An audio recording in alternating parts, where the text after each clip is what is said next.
more night, a million nights just like this. So let's get down to business. Mama, please don't worry about me. I'm about to let my heart speak. My friends keep telling me to leave it. So let's get down to business. Let's get down, let's get down, let's get down, let's get down, let's get down, let's get down, let's get down, let's get down. So let's get down to business.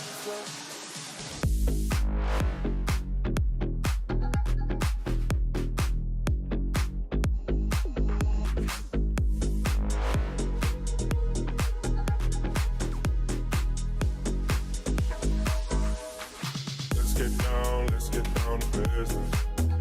Give you one more night to get this. We've had a million nights just like this. So let's get down to business. Let's get down to business. Give you one more night to get this. We've had a million nights just like this. So let's get down to business. Give you one more night to get this.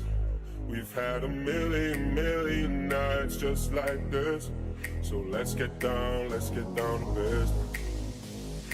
Mama, please don't worry about me. I'm about to let my heart speak. My friends keep telling me to leave it.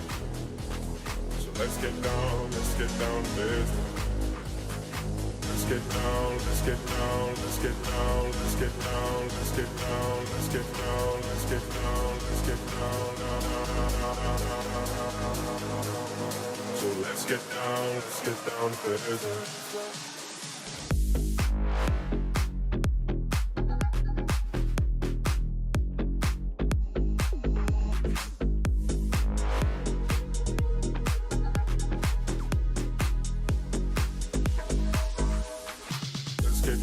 Let's get down to business. Give you one more night to get this. We've had a million nights just like this. So let's get down to business. Let's get down to business. Give you one more night to get this. We've had a million nights just like this. So let's get down to business. Give you one more night to get this. We've had a million nights just like this. So let's get down to business. Mama, please don't worry about me. I'm about to let my heart speak. My friends keep telling me to leave it. So let's get down to business. Let's get down, let's get down, let's get down, let's get down, let's get down, let's get down, let's get down, let's get down. So let's get down to business.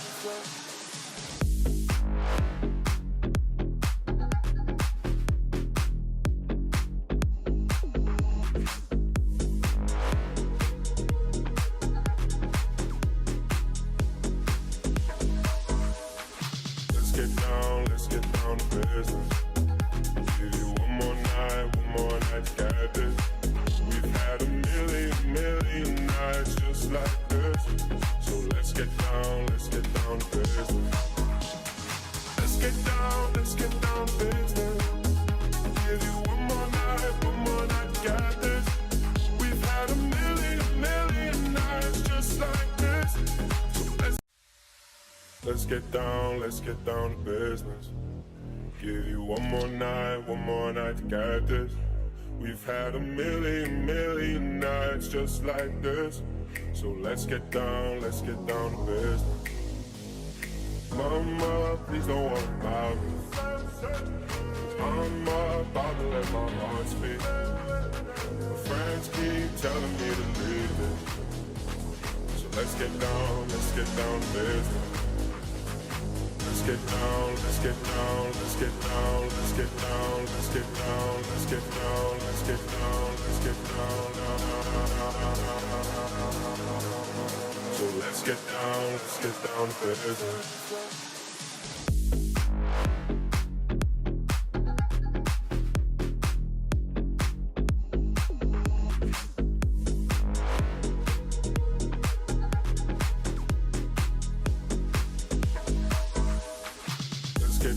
Let's get down to business. Give you one more night to get this. We've had a million nights just like this. So let's get down to business. Let's get down to business.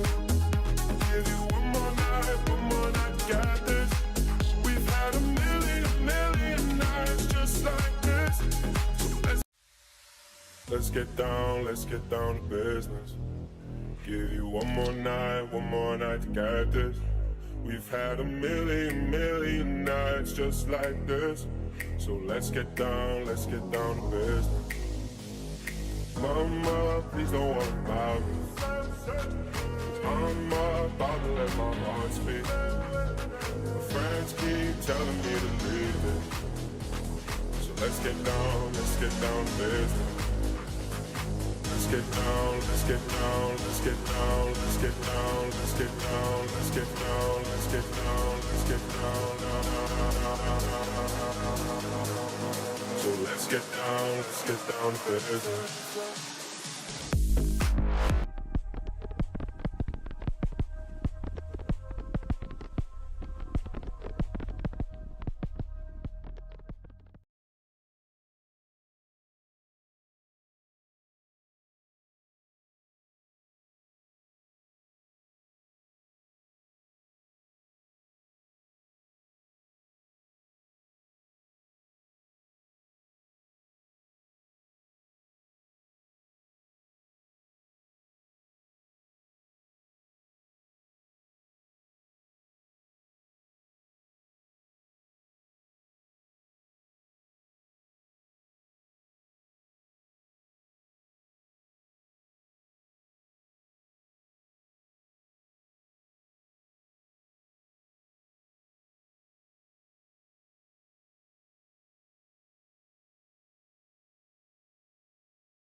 What's up, yo? What's up? I'm pretty sure somebody got that. What's up? What's up, y'all? That's real for. You got P here. You know, you got Real here. Today's episode 3, New Year's edition of UPL podcast PNR. Today we bring you seasons. We're gonna talk about UPL history. You know, from season 1 to now. We probably have a couple of guests join up. Who knows? I don't know. I definitely got some guests joining up. Definitely taking over. What's happening? Happy New Year's. Oh, fellas. shit. What's up? What's up, Porsche? For you guys don't know, this is your main man right here, Porsche B. The team looks good. Thomas. Supposed to be here. What's happening, man? What's up? What are you doing here? I'm just up here to talk about the history of this shit, man. We've been doing this shit for 9 seasons now, man. 9 seasons. And season 10 gonna be mad special, but 9 seasons we've been doing this shit. I said, y'all can't miss this one. How did UPL come about? Like you know, people just put anything together. It had to be a history, a story behind it. What made it be where it's at? How did it get the name? Like, So, let us know. UPL began way before me even like being around, but you know, I kind of met Scheme, Drew Well, I kind of met them like in a park. Like, remember, park was lit. I Mm-hmm. forgot what year that was. Like 20, Okay. like 19, no, like 20 and 21, something like that.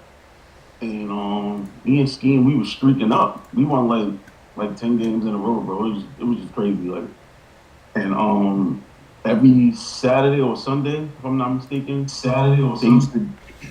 they used to do like a tournament every Sunday. And it's like if you ain't up by 12 o'clock, you ain't getting no burn, You bro. miss out. It's like 6 teams. Um, and it was just in tournament form. It wasn't for no money. It was just for fun. But it was mad competitive. You know what I'm saying? And that shit I used to be so mad, bro, because I used to work. I used to work on Friday nights. I used to never make it, bro, until I made it a couple times. If you lose, you getting clowned. We ain't have no Discord at that time, bro. If you lose, you getting clowned the same kind of way. Everybody in the party wilding everybody out. Um, and then one day, Scheme and Drew, God bless his dad, he was chopping it up. He was like, "Yo, Respect. bro, you need to make a league." Drew came up with the name Underground Basketball League, and Scheme was with it, yo. It took us some time, but Scheme was with it. He put everything together. What else we did? What else we did? We also Scheme, Scheme was against zone and shit. He Right. wanted niggas to play man to man, which was kind of it wouldn't have worked out like that. To the point that he really wanted to do a zone league and a man league. Okay. Because he felt like me being on his team. I'm gonna tell you that he felt like zone was like you taking the pussy route. You know what I mean? Like you need help. You can't man up mano y mano and guard up. You know what I'm saying? And we was playing. We didn't realize gameplay at that time. I keep it real. We didn't understand comp play. We just was out there on some real New York shit, trying to dribble, dunk, hit threes. And the first season, it was trial and error, but it was lit. You know what I'm saying? We did college the first year. We did college the first year. We was Syracuse. Um, fucking that season, that season was tough, bro. Who was on that You team? couldn't get over there. On our team, Yeah. well, it was me, Scheme, Titan's brother. Gotta tell your brother name. It was. Hold on, who's this? Okay. It was Blacks. Black Mamba was on our team. He was unstoppable. I ain't gonna front. Niggas couldn't stop him. It was one team that would have went undefeated. We the only team that beat the undefeated team. Even they didn't win the championship. That was Zav and the team. Okay. They, but they was good. They put Zav brother. I forgot his name. I think it's like team something.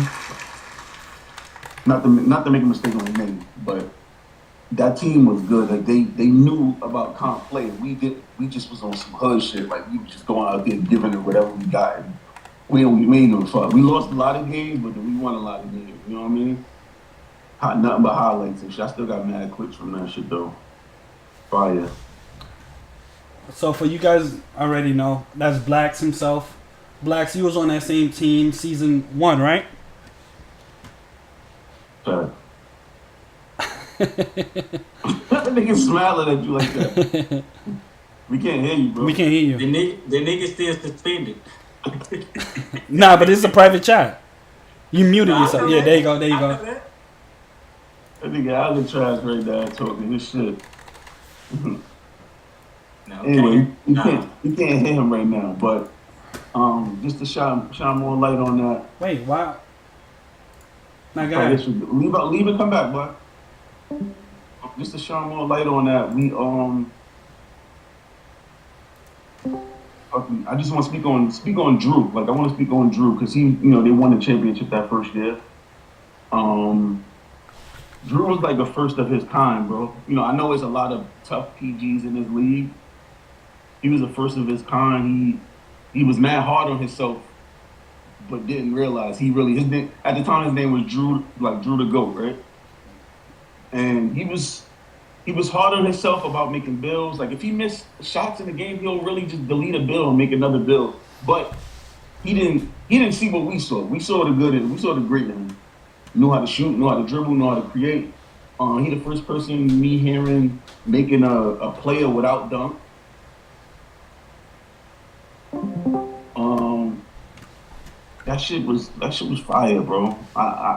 I'm happy that we went through everything we went through just to have what we got now. You know what I mean? Yeah. But Hey, he's not muted, bro. so good. Fuck King, it. King said he's suspended from everything. Nah, That but fuck it. You can't be a part of none of this. I mean, mute it. Unmute it. Not pick going on the settings on live on the show. Yeah, fuck it. Blacks, if you can restart your shit and then come back.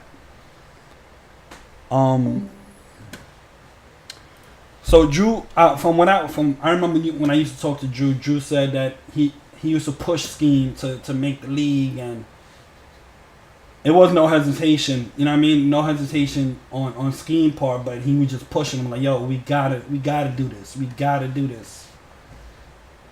Yeah, it was a lot of it was a lot of I wouldn't say hate, but whenever you creating something that involves it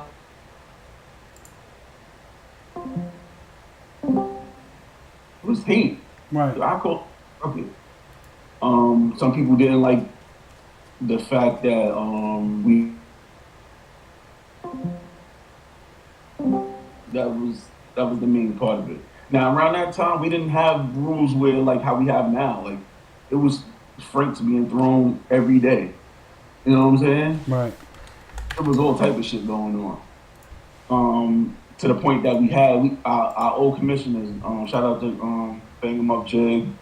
Shout out to who else was commissioners around that time? It was Spins. Spins. That was it. That was the only two around that time in Scheme, and it was hard to deal with, bro. What we respect a lot is that Jig was one of the commissioners that never like took no shit. He had his own opinion. Right.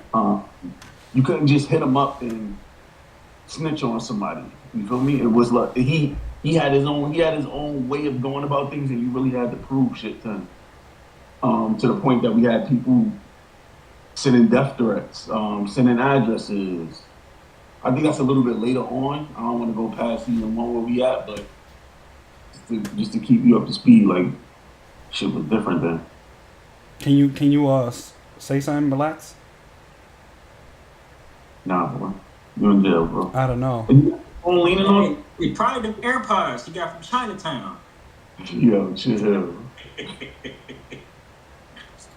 This is still a piece of Nah, we can hear you. garbage. Wait. Your shit is moving now. Nah, it's been moving, but it's not. You can't hear him. Yep. Yeah, Yeah, now, yeah, now we There you good. go. I think you Boy gotta. gotta talk behind Yeah, himself. yeah. I'm trying. We got Blacks here from Alcatraz. My fault. And CEO, I have to talk to the CEO real quick. Make sure I'm on it, man. That coverage. Yeah, man. CEO said I wasn't good for a little while. So we talking about seasons. We talking about right now. Drew bringing up the name and Porsche. What else you were saying? For most of you guys that don't know, Drew, aka Drew the Goat.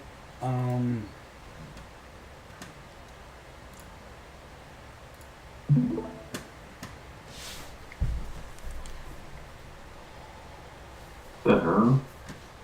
Can you hear me? Yeah. Yeah. All right, nah, it's just that some other shit. All right, All right. we good.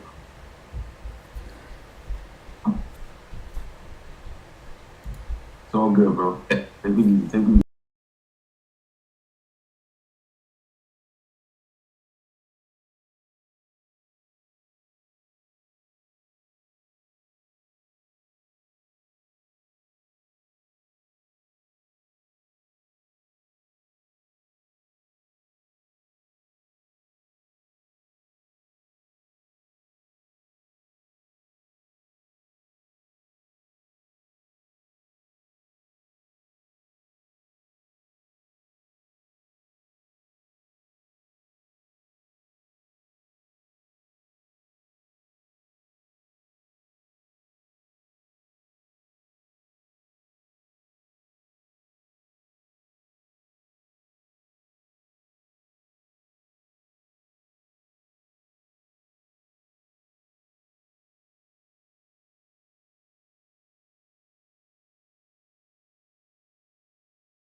he didn't have the games played, so it was by default that Scheme got DPOY.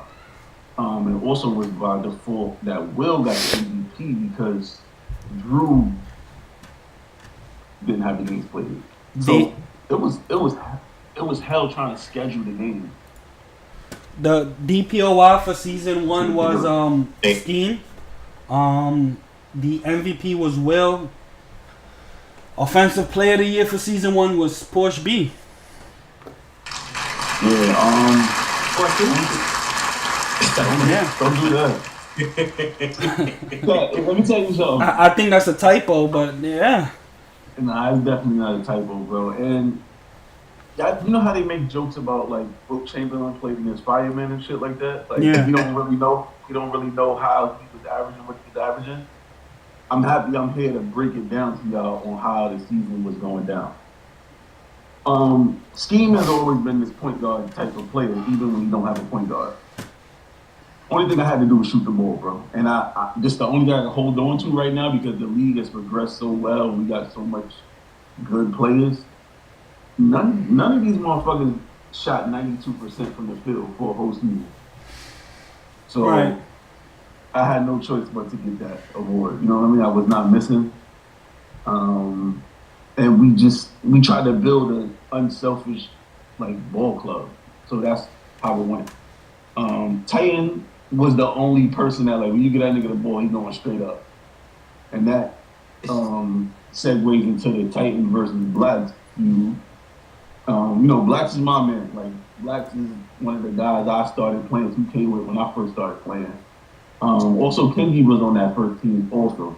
Tough. We'll get into that a little later, but Blacks and Titan, they had a little thing going on. I don't think Titan was aware at first because that's just his gameplay, and he was just always cutting when we had like a set play. I don't think we came up with a name for the play, but I know Blacks was in the paint, and we'll just line up along the 3-point line, and we'll send whoever in for cuts. This shit is so robotic now. If you do it now, but it works. Yeah. You know what I'm saying? If you try it now, like we got good defenders that read this shit. I know my son about to run in here and wow me out, but we lit, regardless. So, Blacks kind of told Titan, like, yo, don't cut. Don't cut, bro. Just don't cut. And he kept doing it. Not knowing that it was, cutting the paint. I didn't even know why Blacks were telling him not to cut because I think he was supposed to cut. And then Blacks checked out on us. He said, yo, you know what? I can't do this shit. And he checked out on us. So, He quit? Scheme being Scheme, he didn't quit, but he just said, you know what, nigga want to cut, I'm going to give him the ball every time. And we lost to some bums. Let me ask you a question, Porsche. Okay, yeah. Real quick. So, with all these players that you've been naming since season 1, and I guess y'all started around 2K, what'd you say, like 20-ish, somewhere around there? 20? So, from 2K20, now being at 2K23, would you say, now obviously we know that 2K changes for the most part. Yeah, for the most part. Would you say that the difference in gameplay is the game itself, or would you actually say that it's more talent or less talent than what y'all had previously with the guys that we have named and the guys we're going to get to since you've been here? I say it's skill gap, and it's a mixture of skill gap. Oh, buddy, come on, join the show with us. It's all good. It's a mixture of skill gap, and it's a mixture of the gameplay changing, and Ronnie fucking with the shooting and everything, and I agree we got better players now. It's more I wake up and strategize how to play the game other than just playing 2K when you in the program. You know what I mean? Yeah. We had locks back in the days, but I think the locks are more prolific now. Like, you know how the NBA has scorers, but now you got scorers like fucking KD and T-Mac and Kobe. You know what I mean? Like, Jordan didn't have to deal with a whole bunch of his kind. Right. You feel what I'm trying to say? Get out of here. He didn't have to deal with a whole bunch of his kind. So now we elevated and we got a whole bunch of Drews now. You know what I mean? Like there's a whole bunch of guys that you got to deal with. So I like it, bro. I like that it's more competition. I like that it's more alert. For sure. So most improved player was Poole. SMOY was Belly, and GM of the year was Spins. Spins, he wanted to be here. He was also a commissioner. He did his thing in the league. He had a couple of great teams. Cool dude. He'll be back soon. All-Star MVP was Belly. The champs were Michigan, and MVP was Drew. Again, they did big things, man. Big things that season. Moving on to season 2. Season 2 was who came in? I came into season 2. Hold on, wait, before you go to season 2, let me just say something about that All-Star game. Okay. So around this time, you can change badges and change the way you want them to be. So our center, the person that won the award, which was Belly, he really was going in there playing hard, and we was going in there trying to do highlights and shit. Right. So he just was. I don't even think they had a center. As a matter of fact, I don't think they had a center, and he just was dunking and shit. He was the only one doing hard. Scheme was shit like, yo, bro, damn, you went down hard, dude. We coming out here to have fun. He said, nigga, let him line cooler. Crying. No, man, you want me to get the liquor right now or something? Hey, man. That's nigga. Oh, yeah, I'm boy in quarantine studio. Nah, this nigga in here was sick, so I gotta make sure I'm safe. It's good though. Scheme, what's up, Scheme? How you doing? What's good, bro? What up? I'm just kicking it about season 1, man. You came just in time. I couldn't, my service, for some reason, I can make the call, but the Twitch not working, so I can't hear the shit. Did Blacks talk about Fasten on Titan? He didn't get to say his. I wanted to ask him. I ain't gonna lie. Yo, can y'all put thumbs up in the comments if y'all can hear everybody? Please, if it's not too much. He had a Rio. He had a Rio before Rio.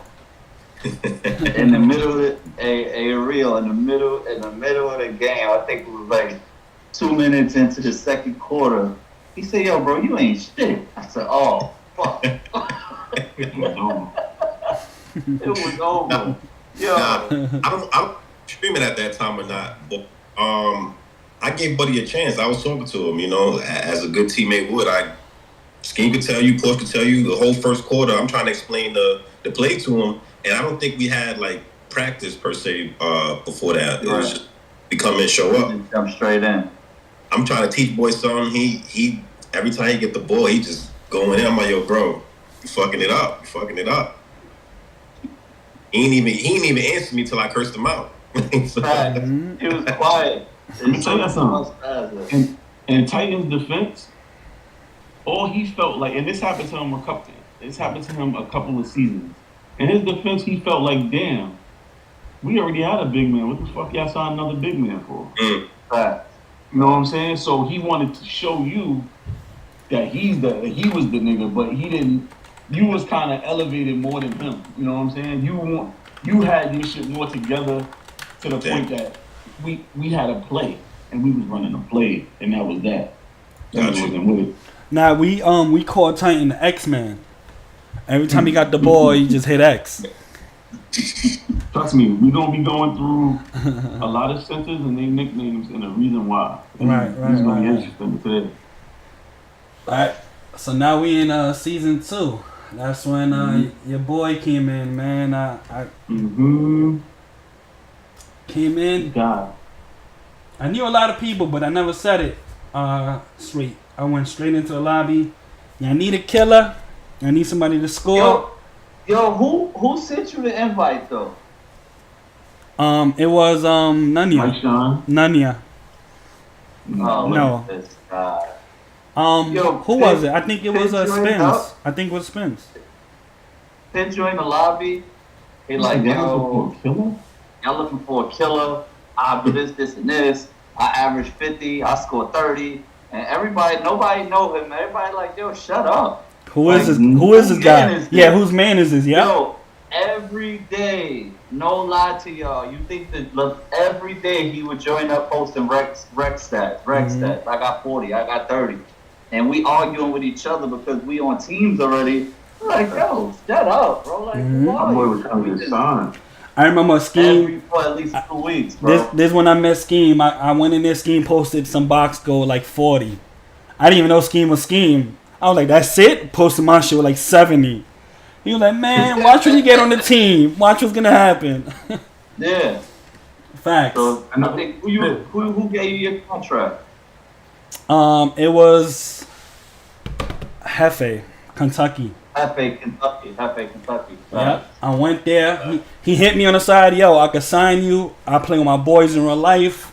You play your games, but you know one of my guys out. When he's back, you ain't gonna be able to play anymore. I said, look, I appreciate the opportunity. Let's go. Started playing.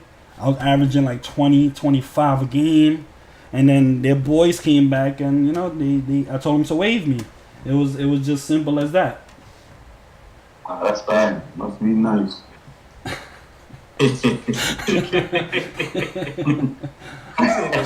Niggas just tell you, back then the niggas could just say, yo, wave me, and niggas be like, alright. No, You don't want to be here? I'm not shooting at my son. I'm saying you ain't have to worry about no contracts and nothing like that. You know what I'm saying? Nah, it was. Now you gotta goddamn go to the bank and write a check. Crazy. That's a fact. Now it was. My bad for Yeah. cutting it off. My son really looks like he worked like Sonic about to roll down the hill somewhere and collect my rings. So. My shit is bad noise. It's not bad noise. Good. All right. Season 2, whatever rookies came in season 2. So we had. Shit, you had a lot of them. You had T-Tom, N1, bro. You had Chef. You had Odyssey was on the center. You had Yep. You had Wally Burke. You had Asian. You had Molly. I think this is the best rookie class in the whole UPL. I gotta say, You had Apron. That's a crazy class. Yeah. You had Apron too, bro. Apron, Shot Bro. Yeah. You had Cat Daddy. You had Made and Dave. There was a lot of them, bro. That's crazy. Yo, Mr. Step back in here, yo. Come on, son. Listen, yeah, if y'all don't. Not you, bro. Oh, you got the killer with you. Not you, bro. Nah, Not get you. out of here, man. This is season 1 MVP Will Swagger. If y'all don't know. Nah, not you, bro. Hold on. We're not gonna do this. This is my show. Come on, man. I just had to do the same thing, bro. Come on, so we not gonna do this.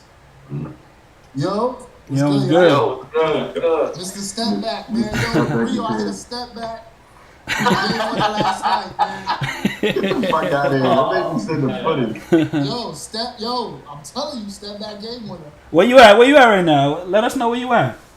I'm in DR, man. Little vacay. Must be nice, man. I gotta be like you, man.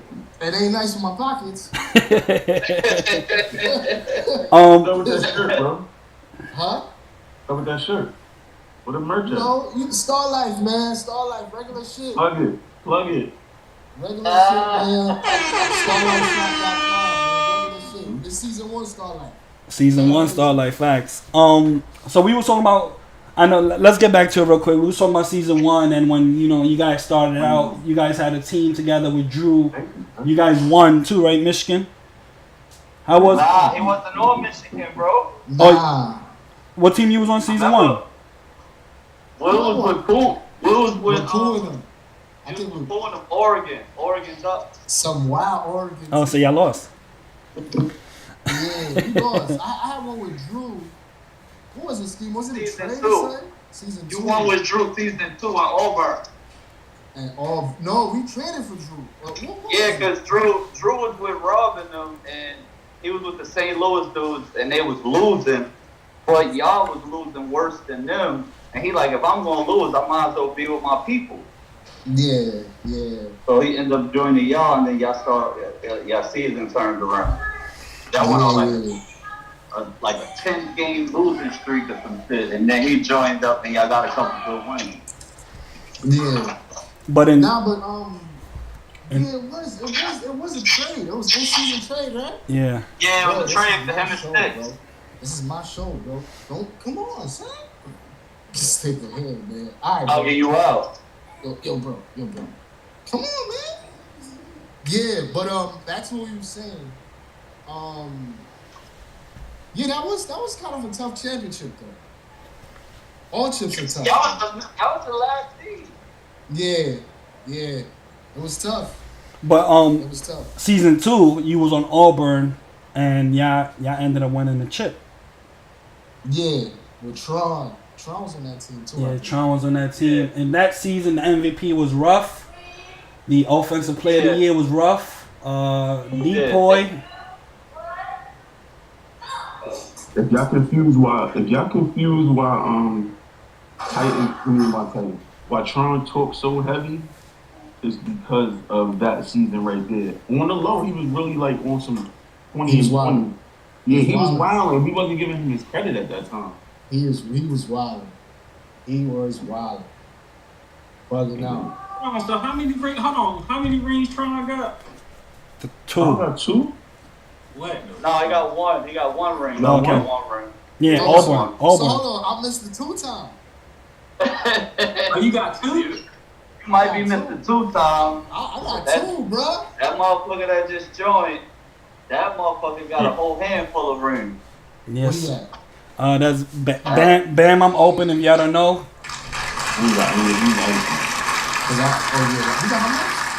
That motherfucker, they won season 3 and 7. Yep. No. He got 2. He got 2 also. 7. How much you got? He got 3. He got 3. And he got, no, but he got in season tournaments too. So yeah, he got 2 draft rings. Yeah. We once he turned his mic on and camera, we'd be good. It's raining. Yeah, so Depoy for that season was Asian and Molly. Shout out to them. Rookie of the year was Apex. No. Let's don't speed by that. Don't speed by that stat. Bro. That was Asians, and I'm not Molly, my guy. I'm not trying to come at him. That was Asians, but I think Molly will say that though. Molly might keep it a buck and say like, "Yo, come in." The reason why he got it, he was getting steals and shit. But if you go look at Asian block total, that's the most block we've seen, bro, ever in the season. So y'all think Molly just piggybacked off Asian and got it too? No, you know what it was? It was a new league, bro. So all that shit is new to us. Like even open shooting from the logo, that's new to us, bro. We haven't seen nobody do it. So to see Molly getting those steals, that's where we were kind of, like, oh shit. But now you get. That's not bad. I'm thinking about the season where they had Glove, and everybody had Glove on some Captain America shit. They crowd you and you just lose the ball. Like, let our powers combine shit. But that's not. I'm going too far. My bad. We got too many seasons. Yeah, keep going. Nah, I feel like he was like one of the first ones to really get the steals like that in the abundance he was getting them. Like, again, remember, I'm playing defense, but I'm playing to get the top. So you don't see me reaching, and then a lot of the guys we have in the league, they wasn't on that. So he was like one of the first ones to join up on some, I'm about to get this steal, and he was getting wild steals, bro. But if you fast forward through the league, you'll see his steal count, that was a 50-game season, and he had what he had, and guys broke the record with less games played. So you start to see that he might have been the first one here to do it, but as time goes on, you see guys that have the same skill, if not better, and they're able to do the same shit. But nobody, I don't think we had somebody that. This is the that was a 50-game season. 40. This is a 50-game season now, so let's see if 40. somebody can get the Right. spot total. Right. I doubt it. We had Rookie of the Year, Apex. Most improved was Nelly. SMOY, Bully. Yo, hold on. Wait. Pip, what season was our MVP at? Fuck that. Season 1. Ah, man. Y'all talked about that already. Yeah.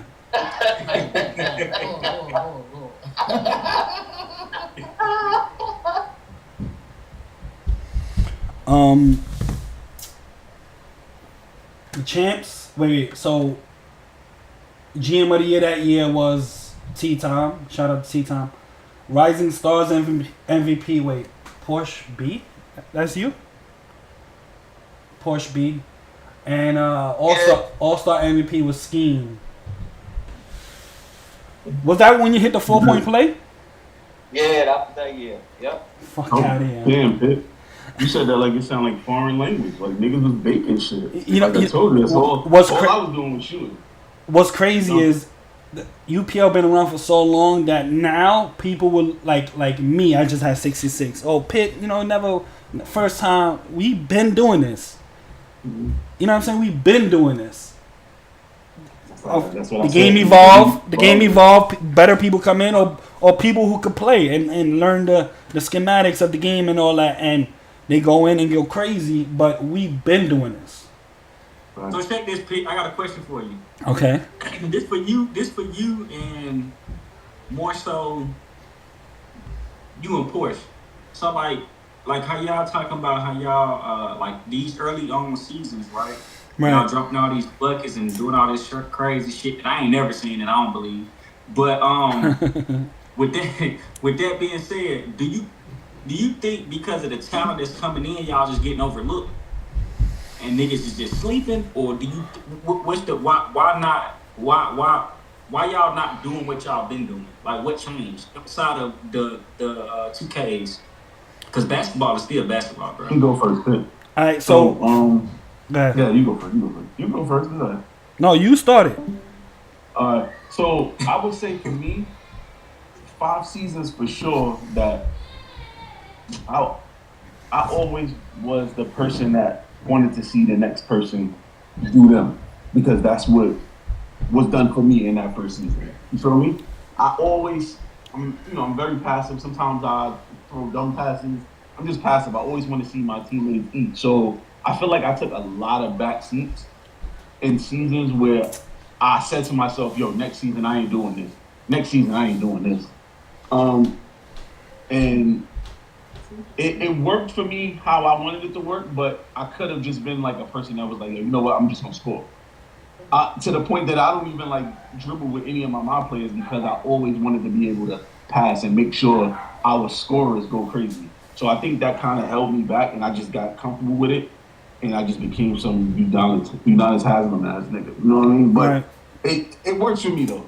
It works for me, so I was cool with that. And it is an overlooked thing, but you can't really say it's overlooked because if you've been here for 5 seasons, you haven't seen me have breakout games. You feel me? Right. So that's just like, for instance, like DB's he'll be like, I don't give a fuck about what Ruff do. He ain't do that while I was here. Right. You know what I'm saying? He's keeping it real. He didn't see what we saw. So it is what it is. So with that being, hold on real quick before you go. So with that being said, right, and I'm that type of person as well. Like I can't, because at the end of the day, bro, when you got stats to back it up and all that shit, I think it holds weight, right? So I can't take away from what a nigga done did. You feel what I'm saying? Because it's right there. However, though, do you think with right now you being in this 2K and in this season, from all them other seasons, do you think you got something to prove to anybody? Especially those motherfuckers who you do feel like are overlooking you. You know what I'm saying? Because I do feel like a lot of niggas get overlooked, and it's probably the guys who's been here since the beginning.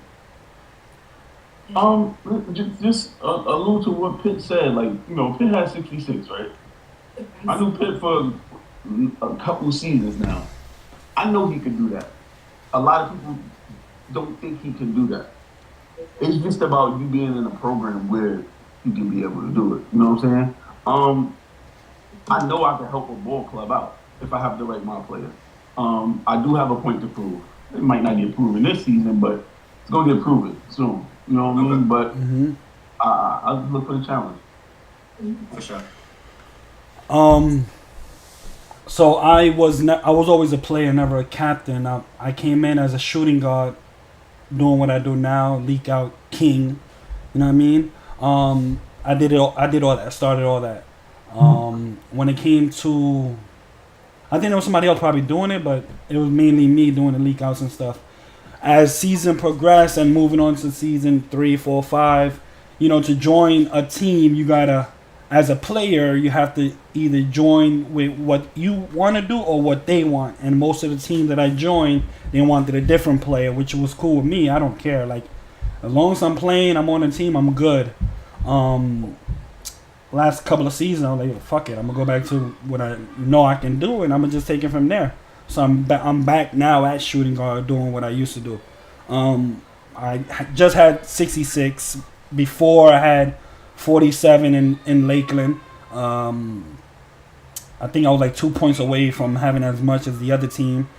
And I just had 66. My player is back though. Yeah, he's back. Facts. Good looking. Yeah, I mean, I'm at heart, I'm a shooting guard. Now, when it comes to the teams now, we have something to prove? No, we don't. We give it to the young guys and everybody coming into the league to give them their rights and bragging rights and whatever they want to do to show out, do your thing. We don't care. Like, I don't care about being mentioned. Most of us don't. We just here to win a ring, have fun, enjoy the game, and whatever comes from it. Me per se, I want the new guys and everybody else to eat, and we had our time. I had my time, you know what I mean? Nice. And that's about it. That's why I big up all the young guys, and I want to see them do good. And that's. Can I say something real quick? Yeah, sure. On that subject, basically, like Porsche, Pitt, who else has been WPL all season? Me, Scheme. There's a couple cats, but it's the fact that I'm not gonna front. There's some new killers. Right. There's some killers. You see what I'm saying? Mm-hmm. There's some killers. But, what Pitt and Portia's trying to say is like, we know what we could do. You get what I'm saying? You could put us on any team and we gonna do what we have to do to make the team win. Now, if you need us to score 30, it's gonna happen. But if you need us to be like, I need you to hit 3 threes, play defense, and make the right play, we're also gonna do that. But deep down inside, we know like, tonight this team needs me to get 30. You get what I'm saying? Right. But there's some killers. There's some new killers out there. There's some killers. I'm watching the games. Certain shots go in. What was this, 2 weeks ago, Rio, or last week?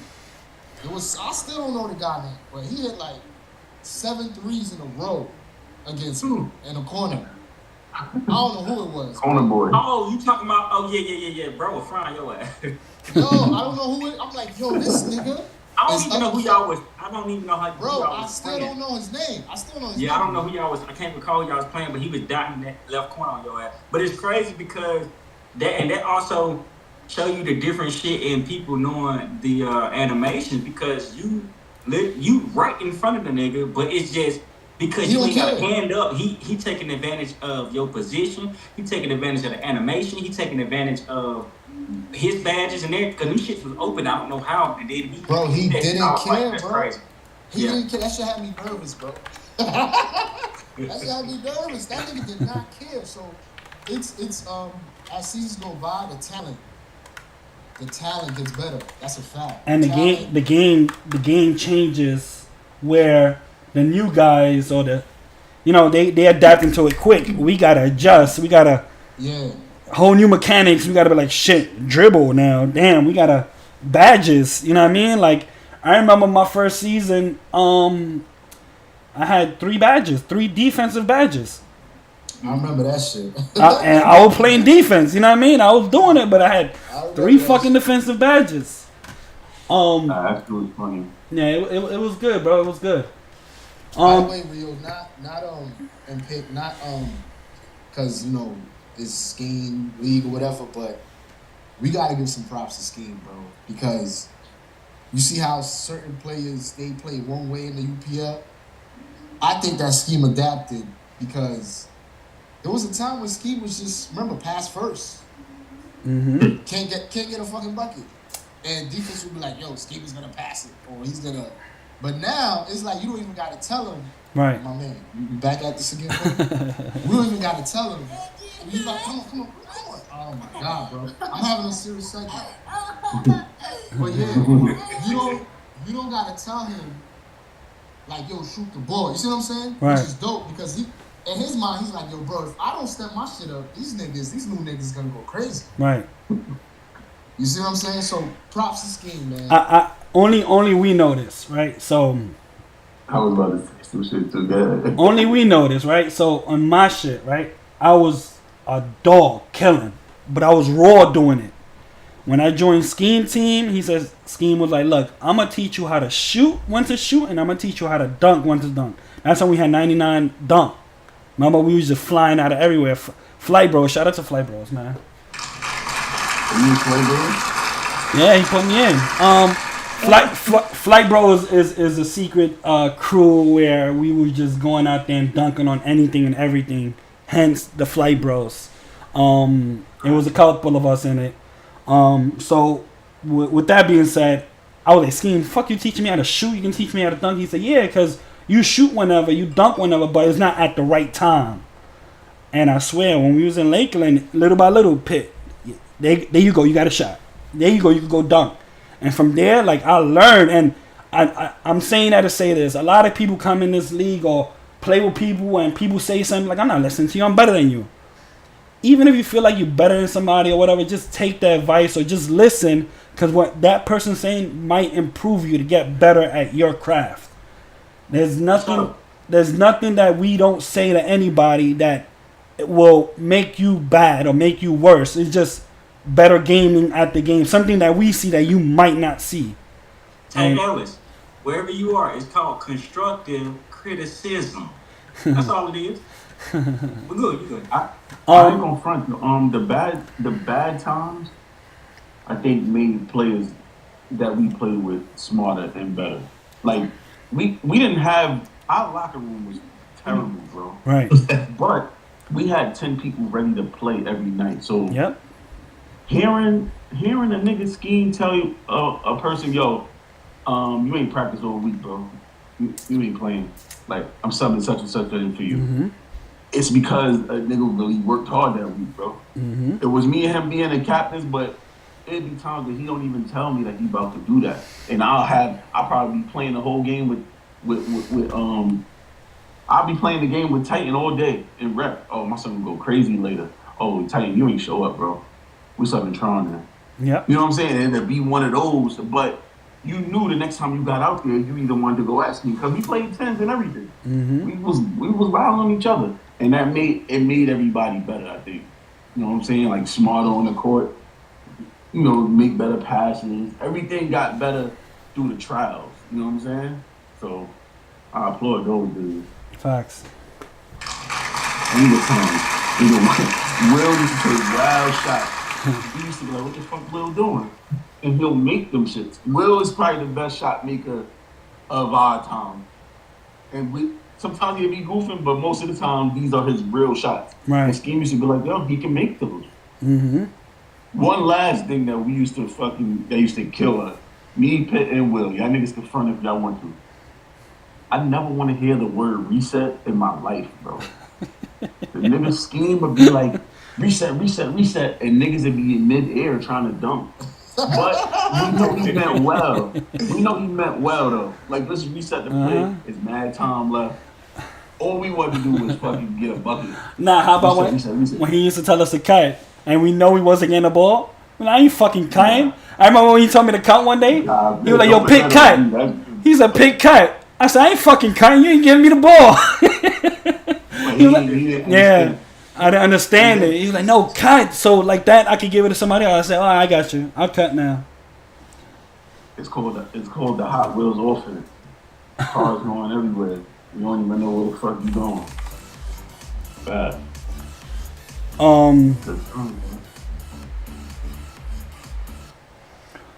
Now, so the champions for that season was Auburn, and the MVP was Drew.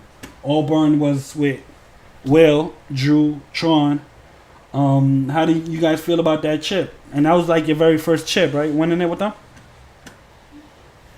Yeah, that chip was I'm not going to lie. From what I remember, it was a balanced starting five because rest in peace to Drew. Drew was like, you had the confidence that Drew was gonna make it happen. You get what I'm saying? Right. He felt like nobody could guard him, and you as his teammate, you felt like, all right, this nigga's he's gonna do his thing. I just gotta do what I gotta do. You get what I'm saying? And coming from season 1, I think I was the MVP in terms of being the main scorer and having to take on certain roles, like creating shots, playing with Drew. If you could look at some of the clips, and I know some of y'all remember, I was standing at the hash most of the time. Right. And my job was just stand at the hash, Drew go crazy, and once the defense collapsed, he dots me. You get what I'm saying? He dots me. So when I say it was balanced, it was like Tron knew his job. There was a couple cats on that team. It was me, Drew. Everybody played their role. Will. Wells. Tron is my nigga, but he didn't know his job. That's the one person that didn't know his job. But Drew was on his ass. Pause. Yeah, Drew, he was on his ass. You get what I'm saying? Right. He had to play. The lineup was Tron, Drew, Immaculate, Clamps, Melly Mel, Dr. Jones, Mr. Jones, Paris, Sign, Pool, You, Sugar Free, Top Shotter, and Wells. Yeah. So Pool was on that team? Yeah. Pool was on that team. And Pool was the starting point guard. Yo, bro. I'm sorry to cut you off, bro. Yo, Pool has some shit where he'll run to the basket, bro. It don't matter if you have 99 blocks. He'll run all the way under the basket, and whatever way you jump, he had his man layup on the other side, bro. Exactly. You couldn't do nothing about it. But that team was remember, like I told you, it was an in-season trade. Like Drew joined during the season. He wasn't on the squad, so we all had to switch it up because it's like what Drew brought to the table. You get what I'm saying? So that championship was mostly, it happened because we brought a killer to the team. You get what I'm saying? That's a fact. But yeah, like, bro, I would tell you, like, he would come down, bro, defense, whether they admit it or not, a lot of defenses was scared of Drew. It was scared because he's shooting from fucking limitless range. You get what I'm saying? Or he can go and get the dunk, which is what. And I feel like a lot of point guards in the league, whether they get mad or not, they followed. They saw what he was doing, and they said, "All right, I gotta play like that." You get what I'm saying? So check this. Speaking on that, right, real quick. Let me ask all y'all a question because all of y'all played with Drew. I only got to play with him in Detroit season, and I didn't get to play with him in the pro-am, but I get to play with him in the rec, right? And the nigga he was like, I don't know, he was like a smooth type of point guard when I played with him. And what I mean by that is he was a nigga that just dribbled, and you think, like, now you got niggas like myself, for instance, like, I'll dribble all goddamn day, and I'll have 3 open shots, but I'll take the 4th one. Like, damn, why you just shoot the first one? But he would do shit so simple, hit the shot, and you'd be like, because me and him, we would actually would get up, because I think his schedule was crazy, so we'd get on like 2 a.m. and play. My question is this right now. I came in, I don't know, season 4 or 5, I don't know. But from about that season up until now, what PG can y'all relate him to? Like, who is the closest PG that y'all have seen play like him? And I get it, he's a different caliber, I get that. But I'm just curious, who do y'all think is possibly the closest to his type of gameplay? Because I got 2 in mind personally, from what I've seen. What's the two? Because I think it might be the same. I definitely got one. So, in my opinion, I think he's a mixture from what I've seen, like, and this is just Rex, so don't get it twisted. Right. But from what I've seen, he's a mixture of controls and guard Rex. I don't know if y'all remember guard Rex from the Spurs. Yeah. He was with Nike cashing him, right? Nike cashing him. Right. Nike cashing him. He was the rookie of the year like 2-3 seasons ago, or something like that. But that's who I think he remind me of, and it's because of the wickedness. Like Nike Cash would do shit like turn on his badge at the random time and just pull the three, and he'd be like, "What the fuck?" Like those ghost badges.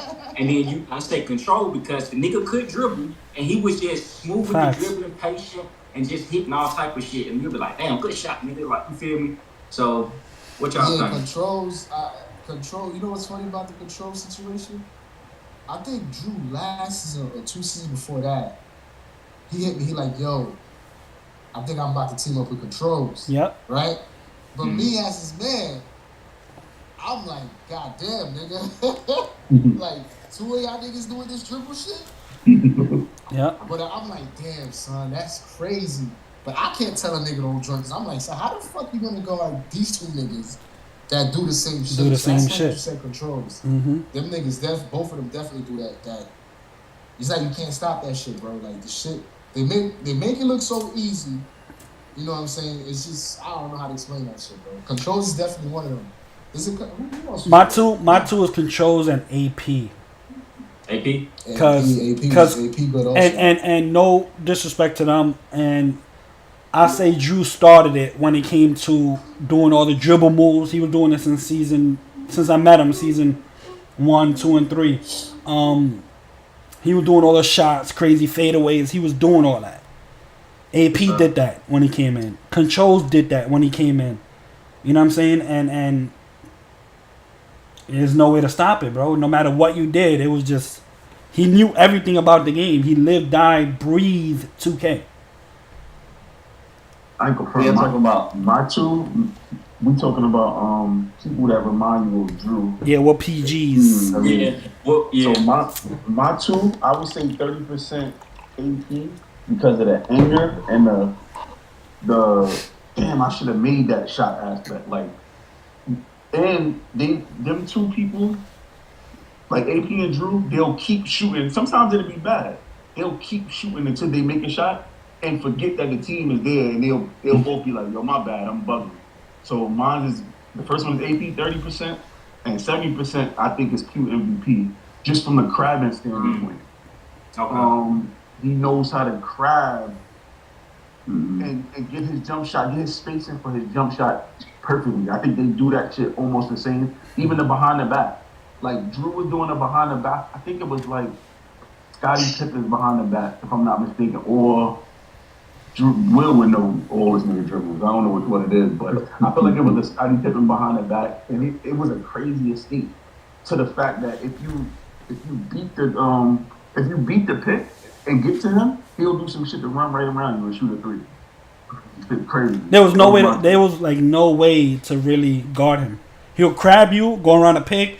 You step up, he'll take a midi. Like, bro, it was crazy. I wish we had footage from that time. I wish. I was gonna ask y'all, did y'all have any like footage of like some games? It's a championship game up. Yeah, I'm surprised. Yankees, I know he been only 1 season. Okay. But if he would have been here term, I think he would have been touching that level. He scored at it. Yeah. Who you say I didn't hear you? Yankees, the Yankees. That nigga was fire, bro. He's still cold, as a matter of fact, cold. I be watching his streams sometimes. He still be killing, bro, and he's up there with the 2K League dudes that he be wilding, playing and everything. Yeah, he was cold, bro. Yeah. Wasn't he a rookie like a season or 2 ago? Season 7. Mm-hmm. Okay. When we were doing the World Cup. Yeah. I think that's Kior Mans. I think that's Kior Mans. Probably. Yeah. Oh yeah, remember he played the 2 and he was his point. Yeah. It was He good definitely time. used to be like, "Oh, so you a bot?" Yo, what's your 2 you'll compare him to though, Ski? I'll probably have to say controls a little bit. Yeah. And I know y'all gonna say I'm crazy, but I'm gonna say what's the little young dude? Somebody said MVP. You talking about MVP? Nah, he not in the league. He John. Oh, And the only reason I'm Kyrie. because a lot of those moves get past the toxic, get past him just going crazy with the shots. But he really could hoop, bro. A lot of people don't know he could hoop. Right. Can you hear me? Yeah, we can. Yeah, that's a fact. Y'all can hear me? Yeah, we can. Yeah, we can hear you. Blacks was saying something. He went out. Oh, I don't know. I think he was in agreement with what you were saying. Yeah, bro. The Kyrie is tough, bro. And it's crazy because I didn't know it. And Kyrie, Drew used to always say, yo, that little dude is nice. He got to get with the right group. And I'm like, yo, shut up. He's a bum. And I sat there one day and watched when he was on, like, Memphis Hustle. That was season 3, I think. And boy was just going crazy, bro. It was nothing that they could do. They were sending everything. This was when, who was a lot? Molly was like a lockdown. It was somebody else that was like a real big deal on lock. Season 3, and Kyrie was just flying through him like it was nothing, bro. It was like send another person. It's 3 of them. He going crazy, and then even controls and get buckets on 3. Controls when he was on CP team. He only played a playoff game, and off of that game alone, I was like, yo, this dude is tough. But it was just his energy with his teammates that kind of clouded the talent. Right. Yeah, I heard about that. Yeah, he went crazy. He went crazy, and then he spazzed on the whole team. So I think those 2 right there. But it's crazy though. We talk about Zens and all that, right? And I'm not going at my man. That's my guy. He was shooting so crazy that I hit Porsche on the side one day. Say, yo, you think Drew got a Zen, bro? And he like, why you say that? I'm like, yo, because he expects to make every shot. And the only other person that kind of gave me that vibe was Theron. Theron will play a game, we'll win by 20, and Theron will be 9 for 10 or 9 for 11, and he spazzed. What the fuck, yo? And I'm like, yo, man, what's wrong with you? That's a fact. Drew did not want to miss one shot. He did not want to miss, bro. Not one shot, bro. That's a fact. That nigga did not want to miss, bro. I'm like, yo, bro, you got 40, bro. I don't care. I shouldn't have missed that. Right. This shit is so funny. The nigga will make the shot, contested. They'll tell you 40%, and he's mad. He's not mad at it. He's mad at it. The contest is there. Right. Yeah, You know what I'm saying? Yeah. That shouldn't have been a contest. Yeah. It shouldn't have been a contest, bro. How many times y'all was in a party with him, and y'all playing y'all own rep game with other people? He's by himself, and the niggas like, yo, bro, I got 55 right now going into the every floor. Game, every day. What? Every day, bro. He like, yo, they keep giving me the ball. I'm gonna keep going crazy. I'm like, yo, all right. One thing about Drew, he never played with other people. Always with the same people every day. He expected so much from Will and them. That was the crazy shit. Like, he used to bark on them, but it'd be like, what the fuck are you doing? Bro, that nigga didn't even want me playing other games, bro. That nigga would get mad. I'm playing FIFA, fucking You was about rock niggas. He would join the party where Will is at. Will, what the fuck you in here with these bum ass bots? Yeah, Come on. I called Drew Bob the Builder because he would be in the builder 24/7 more than playing the game. That's a fact, son. So, like I was saying, Pete, like you knew you was going to war with it, like. In your mind, I wouldn't tell that, but you knew like he was it. You know what I'm saying? Like I know this player is the best player on the floor. You see what I'm saying, Rio? So, which is why I was like, for example, we just want to chip with Scheme, right? But wow, let's be real. Scheme, we all killers on the Scheme team. We all do our roles. You get what I'm saying? But when it was with Drew, it was more like, all right, Drew's the leader. He's that nigga. He's him. Right. You get what I'm saying? So as long as he do his job, we gonna be fine. You get what I'm saying? When in terms of what it was with Scheme, it's like, all right, we know what Scheme gonna do. But us, we gotta do what we gotta do in order for us to win. You get what I'm saying? That's a fact. But That's a with fact. Drew, it was like, if I can give 75%, I will be good. You good. Yeah, you gotta You ain't get even what I'm gotta saying? do nothing. Real shit. You don't Yeah. gotta do that because you know if he has to drop 45, bro. Yo, bro, there was one time, I don't know, Ski, do you remember that shit? The nigga, they played somebody, and I think the nigga said something to Drew that got him mad, bro. That nigga just, yo, bro, that nigga, I think the nigga had either 30 points in the first quarter. Some wild shit, bro. The crazy shit. I'm looking at the chat right now, and Dirk says shit makes me sad. I didn't join the league earlier while Drew was killing.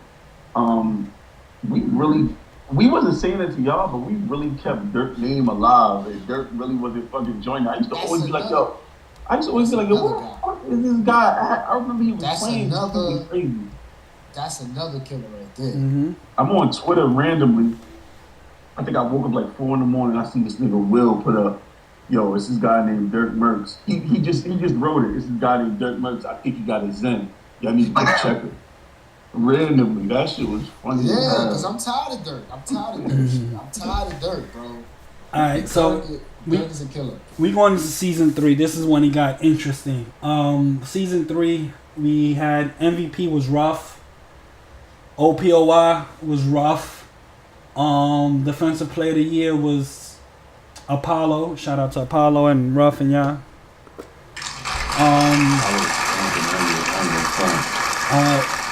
We had Rookie of the Year. We had Farron and Apollo. They were getting busy. Most Improved was CPDK. SMOY was Tron. GM of the Year was Scheme. When we had Lakeland. Lakeland. Summer League, Spurs. The champs was Spurs, and the MVP was Ruff. If y'all don't know Ruff, he was a killer. He did not. Nobody can say anything to him. We had Drew, then it passed on to Ruff. Yeah. He got busy. You know what I mean? I think Ruff understood the game. Well, you know, most of us play ball in real life, but I think Ruff understood the angles of the game where you can find the weaknesses, like in the offense and defense. I mean, in defense as he reads. And I'm gonna say it first because I'm one of the niggas that was like the yo-yo of the whole fucking defense. And until I had to understand that he's doing this shit on purpose. Right. Being a wing player and being a center. There's plenty of times when a nigga was quick dropping about 7 times a game. And I'm trying to meet him there. And then when I do get there, he's hitting somebody up. Being on my small forward, the nigga will drive my way and I'll follow him. He'll hit my corner. Like he knew what to do at times, and he owed dinner to his teammates, man, because them guys was knockdown shooters, bro. I ain't gonna front. Them dudes was knockdown shooters. I was about to say that, boy.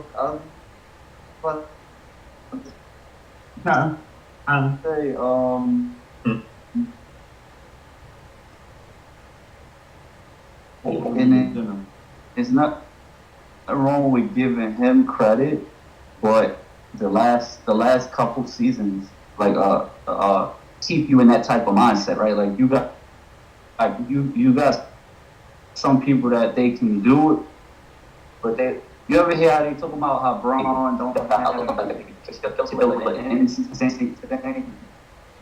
but that's like what I think Ruff has. That's what I think Drew has. Apretz, QMVP, N1 of the court and score, and they'll keep shooting. They don't care. Most of us, if we miss a couple, good to go. I'll do that.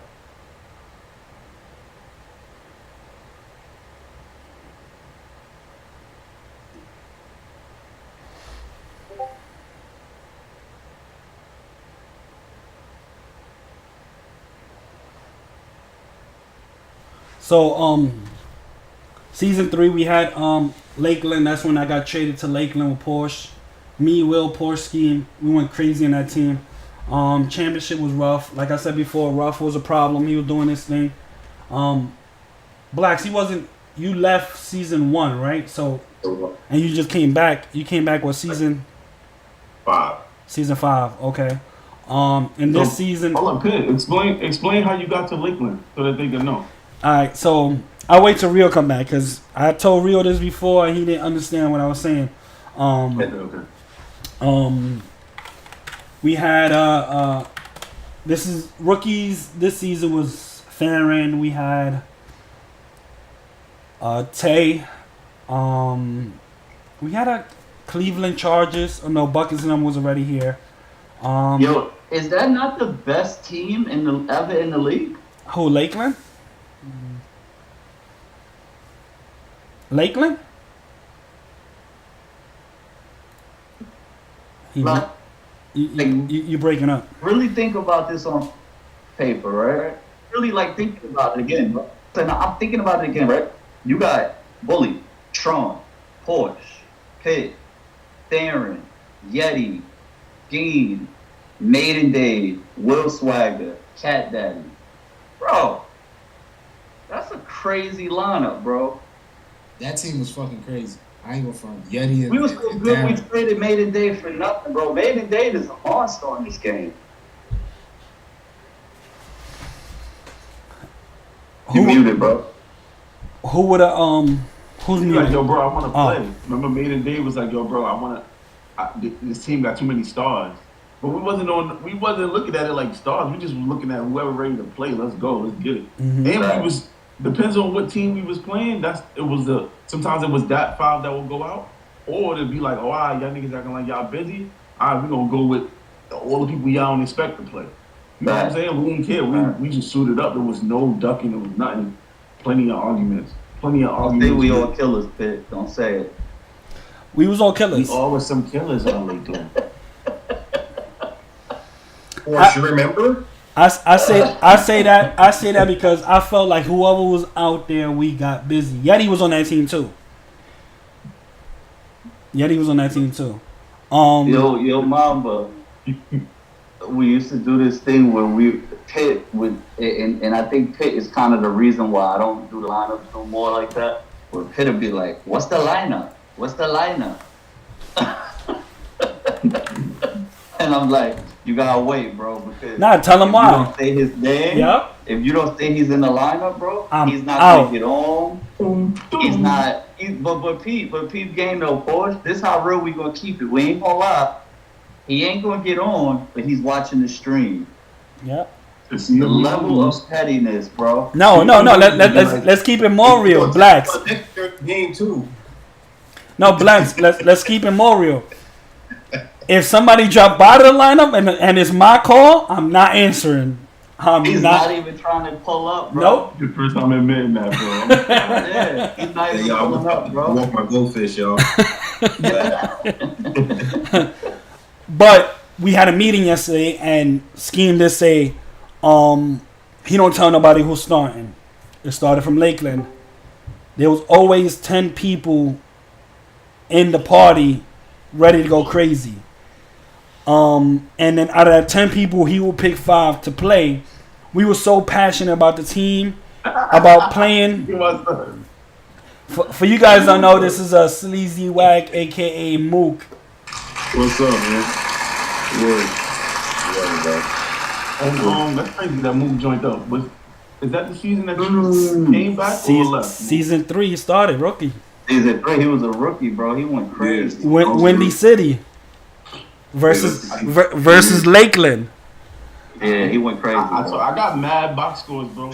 He had like 28s and 30s and mad at those games. I didn't know who he was, bro. Yeah. I'll be honest. Me and Theron was going back and forth that season. Mm-hmm. I think that was the first season too. Yeah, for the year, bro. Deep club, bro. We talk. I was talking about when we was at Lakeland and how Scheme does his scheduling. So we were so passionate that he will pick 5 and the other 5 will be there ready, watching, talking. We wanted to play. When it came time to warm ups, 10 people there ready to go. 7 a.m. calls. If we play the game bad, you hear somebody in the background, probably Tron or somebody, be like, "You guys got to be ready. 7 in the morning." 7 in the morning, we getting that call. I mean, we all played our roles, man. We was committed. They don't fit, but don't miss the call though. Don't miss. Don't miss that Don't miss call, the boy. call. Don't miss the call, bro. Don't miss. If you Don't miss that miss call, the you're not call. a part of the team, man. You Yo. on your way. You on your way. It was so I real. thought- Hold up. It was so real that Scheme would be like, yo, I'm sitting out this game. And niggas be like, yo, what you talking about? But I just be like, yo, what are you trying to prove? Nah, bro, I want niggas to get right. I'm like, yo, bro, we ain't getting right like that, bro. You're wild.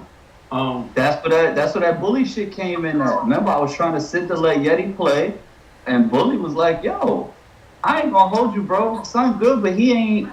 I need you out there. And I'm like, yo, come on, bro, he got it. And Bully was like, nah, I ain't trying to hear that shit. You doing too much. Pull up, bro. Certain egos divided the team, and it was like, I think that started like the shit with me and you like kind of going at it a little bit. Cause like for instance, niggas like Tron will fuck with me more than he fuck with you at a time, and it only was that because I was giving him the ball on some like Kobe and Shaq shit. And you will tell, and Scheme will tell a nigga, yo, listen, you a center, you ain't supposed to be shooting no threes. You don't need no three, nigga, get in the paint, get a rebound. You don't even need points. You know what I mean? He'll say shit clearly like that. But to this day, I'll say that's not how you're supposed to say it. But if a nigga understood that getting those rebounds and blocks and shit was equivalent to certain that much points, a nigga will look at it through a different spectrum. You know what I'm saying? Facts, bro. Hey, Scheme. Yep. I know damn well you ain't tell Mook to get up here and put that damn ring on. No, man, I just wanted to show the people, you know what I'm saying? It's Hey, real. Mook, all you gotta do, hey, listen, bro. Throw that ring, All you gotta do is say thank you, Pitt, thank you, Rio. Nigga, that's No, our ring. You know what the hell Scheme did. That's a real ring. Thank you, Bando. Really him, bro. That's crazy. Scheme rough say you're. That's crazy. What They gotta keep this nigga off the show. Rough is in the comments. Rough is in the chat. Oh, Rough is in the chat. he hit. Rough is in the Yo, chat, y'all. He hit me. He said, what's up? What we doing? So you know, we chopped it up, and we was about to get up. We was about to leave from Texas, and I said, yo, I forgot to tell you something. And then I sent him the picture. He like, you ain't got to do all that. I heard. The picture of what? The picture of what? The picture of what? Come on, man. You need that picture here? The picture of what? Let me tell you something. As much as we it's a couple more teams that we didn't touch on. I mean, they're not here to really tell their story. But Which they were. like the Blue Coast team, that was a good team. Mm-hmm. Tom and them. Yeah, I wish somebody was here to tell about their locker room. Yeah. So I can bring up one ill thing that happened in our locker room one day, bro. We never could beat roughing them niggas, bro. And we really was on some schoolyard bully shit. Like we saw them niggas inside Gatorade. Mm-hmm. And we all came upstairs to Gatorade and looked through the glass like, yeah, it's lit. Facts. I still have the video. They were playing. Yo, bro. Yeah. Yep. I think we won by like 4 points. I think I took it personal. Yeah. I'll be honest with you. I took it personal because I felt like they not in a warm up before they players. They was just in the Gatorade. We was like, around. yeah, let's join them. Remember? Yeah. We was walking around. They had Cortez. He had the Spurs mascot. We was walking around the court and everything, spamming, dancing, memes and all that. And we beat them with Tron. Yeah, we did. No, but that was the thing. He was the key to the win. He was the key to the win because he was rotating. Yep. They was hitting jump shots. They was sending cuts, but we kept on going to him because they didn't give a fuck about twos. They were so smart that they didn't give a fuck about twos. But that was a game plan. The difference was we never used to get as much stops. We finally found a way to get stops in the game against them. Now before that, last time we played them, I think Ruff had like 53 or some shit like that. Mm-hmm. And we was mad. We like, yo, we gotta fucking practice the triangle, bro. We can't fucking beat these niggas. Right. And it wasn't the fact that they were so good and we were so bad. It was chemistry. They played with each other all day, every day. There was a system. Everybody played a role. I think it was the original 5-out team, probably, right? That came into the league. Ruff, Mr. Ruff drop himself, quick drop everything. You know what I'm saying? If you show him that you're trying to help, he will dot your corner. Like, it was, you had to be ready the whole game. It was so boring, but you had to be ready. You had to be ready.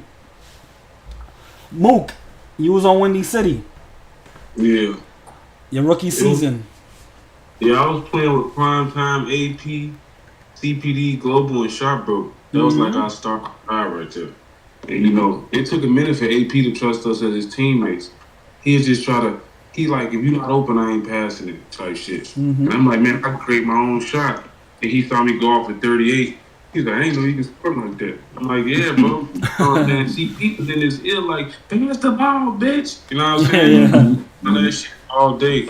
But it was a good season, though. I had fun playing with them boys. Like, that was one of my favorite teams. We had Global on the inside, big, 7-3. Him and Donnie used to, my fault. Him and Donnie used to go back and forth with him. You know what I'm saying? It was a good season, though, bro. I think that was one of my funnest seasons I played. Can we talk about Lakeland versus Windy City? Yeah, that was crazy. That was crazy. Shout out to you can't forget that he was an impact on your team too. Global was a big impact on your team. Global was a monster. Yeah, crazy. He did his things. Ruff said shit was action packed. If you ask me, it was a great season. That was that shit was going back and forth. That was a good ass.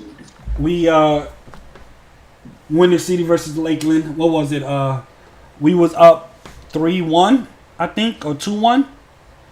Yeah. Then y'all started 2-0. We was up 2-0. Lakeland versus Windy City. You guys started coming back, right?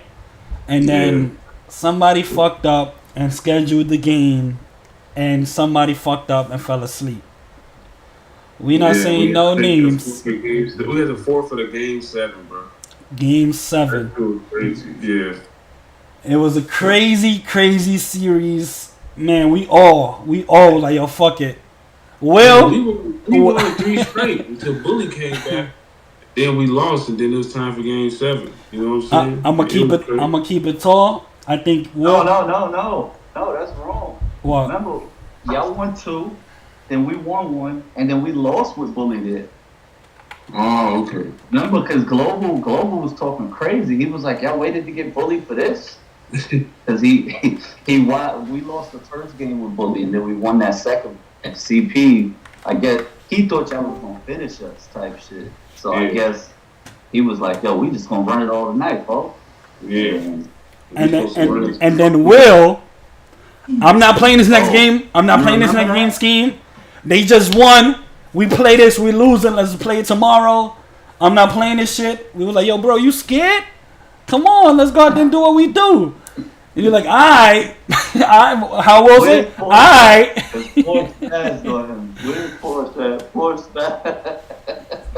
He was like, alright.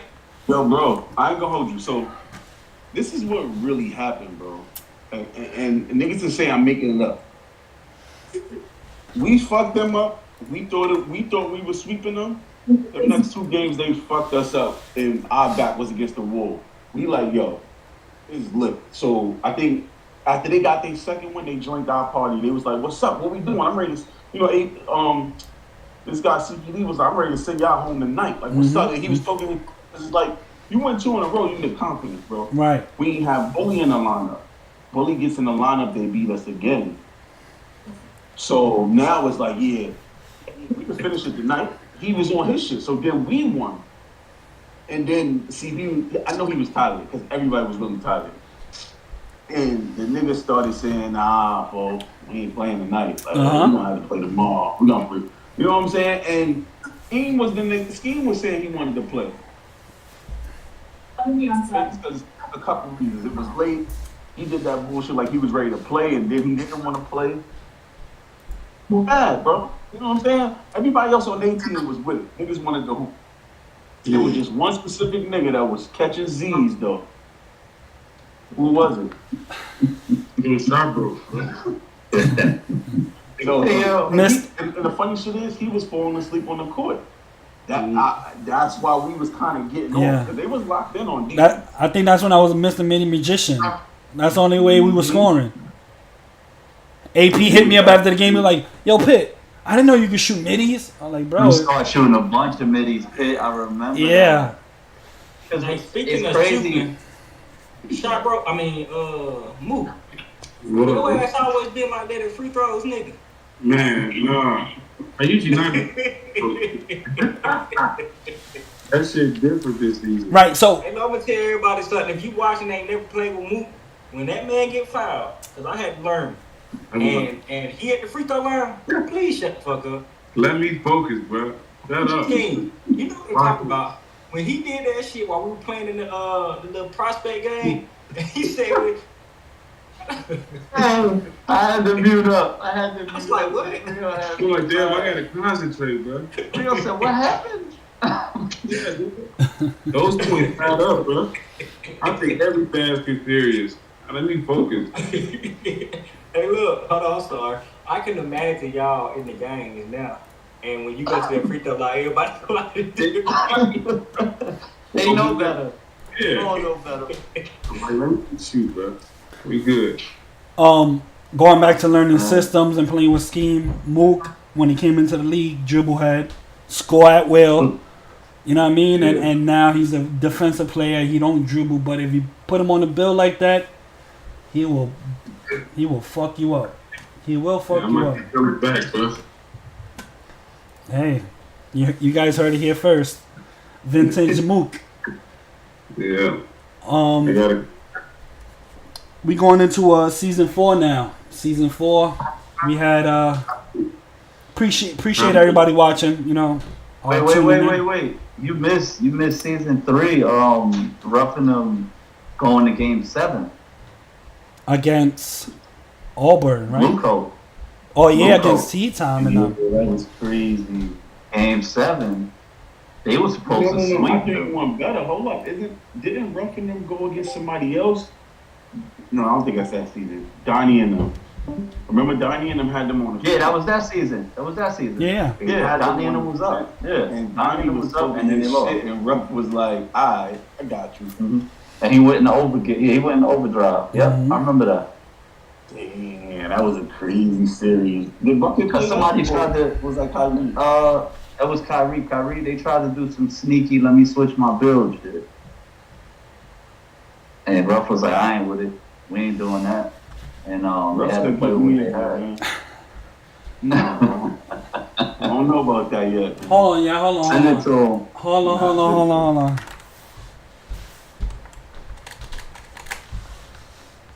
Yeah, they went game 7. Crazy. You know, playoffs, every playoff somebody go through something. Cortez went through something that playoff. I don't know what he did, but he was like he was out for like 3 or 4 games. He got suspended. Like he got suspended. It was with you, wasn't it? Yeah. This guy right here, man. Vintage. Yo. Vintage. Was good. Vibes, man. How's everything? What's going on, man? Long time no Everybody see. good? Happy holidays, happy New Year to everybody. Yes, sir. I ain't see you. Yeah. You know you got to show your face. There you go. Let me get out in the open. In the dungeon right now. Let's get out. Yeah, I think they went to game 7. He probably tell you better than I could. But I know they won without their starting center. T-Tom and them thought they had him. And I think it went like 3-0. Then it went 3-3. And then, yeah, it was like 3-0, bro. It was done. The first game, it was 3-0. Yeah, there was. It was almost a sweep. Yeah, that was the first tip. So we went up. Wait, nah. It wasn't 3-0. It wasn't 3-0. Okay. That one, so that was the one, I don't know if you remember. T-Tom and them, we was getting pressed on the schedule. Hold on, let me. Yes. That was the one. Yeah, that was the one we was pressed on the schedule. And they was trying to take forfeit on the first 2 games or whatever. Yeah. So I had together and I went and I grabbed our third center And we played 2 games that first day. We lost the first one, but it was close, and we won the second one. And then on the next time we played, we said, all right, we're gonna finish it. And I had my whole team on the ready. I'm like, yo, everybody playing tonight. Mm-hmm. So we came in, we won the first 2, and we went up 3-1. That's what it was. Yeah. We like, all right, we got. You thought that you wanted to let everybody play or something like that. I wanted everybody to play. Yeah. Exactly. Yeah. I wanted everybody to play. So I'm like, all right, fuck it. So we subbed. I think we subbed in 3 people. Everybody but me and Mally. Everybody subbed. They took 2, and it came down to game 7. And we took that shit. Before we proceed, I'm gonna do a proper introduction. King Ruff is in the building. If you guys look at record books, championships, MVPs, Ruff is him. This guy right here.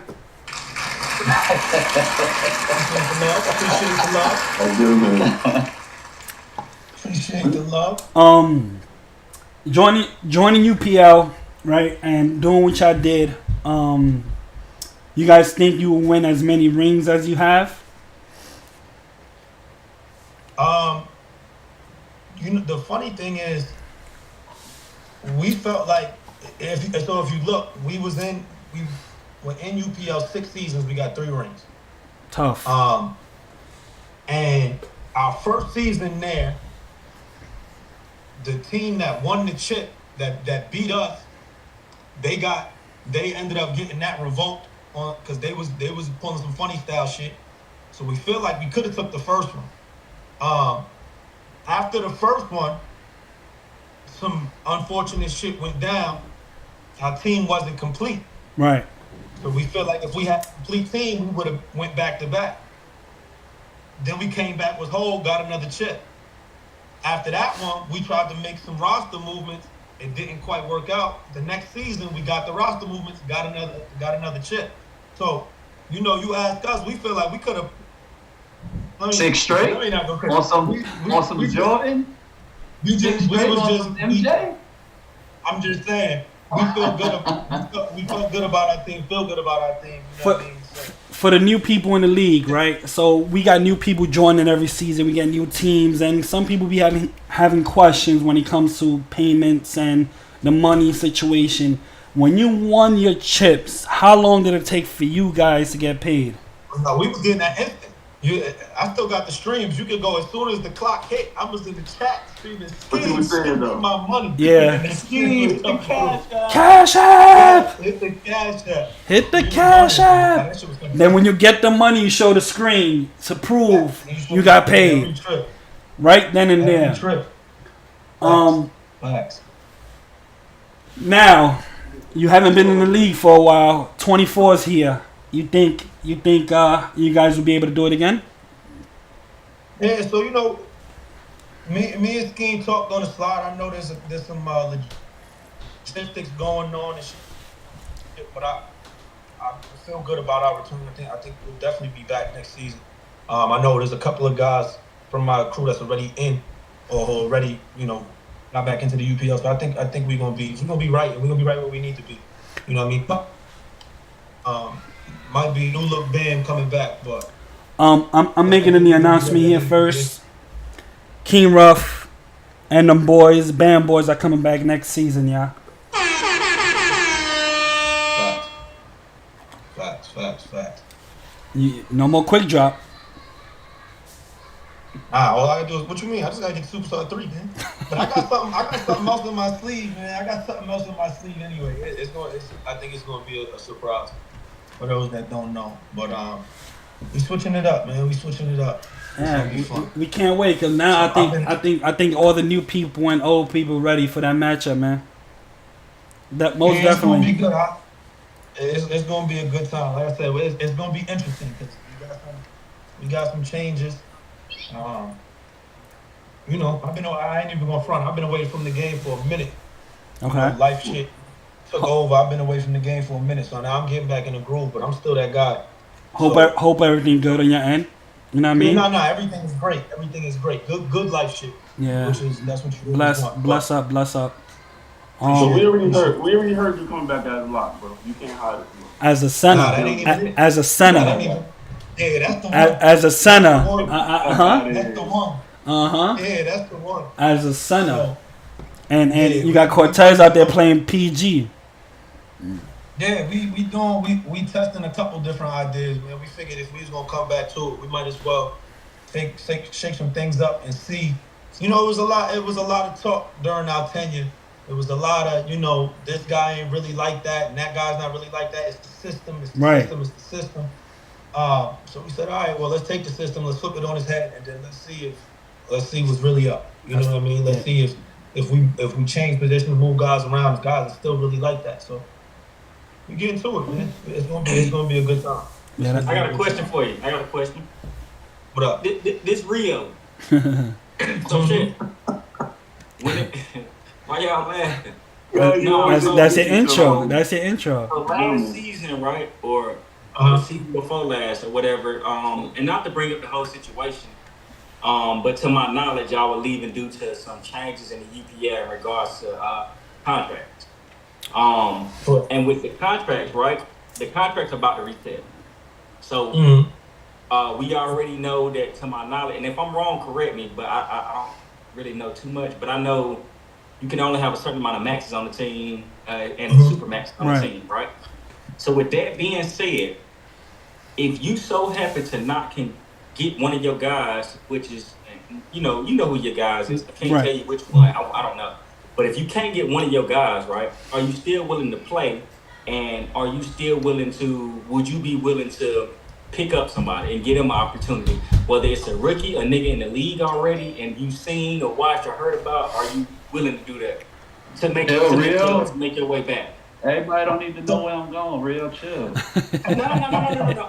This is a question I've had. Hey, listen, I had this question from, you know what I'm saying? No. Scheme said nobody need to know where he going. That means he's trying to say he joining them. Yeah. I mean, just quick to touch on it, not to get back into the bag. So like, it was never a bad terms thing. You know what I mean? Right. It was never a bad blood thing. It was just, I was running an organization the same way UPL was, and we made a decision as a team. It wasn't really a rough decision. It was a team decision. Right. And now it's the same thing. It's a team decision. And so we talked amongst ourselves about the possibilities and about what it could look like and what it might look like, and we decided that we was going to move forward. So I think I can't even really reveal a hand because I don't even think we put our true hand together yet. But what I can say is that we prepared for whatever. You know what I mean? So we might go, recruitment is open. You know what I mean? Or we might say, I think we kind of figured it out, doors is closed. You know what I mean? And then it might be a situation where, some guys is like, this go around, I want to go test the waters over here, I want to go try this. Or maybe they might want to put their own team together, or some guys might go, I'm coming back. So everything is up for discussion with us right now, and I think that for us, what we really decided is we wanted to get back into the groove, get back into something that was familiar for us, something that we had a lot of fun with, and then go back and have a lot of fun with it again. You know what I mean? Right. Like UPL, we wasn't there from season one, but we feel like we was there from the beginning. You know what I mean? And we helped take part in what it's become, and as we would hope to think our presence was missed because we missed being around it. So. We looking forward to coming back and having a lot of fun. Your record's still there. Would you ever go play? Would you play for anybody else? So it really depends. I'll say this: I got a lot of like blood family on band. Like my little brother, my blood cousin, or two of my blood cousins is on the team. So it's a tricky thing. Going, I'm gonna just leave my people. You know what I mean? So that's a funny thing. Now, if it was a package deal situation, let me say this: BAM is a family. Every member, I look at them guys like those is my family. We started it from the beginning. We don't run that, starters. Like we go, who's available to play tonight, and we play. So, and I would assume they would kind of leave me hanging, and I would never leave them hanging. But what's different about us now is, like I said, life things kind of happen, and guys have had time away from the game to do things, and now we kind of have an understanding like, we could go, especially when it comes to UPL, because of the dynamic of UPL is different than other leagues. I think other leagues we wouldn't treat it the same. But with UPL, it's like, yo, you know, there's friendships built in other It's places. love. There's It's love. relationships built in other places. So it's like, yo, all right, let's do it. You know what I mean? Everything is up. Everything is up for discussion. I'll say that. It's to a point where I think we could get a group of people in a fucking game basketball league and meet up in real life and have a chill day, a ball day, or whatever day. Right. I think it's like that. Right. Yeah. So it's everything is up for discussion. You know what I mean? We'll see how the cards shuffle up and then they get dealt and then we go from there.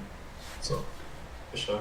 We going to season 4. Damn, I can't get no questions from Oh you? yeah, my bad. My bad. That nigga stop dancing. You know, when you talk about us, there's a lot of season discussions that I gotta jump back Yeah, in you time, missed a lot. So, Yeah. you feel me?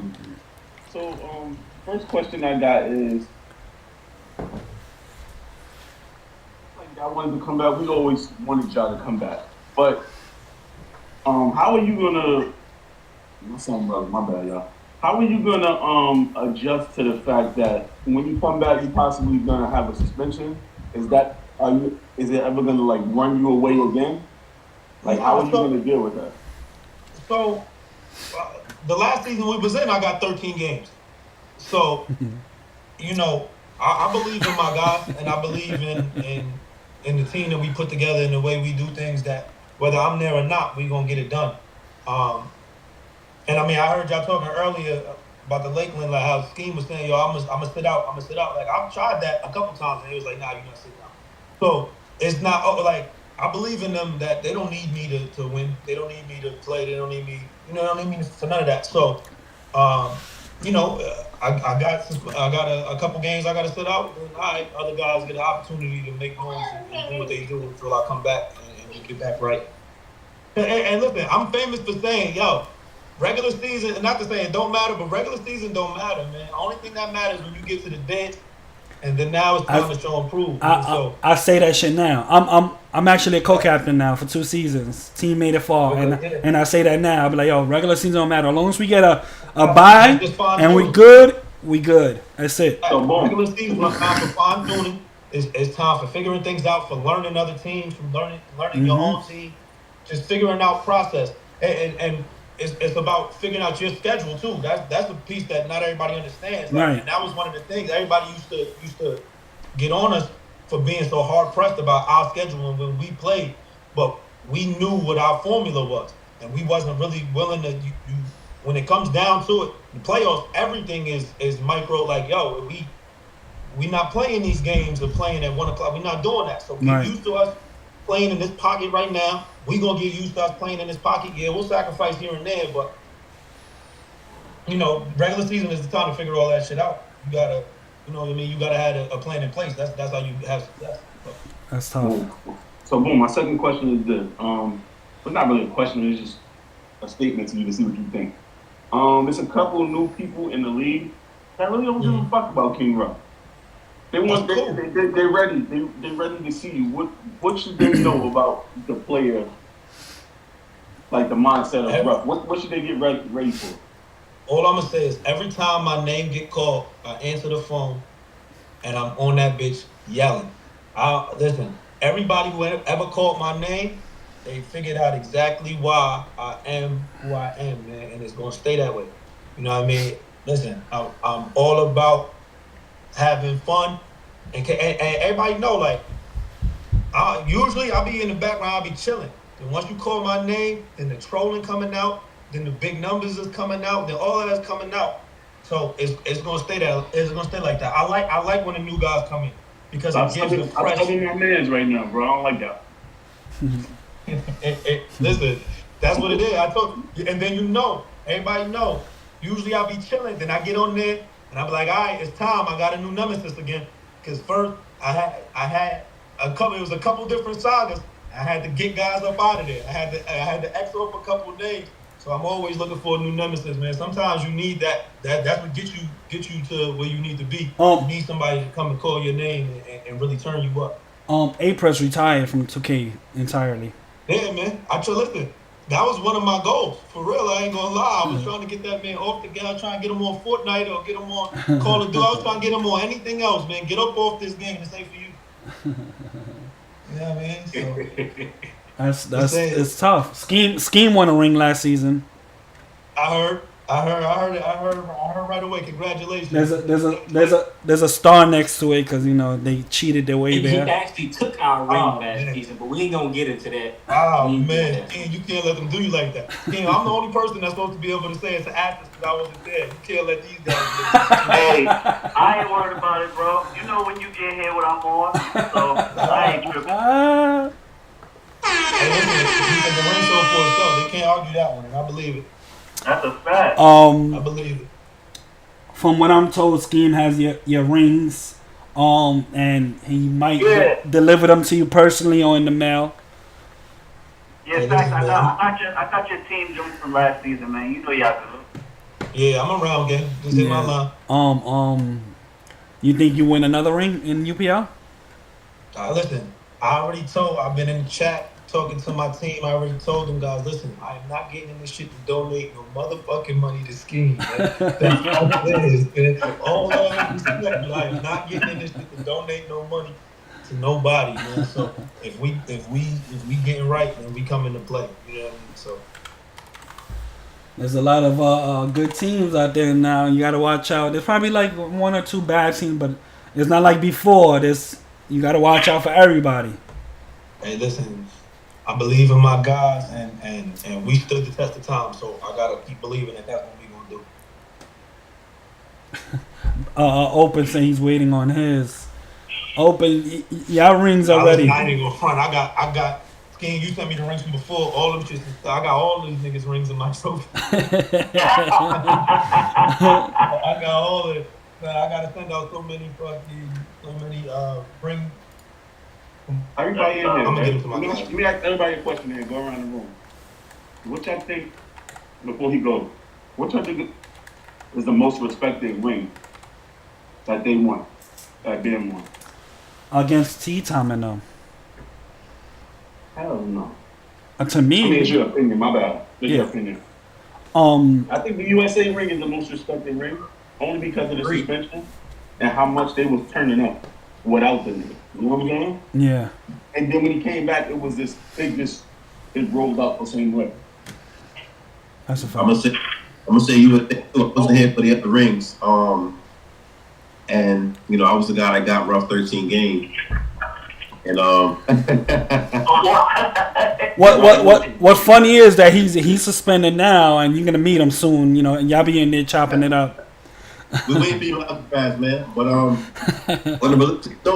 I was trolling rough. I wanted to get the best of him. I thought that getting him suspended would at least throw a monkey wrench in the team a little bit. So when they got to see us in the playoffs, I think he dropped 55 the first game or 50 something. I don't know. Ask Marco, but never mind.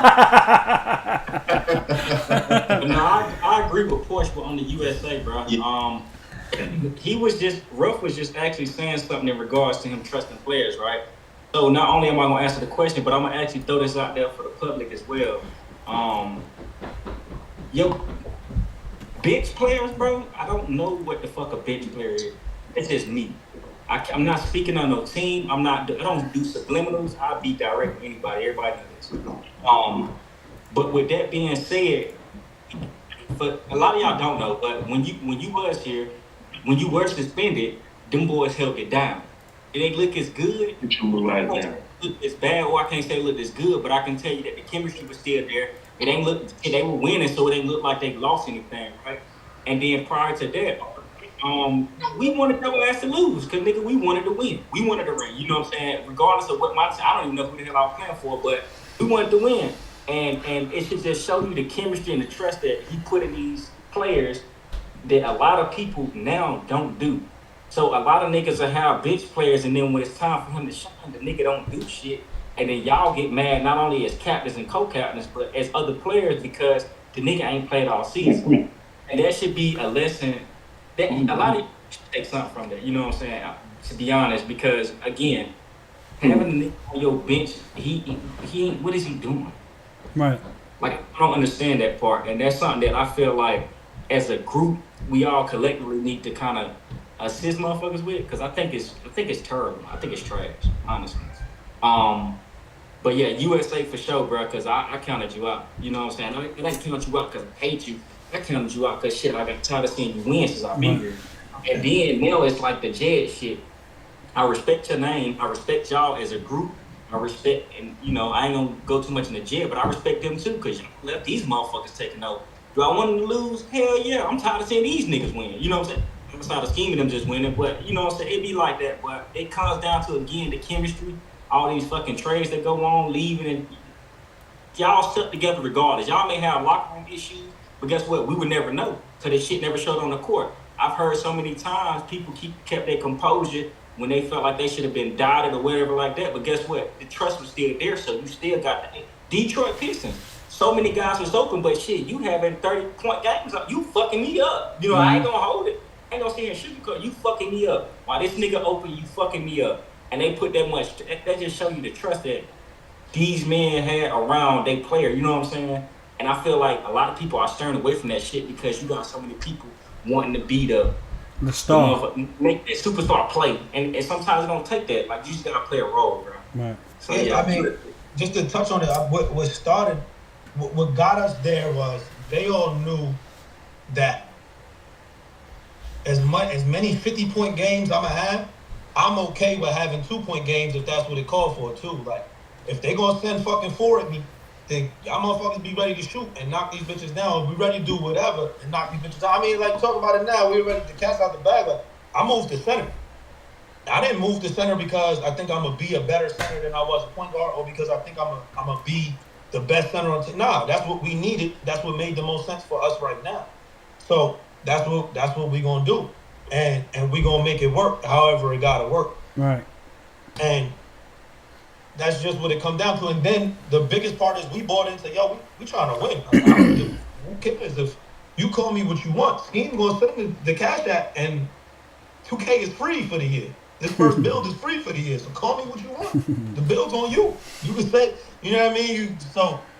You know what I mean. And I've been vocal in a bunch of the captains' chats when a lot of those conversations was happening about contracts and about league parity and about keeping guys on their team and all of that. And I've been saying, like, yo, you got to make the main thing the main thing. It's about winning. Y'all got too much. You trying to build a team around a guy. Nah, the team wasn't built around me. The team was built around us. We knew what we were good at, and we knew how to put guys in spots to be successful. Come on, open the best shooter on 2K, in our opinion. So we gonna put him in the spot to do that.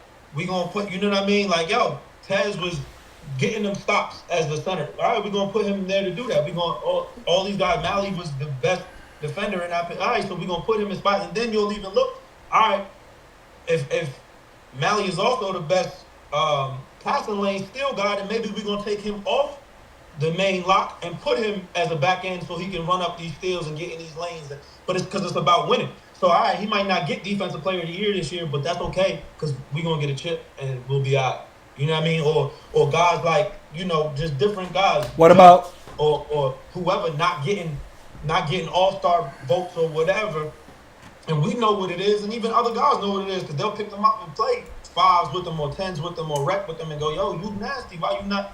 Because we about what we about, and that's what it is. So, and that's why we never cracked either. A lot of y'all watching this hear this, bro. It's real shit. This shit makes the most sense, and some of y'all don't make sense with the positions y'all doing, with the changes y'all doing. It just don't make sense, and it's because a lot of y'all are out of position anyways. Stop trying to run for the top tier lock. You ain't a fucking lock. You ain't a center, you ain't a shooting guard, or point guard, or a fucking small, whatever. Accept your role. Play your role. Right. And if the team that you on with your IRS don't fit, I'm being honest with y'all. Move on. Go to another team you can adapt to and be an asset to. Because all this shit y'all doing, just, again, y'all send a scheme money. You gonna have a fucking new car by the end of the year. Well, shit, in a couple days. Before I move on to season 4, what about one question? You gonna have your best bench player come back, Fablo? Listen, man, we talking, and it's always been, like I said, them guys, that's my people, man. That's my family. And, right. Tez is still running with us, and that's his blood. That's his blood. So right. The door's always open for Fablo, bro, always. No matter what, you know what I mean? For whatever he want to do, the door's always open. So, when we get closer to the time to return, we're going to make it happen. But I can say, since we've been back, Fablo been in the lineup with us. So that's respect. Season 4. Ruff, we appreciate you sincerely. You know what I mean? You ain't gotta leave. You ain't gotta leave. You can stay. You can come back. You can do whatever you want. I'm just letting you know that I'm now. gonna be in the chat, man. I'm gonna be in the chat. Appreciate you. I'll send that invite if it's time for me to come back. Yes, sir. Yes, sir. Nah, You just join up. You don't even gotta send an invite no more. Just join up. Season 4. He won't. He got 6 rings. He do what he wants. Right? You know what I'm saying? Season Happy New Year, y'all. You too, brother. Same to you. Season 4, we got MVP Oveda, Offensive Player of the Year Ruff, Defensive Player of the Year we got Theron, Rookie of the Year Oveda, Most Improved was Tay Ellis, SMOI was Tron, GM of the Year was Whack Boot. All-Star MVP was Molly. Summer League, Donda won it. Mid-season tournament was Bishop. Champs was IMG with Yeti. MVP was Yeti. Anybody has anything to say about this? Was that the season that Aaron set that record? Yeah. I don't think I was there. He set the record. I think Theron should have won Finals MVP.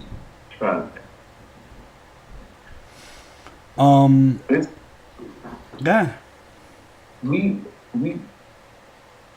Well, I wasn't UPLC yet, but UPLC is aware of some awards they fucked up. I think it was Oveda. Oveda was really about to run the whole table with those awards until they went back in and got it right. Not to say nothing about his season. He went crazy that season. But trust me, they do better now when it comes to awards and getting it right, bro. This is we on season 4, right? Yes, sir. Season 4. Coming from season 4. You know what we didn't talk about from season 3? Who's that? We didn't talk about Tay Ellis. He was a rookie. Tay Ellis was a rookie in season 3. But his breakout season was season 4. But so let's stay on season 3 though, because to make that transition from being he was a half a star, right, to go to like a household name, that was kind of crazy, bro. I don't think we've had a player transition from that quick. But you know what? The way that he got there, the way that he got to, because I remember him being on Reef and them teams. The way that he got there, it's like he was asking for kudos instead of letting the league give him his respect. I think that kind of slowed down. I think what turned him around was the star system. He was upset that he got a low star, and he was under everybody else, that he felt like he could do it on his own. And when season 4 came, it was a whole different Tay Ellis. Shout out to T-Tom, because I say, yo, we can give him 1 star. T-Tom said, I need half a star. So, okay. That was way too personal. I remember that. That was way too personal. We need a... I remember that day, too. I remember that day. T-Tom like, fuck it, I take 2 stars. Fuck it. He was like, all right, then you get 2 stars, then you're the big baby. It's like that. Fuck it. Also from season 3, because I heard people question it. Was T-Tom that locked that we put him up there for? Oh, shit. That nigga's a tiptoeing. Everybody, Mr. Tay Ellis himself.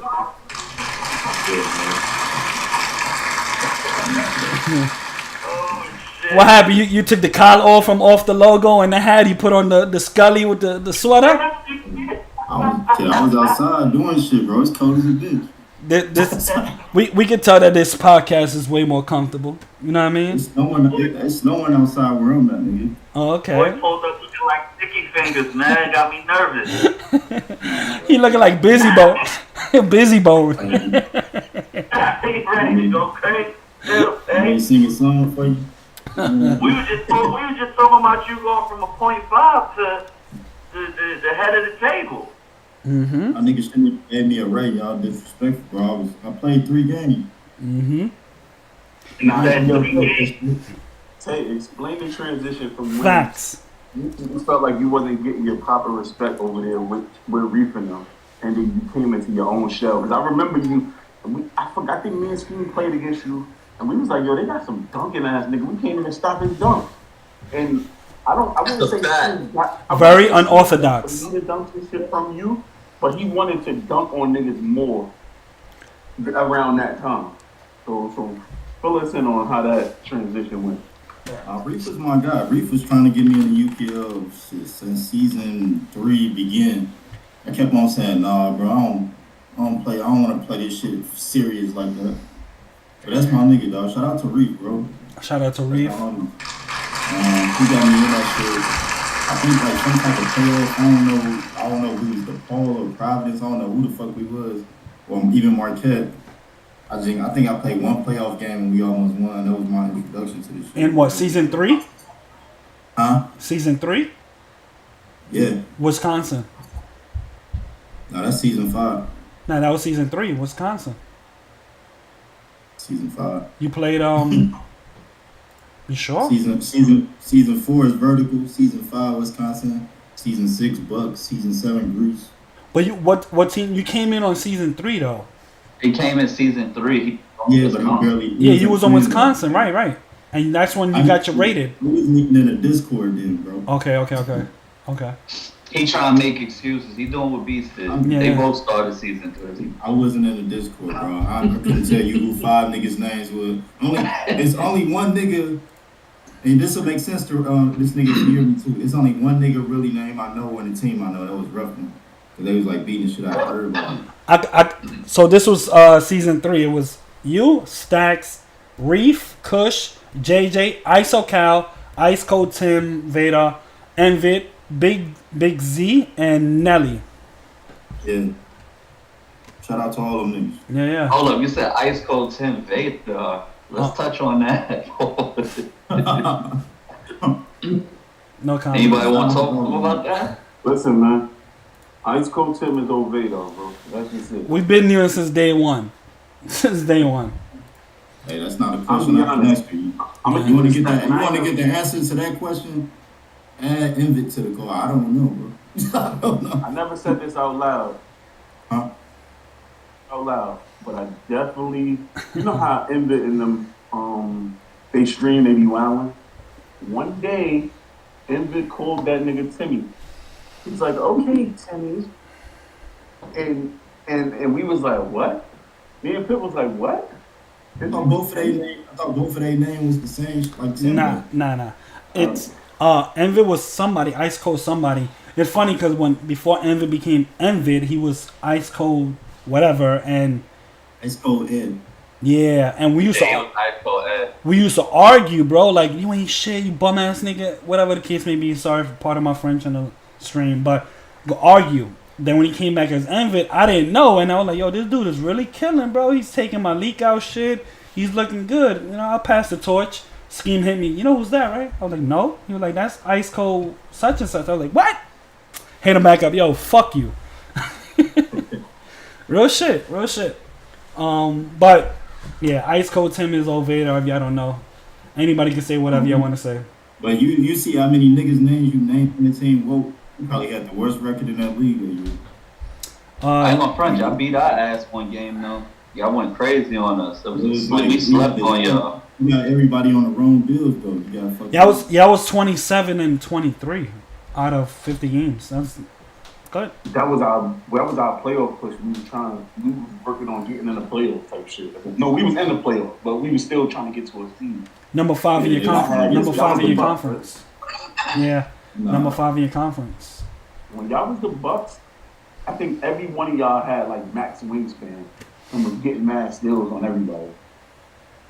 I don't know what season that was. Yeah, that was season 3, bro. Yeah, that was 3, bro. 3 was good. Wisconsin Bucks. Yeah. He talking about I know you talking about the herd. Yeah. Because herd. Right. Confusing this shit out. Wisconsin herd. Everything that's Wisconsin, that's what team we were. Yeah, that was herd, bro. So season 4 here, and you came out with your team. You have vertical. We had a conversation. we had a conversation where we wanted to switch bit. We had to try something different. For some reason, I think we lost ISO Cal, the CPD team, and that was our point guard. Right. So we had a conversation where I think Reef was gonna play point guard, and I was like, shit, we did that last season, and look what we did. And like we was practicing before that, and this shit it didn't look right. So the only nigga that was with me, like the team was against it. They didn't want me to do that shit, but I said, let me switch to like the shooting guard or whatever. Right. And I'll handle the ball sometimes or whatever. JJ can handle the ball. Everybody, only nigga that was with me with that shit was Kush. Everybody else said they was mad. They was making they new bills, but they was pissed off doing it. All right, nigga, we finna prove you wrong. That's how it was. It wasn't like we finna embrace this nigga and he trying to win too. It was like, nah, nigga, we finna. Cause I didn't have. You got to think about it. That build I came with, I didn't have no midi. I didn't have no three. That shit was pure dunking, bro. Right.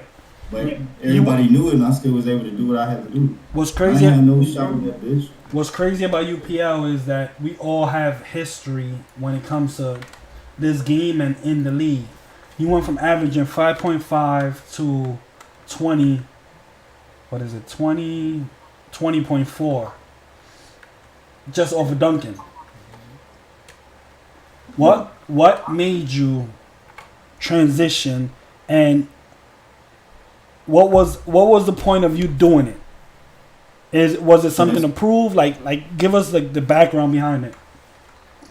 I think I had a conversation with Scheme and T-Time. I was mad because they had this little rating and star rating shit, and realistically it was like 100 and something players, and I swear to God on the Holy Bible, they had me as the third worst player in the league. And I said, bro, I understand like if niggas don't got me here and here, but y'all got me the third worst player in the league, and I barely played. I ain't do shit wrong. so I was mad at all. Then I was talking to both of them niggas, and they replied back was, they all was saying the same shit. Scheme would say, well, I didn't do it. Talk to T-Time. T-Time would put it on Scheme. And I'm like, all right. I was really mad at T-Time. I ain't gonna lie. So I made it. Wait, hold up. Ain't no way. You saying that he said that it was me?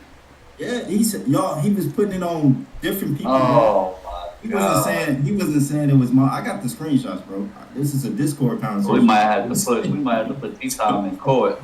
So I was really mad at T-Time though, because I think he was the mastermind behind that shit, because everybody was saying it.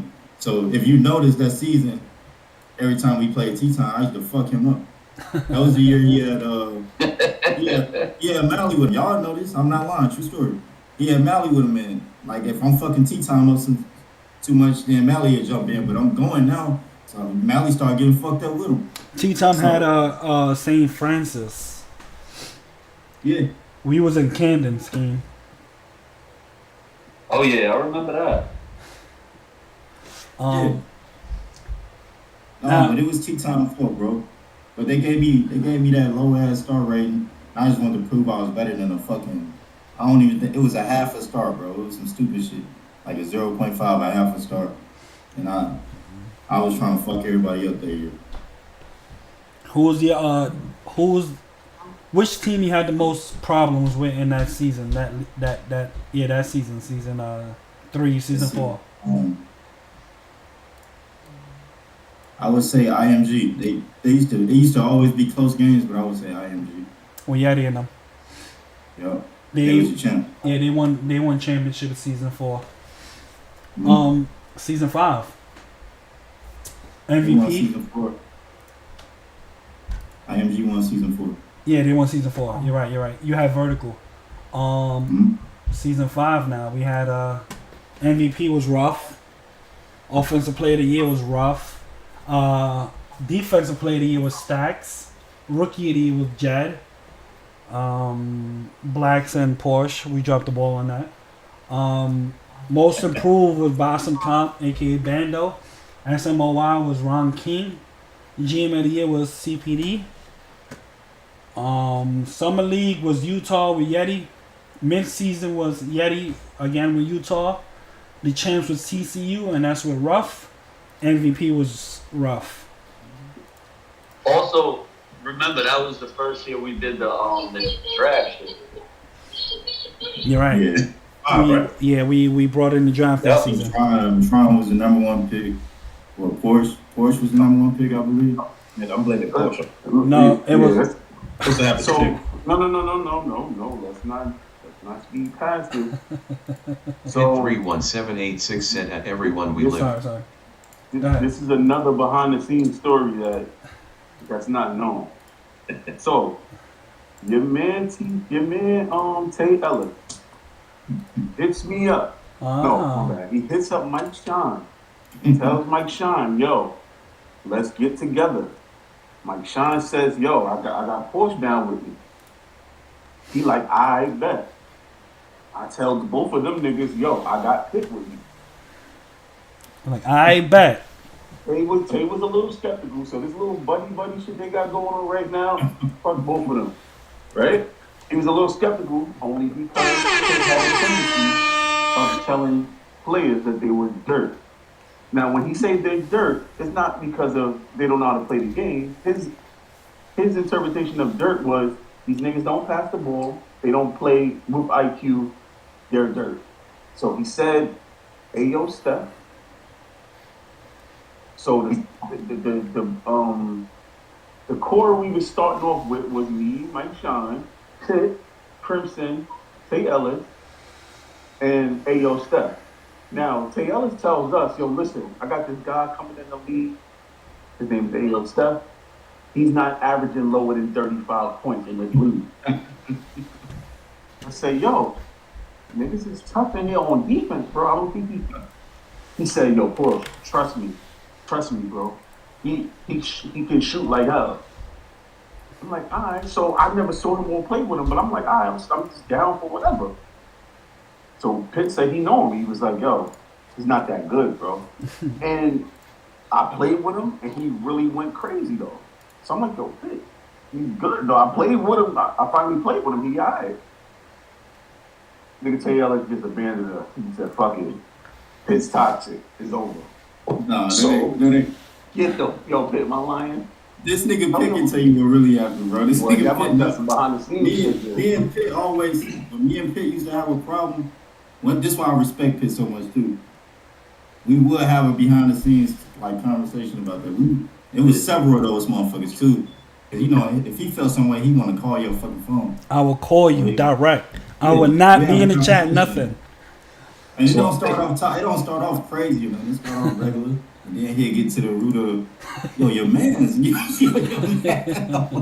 And he's like, he was talking, I'm loyal, bro. So Pitt knew this, though. I'm loyal. I don't know what happened, but Pitt was like, fuck them niggas. Like, we ain't hooping with them niggas. It was a couple of them.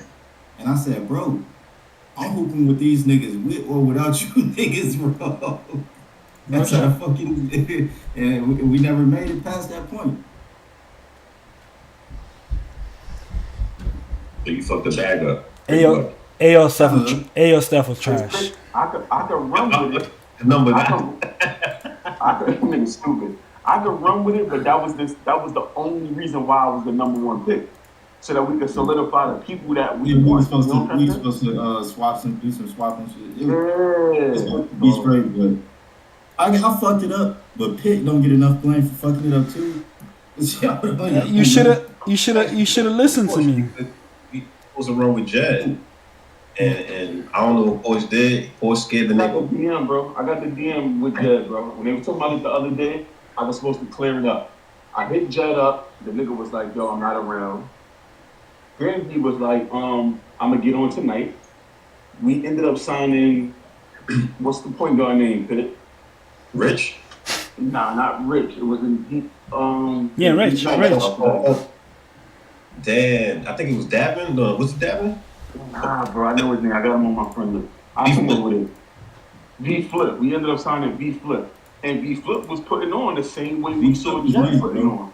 V Flip was nice, but V Flip was the kind of guy that runs with his IRLs. Like he didn't know us, and we wasn't getting enough practice, so that kind of didn't work out either. So then when we signed V Flip and somebody else, Jed hit me like, "Yo, what's good? Y'all still got the spot?" I'm like, "Yo, we signed somebody." We played some first game, the nigga has 41. All Zen 3. All Zen 3s in our head. I'm like, "Yo, we dropped the ball, bro." I remember that game. Tough. and Porsche dropped the ball. Going back to AO staff, we played rec. We throwing alleys. We killing them with alleys. It comes down to the end of the game. We're about to throw an alley. We get a timeout. Who the fuck called a timeout on our team? Tay, you called a timeout? I ain't call it. Porsche, you called a timeout? I ain't call it. So Porsche, always Porsche. Yo, Steph, why would you? He goes, Steph, why would you call timeout, bro? Like, we know it's you, cause y'all not passing the ball. I was like, I sent a text, yo, he trash. He trash. Now that shit, I was like, damn, that's some weak ass shit. He caught it, and I'm looking like I know y'all. I said T-Top. I didn't want to say nothing. I remember it was awkward as hell. Was it or not? Was it not? It was weird as fuck. Because this nigga didn't do that. Also, that season, I respect Yeti and them rings that season too. For coming off, being with Lakeland, doing their own thing. I don't respect how they got together, but because Theron was like, he's staying with us, and then when we got everything together, got all our players, he was like, he hit me and Scheme like, yo, I'm gonna join Yeti. I'm like, well, okay, cool. Text. So, who else? What else done here? The ref won again. That was a good championship because it was so many good teams, dog. Type 1 team was good. Fucking Yeti them team was really good. Jet them team was good. Fucking, it was so many good teams, bro. But it was tough because it was one and done. AP team was good. TCU was good. It was so many good teams, bro. This was season 5, right? This is season 5. Georgia Bulldogs was good.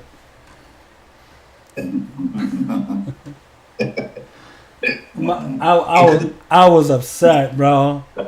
I was upset. The 3 centers, nigga. I was upset.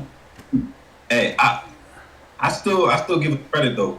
For all these other teams that came into the league and was missing players and they quit out and they got banned and shit. We run out there with 3 centers for half a season and balled out. What season was that? We got to that season? Season 5. It was season 5. We're talking about it right now. So. Wait, season 5 when Oso became a rookie in UPLC. I mean UPL. He gonna stay pet.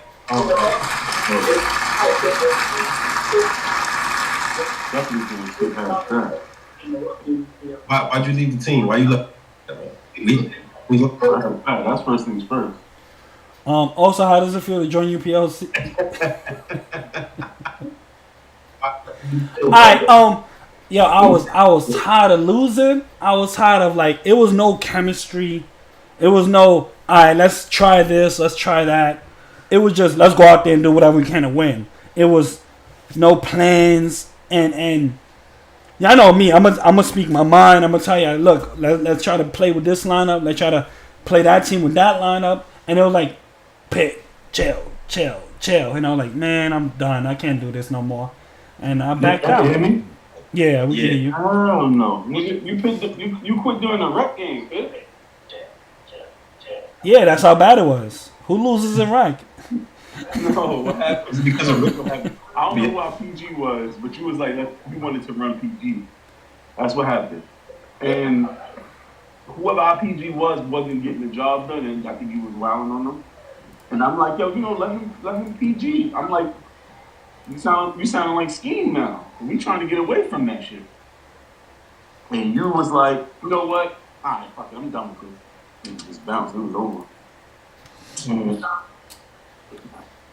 Also, what's was it? It was Rich. My man was Rich. Yeah. It was Rich. Also, that shit. I mean, also. Well, hold up. Let's get into that. Let's get into that. You sound like Scheme. What's going on? Because remember Scheme? Remember, used to be like, yo, bro, if you want to be a point guard, be a point guard. Don't tell me how to run. Don't tell me how to run point guard. Fact. So that's a Pip fact. was telling Rich things to do. Even though Rich was a rookie, he was so nervous. He didn't want to make a mistake. You know what I'm saying? Come on, bro. He didn't want to make a mistake. So he kept making mistakes. You said season 5? Season 5. Nah, that's a fact. But is that the same year that blacks made Rich quit the league? Yep. Yeah. We're gonna get there. Yeah. Yeah. Look at him. He disappeared and muted himself. Wait, that's also the time when Rio came in. Rio was on the Bulldogs. Oh. Yeah. He was? Oh. Hey, and he wasn't just on the Bulldogs.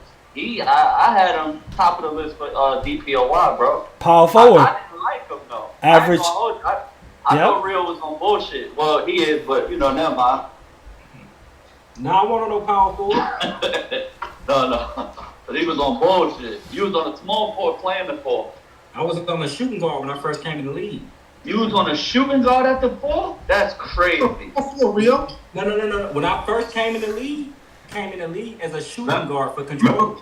So remember we was running 10. You was on a power forward. Yeah. I'm looking at it now. You was a power forward on Butler, unless it was inputted wrong. But you averaged 13.7. I'm trying to tell y'all, unless y'all let me get away with some shit, when I first came, I joined Controls Maryland Terps, and I was a shooting guard. No, you know what it is, Pitt? Whatever he is right now, it travels to that. So it's Okay. I was a shooting guard. He was a 2, but he was at the 4. That's what it was.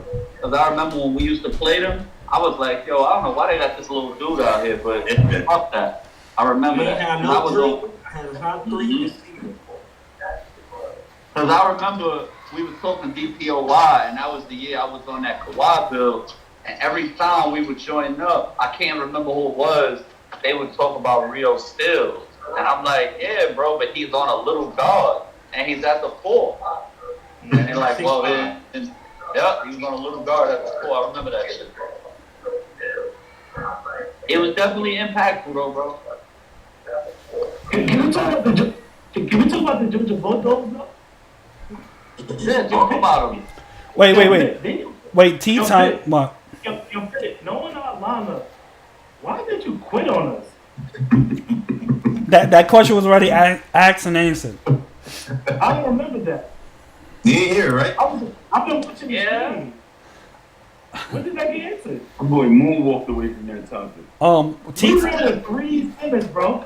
Orange, white, shine, and black. That was fire. I ain't have no dribble. This is my show. I don't want to talk about this. Y'all know why we had a bad season? Y'all know why we had a bad season with the 3 centers? Because nobody can shoot. And the nigga that can shoot probably the best left with.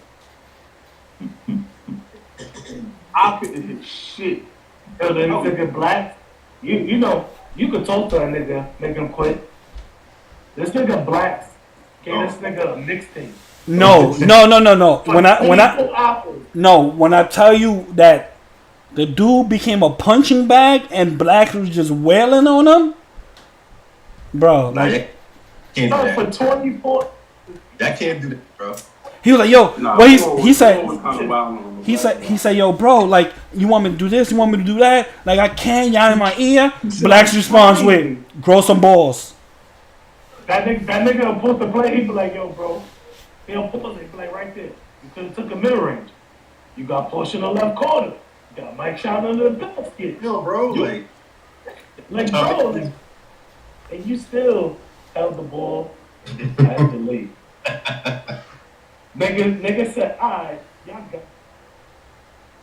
No, first of all, for the record, Dot said, Dot was talking like, yo, I'm out here too. Mamba was like, yeah, I'm driving down here too. The nigga said, hold on, you gotta hear the story. The nigga Blacks is driving down to, I guess they in North Carolina. The nigga said, yo, I'm on my way. So he was like, yo, me and Doc gonna pull up on you. The nigga said, I don't know if I got work at 10 a.m. or 4 p.m. I'm gonna let y'all know. We ain't never hear from that nigga since. He will be level 20 and he's not around. When the next time you play, he's like level 30. We're like, bro, like if you're not on the game, how you playing? In 2 days. Talking about I wasn't online, I was at work. Like, how? What? That nigga didn't enjoy playing with you, nigga. He did. Hey, he tried to come back to the league. I guess that ain't work out. Nigga said, stop it, Gracie. Like I said, we all have history. We all have a lot of things that went on in the league, man. A lot of teams that could have happened. Season 5, what we? Oh, that was Bulldogs and them. Rio, you was on Butler. You remember that or no? I remember that. Nick ain't talk. I quit. That's crazy. Wait, was that the season with Click had on? Never mind. That's when history repeats itself like that. That's when Scheme decided to go off and join CPD. Had the comp boys and everybody going crazy. Yeah. I fucking fouled Scheme in the fourth quarter and lost the game. Remember that shit? Tell us about that locker room, Scheme. Yeah, how was that locker room? D-Town. Yo, it was. I think that might have been the most. That might have been the most toxic team I was on, bro. Damn. I ain't gonna lie to you, bro. Scheme like publicly brought out of the door. I think that was I can't think of his name right now. Logistics, Elite Fish, him and his homie, the dude, I can't think of his name, but whatever the dude's name is, it wasn't Elite Fish, it was this man. He was tough, bro. He was a scorer, and the motherfucker was open for a three. He was a 3-point shooter and left the three to go for a dunk.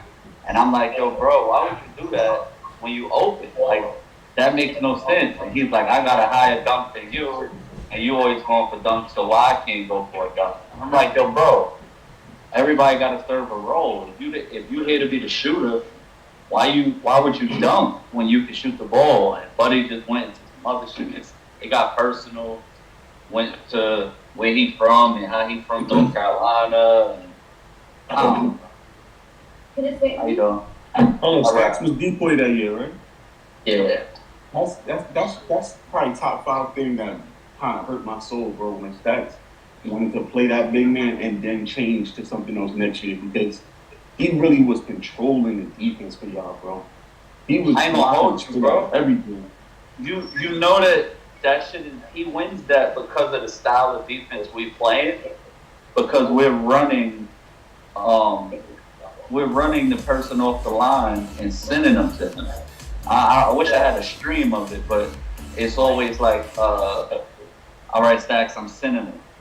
And I would pretend to play defense and let the person go right by, and he'll be waiting, bro. And this is where he was getting a lot of those stops or a lot of those blocks. Because, I mean, we played also caught like some crazy dunks. But the only person that really dunked on Stacks, I think Porsche caught him a couple times, coming from that left corner. And I think Tay might have dunked on him a couple times. But for the most part, he was stopping everything in that paint, bro. Yeah. There was only one dunk that you could dunk on him with. Real shit.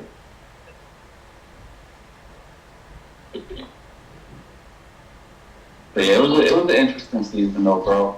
I don't know, because Porsche gave me a bill. Because my first bill I ever came with, I think I had like 53 stamina. Some crazy shit like that. It was weird, bro. So Porsche told me this bill, like, I think you'll get crazy with this bill. So now me, I got a 99 bill. 99 bill. And then I'm in a lineup with 3 centers. So, Porsche, we have you to blame for this sickness, man. Why you say that? Oh, for him going berserk? Oh, all right, so everybody always say, like, I mean, so when him this crazy nigga here, man. He was a lights out shooter, bro. Like, don't miss shot creating nigga, bro. That's a fact. Since Yeah. he was running. That's always been his game. You're 100% right, bro. Nah, And he was from the corner, he was wild. Yeah, the fades. Mm-hmm. So we saw it like, yo, all right, if we got 2 centers out there every time, we're in control of paint. You know what I mean? It was a shot in the dark because we thought we had also Pitt and another wing, and we'll rotate somebody being. We was trying to keep the system. Somebody being a power forward at center, and we'll always have me or Mike Shine in black. She's still sleeping. I'm gonna find out we had to be a part of the lineup. Shit was crazy. And then it's also wasn't doing good with criticism. He just fire on you. If you say anything to that nigga, he's blacking on you. No matter if you try to help him or not. This nigga's lying. I'm out. Talk about it. I can't agree. I can't agree with. I was on somebody's like, who the fuck you talking to? No, not like that. What I'm saying, you'll be like, you kind of got the same philosophy now. Like, nigga, you make a guard. You know how that duck feel, nigga? Mm-hmm. Facts. You don't got no handle. I ain't talking to you. Mm-hmm. They laugh in that nail practice. Mm-hmm. Yo, I ain't gonna lie to you, and this is for everybody in the UPL. You cannot listen to a center that never dribbled tell you what's a bad move. I don't care what they say. Like if you practicing your craft, don't let a nigga that can't dribble tell you blah blah blah. But bro, you can listen, but don't listen. Some people on this earth are fortunate to be born with eyes. They can see it. Not even that. Some people play ball in real life, so you could see that some things are not even working out. I used to be like, also shoot from right there. Like, you ain't got to dribble all that. Yo, Pitt, you so annoying. Wait, you said some people was born with what, Forge? I'm crying. No, that's the part that I don't agree with. I think you don't tell nobody when to shoot. But I know how you feel. You dot a nigga and they don't shoot, they run around and try to dunk. But also with throwing it on niggas that year, he should have mad cool. But head coach, sometimes it's not working. All in their life, bro, and they basketball geniuses. You gotta really. It's a gift and a curse with that. So I get what I was trying to say, but sometimes you gotta just open your mind to other perspectives. And I always say like when you put it all together, you're gonna be unstoppable. Like you almost there. You're almost there. You about 80% there. You add that other element. I ain't gonna blow you up. Oh my God, but you add that last element that we always talk about. Ain't nobody gonna stop you, bro. Yo, I gotta ask this question, man, for I have to do something. That team, that Georgia team, right? Y'all had 3 centers, right? Mm-hmm. Was y'all, regardless of how when Pitt left, y'all had to play with them 3 centers? It seemed like y'all wanted to play that way with me anytime, anyway. Like y'all wanted to have 3 centers out there. Was y'all gonna play me like that regardless if y'all had Pitt or not? Maybe not 3 centers, but definitely 2. Yeah. This thing is crazy, bro. Let's shout out Blacks, because he's the one who made it. He brought out the Tay Ellis stopper game plan where you have somebody sit in the paint and just wait for Tay to come in there to do something. That defense, because appreciate the love, man. I used to have the toughest time with that defense because y'all made me do shit that I didn't want to do. I remember that playoff game that we beat y'all in, right? I had no choice but to do it, but I did not want to do it, bro. I'm having a fight with myself mentally the whole game. I put up 26 3-pointers, bro. I ain't gonna lie to you. And I party. If a nigga guarded you face up, it'll get Spazzed. Why are you guarding? He was like, I listened to the stream, and guess what I'm hearing Mike Sean say? Mike Sean was a ringleader. Fuck him to this day. He's like, it's Tay, leave him. It's Tay. To this day. That 2K. Yeah, for the record, Mike Sean, the most common. Blacks get away with murder with standing in the paint, bro. And I hated it. I'm like, they not giving this nigga the 3-second call or nothing. He just gets to sit down there. This shit gay. I just want to let y'all know that T-Time did join the podcast, and he's his camera's off and he's muted. I don't know what's going on, but shout out to T-Time. Yo.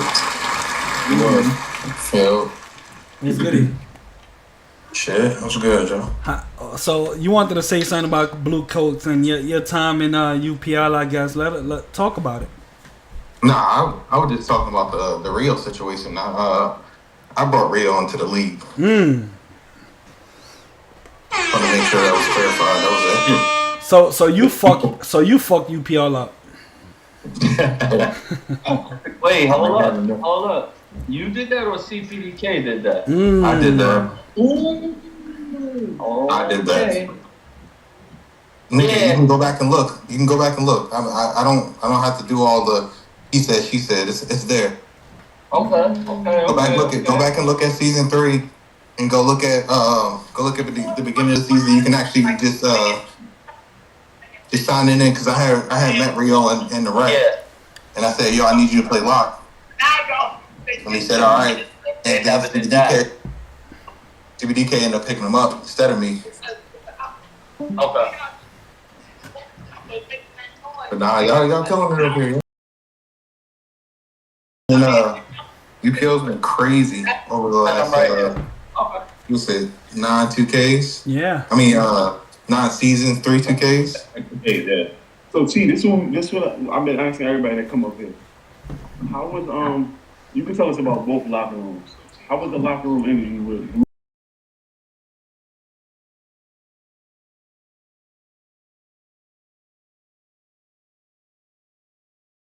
how was the locker room energy?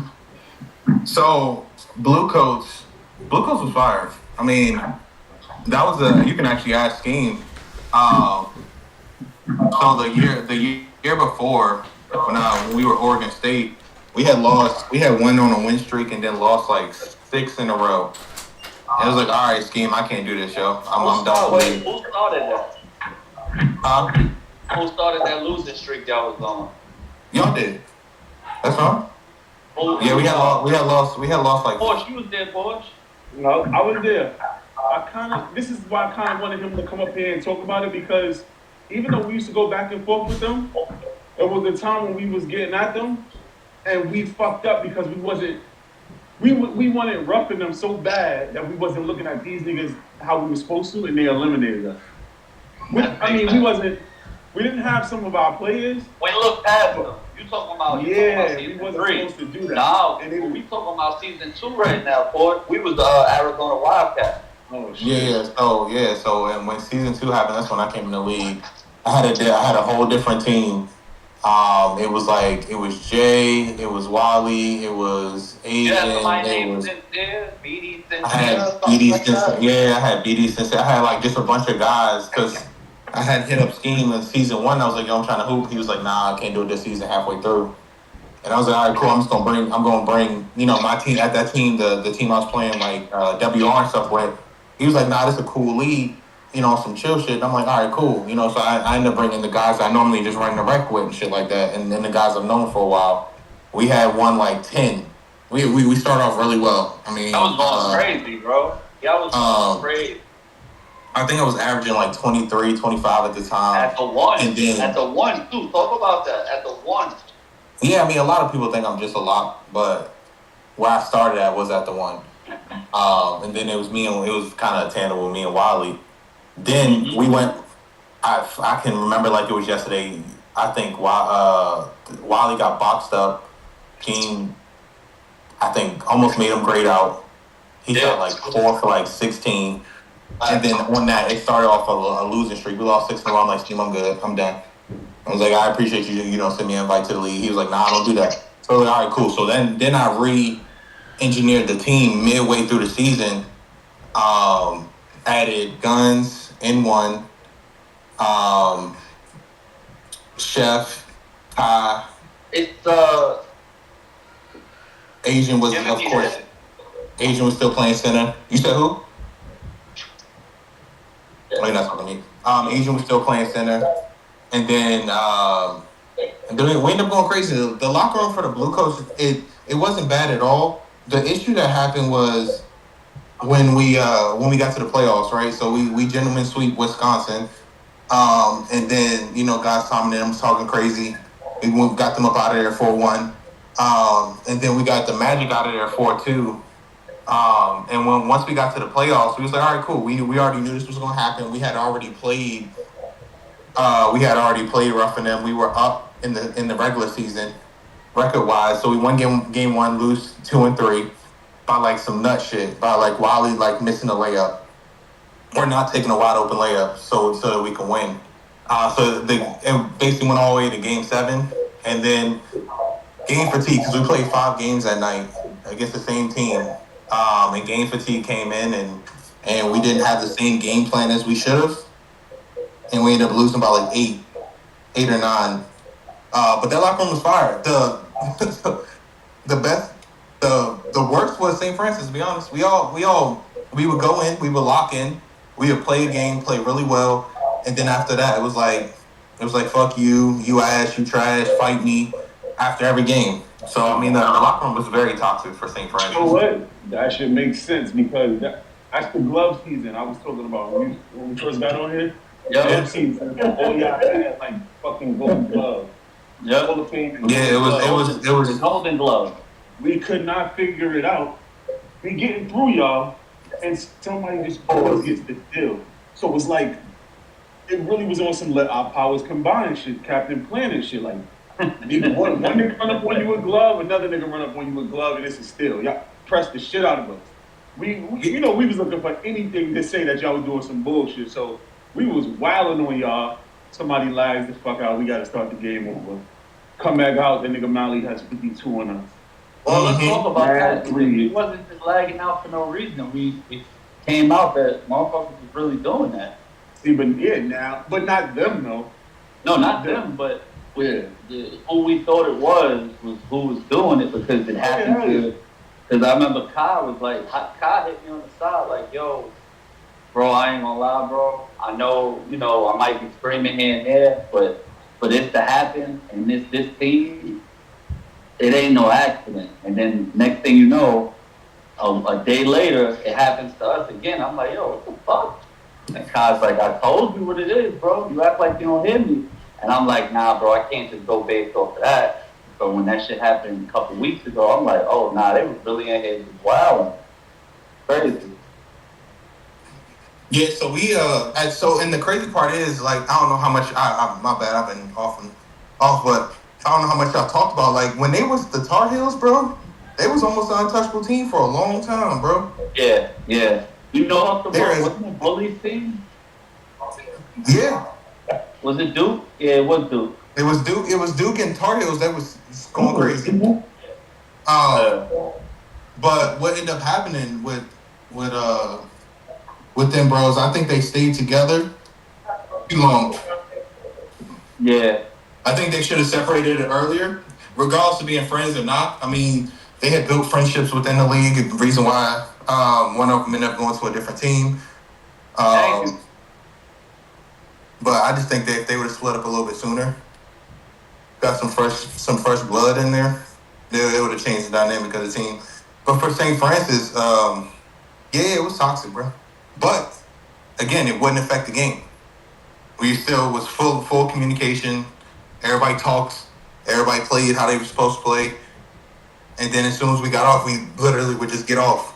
Everybody would leave the party. Nobody would talk to each other. Yeah. That was crazy. I mean, it was crazy because we had 4 people that had 90 plus steals on that team. That had 90 steals plus in the season. Let me ask you something, because a lot of people not hip to this. What do you have to say to N1 sitting out playoffs?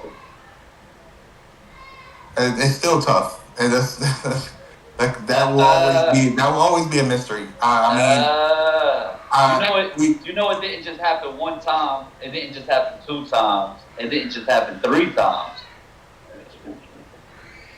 What, it was like some mad shit? I ain't never know about this story. Yeah, we go back to Oregon. Go back to Oregon. My man said his controller was messed up, so he couldn't play. So, yeah, I mean... I know too much. Yeah, you know way too much. You need to mind your mouth, It's holidays. Bro, we've been airing everything out, bro. But, basically what happened was, so, Oregon State, we got cheated. I don't give a damn. That team was cheating, so it is what it is. But, Oregon State, and once controller was messed up, so he couldn't play. And it was me at that point. It was me and him. It was like the 2-3 tandem. It was just me and him. We both dropping 20 plus a game, getting mad steals, playing up top and everything like that. He didn't end up playing there. Then he didn't play in St. Francis against IMG, which was tough because in the beginning of the day, as soon as the day started, we was like, all right, this is the lineup. this was gonna be. That was the day. That game was also the time where Guns had shot like 1 for 9 from 3-point line. We ended up losing that game, and I think N1 didn't play at Butler, and I don't know the reason why. You remember? You got a good memory too. Come on now.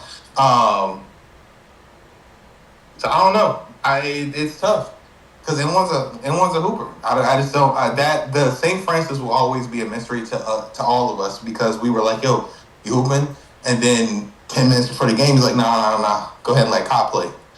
So I don't know. That's always going to be a mystery because nothing against Kyle because Kyle was and Kyle hooped and it wasn't. He was killing. He was definitely killing that season, bro. He was snapping, but it was just it was the game plan had already been like after it they were like, oh, we thought that y'all were gonna play in one, so they played us differently, which did leave us with open opportunities. We just didn't capitalize, right?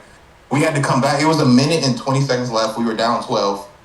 By the time it got to 20 seconds left in the clock, we was down 3. Wide open 3. Guns missed it. We got the ball back off the immediate steal. I try to pass the ball. Then Theron gets it. Then the ball goes back to Yeti. Get another steal. Call timeout. Try to run a play to get Guns open to shoot the final shot because everybody else is going to be face guarded and they end up missing. So I'm not going to blame N1 for the loss because we still lost at the end of the day. But there were things and situations that could have been a little bit different if N1 was out there. What about Evil Star and that Oregon State season? Oregon State and Blue Coats. Evil Star was fire. He was unguardable at one point in time. He was my favorite player, bro. I ain't gonna lie to you, bro. He was my favorite player.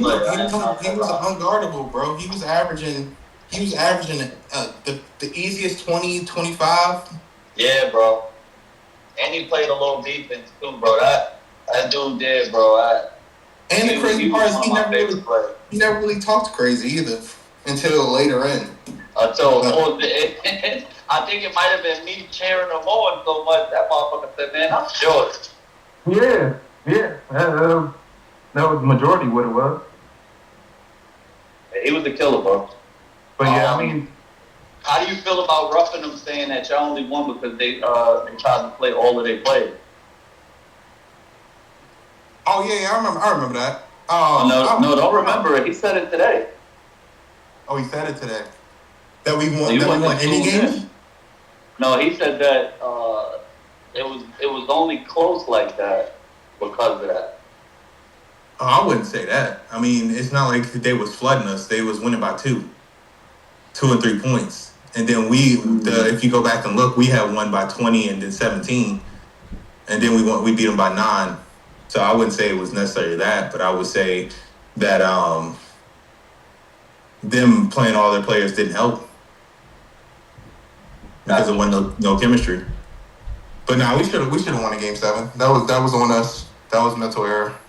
Since we talking about season 5, talk about drafting me and taking me off the board, and then fucking sending me to Mars.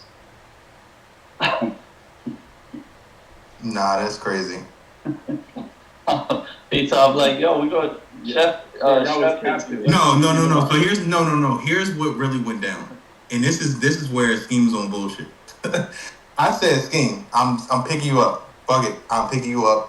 It is, and we just gonna hoop. Scheme then says, hey, to make stuff work, we gonna have to make a move. I would never bring that shit up. I don't give a damn about no other teams. He cared about the league at the time. Me, I was like, nah, we gonna hoop. He was like, 2 commissioners on the same team, this, that, and the third. I was like, all right, cool, whatever, I'll drop. He was like, nah, this, that, and the third, we got this going on. Send me to CBDK. Out of all people, he told me to send him. No. That was no, hell no. Because I'll let you lie, and then I'll clean up after you lie. Go ahead, tell your lie so I can clean it up. He basically wanted to go to CBDK. CBDK ended up building a team around Scheme, and that's why Tennessee was what Tennessee was.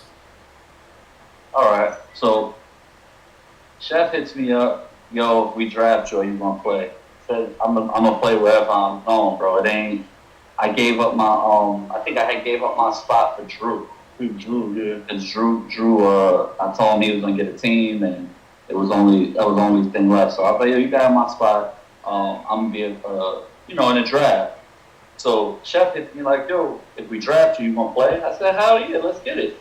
So he drafts me. Mike Sean jumps out the window in the middle of the draft lobby and says, y'all both commissioners, y'all can't be on the same team. Matter of fact, yes, you are right. That is how. And I'm like, and I think T-Tom spazzed on him like, you a cop or something. So that was what it was. So it was that. But it was, I don't know, season 5 was kind of crazy because that's when Hezzy was still trying to figure out who he was going to be and how he was going to play. Then you had Key, Chef, and Guns, and man, that Texas State game was again another issue, which was the locker room, and then Chef getting suspended before the playoffs started. Like that will forever. You too. I know, Frank. Chef is another one.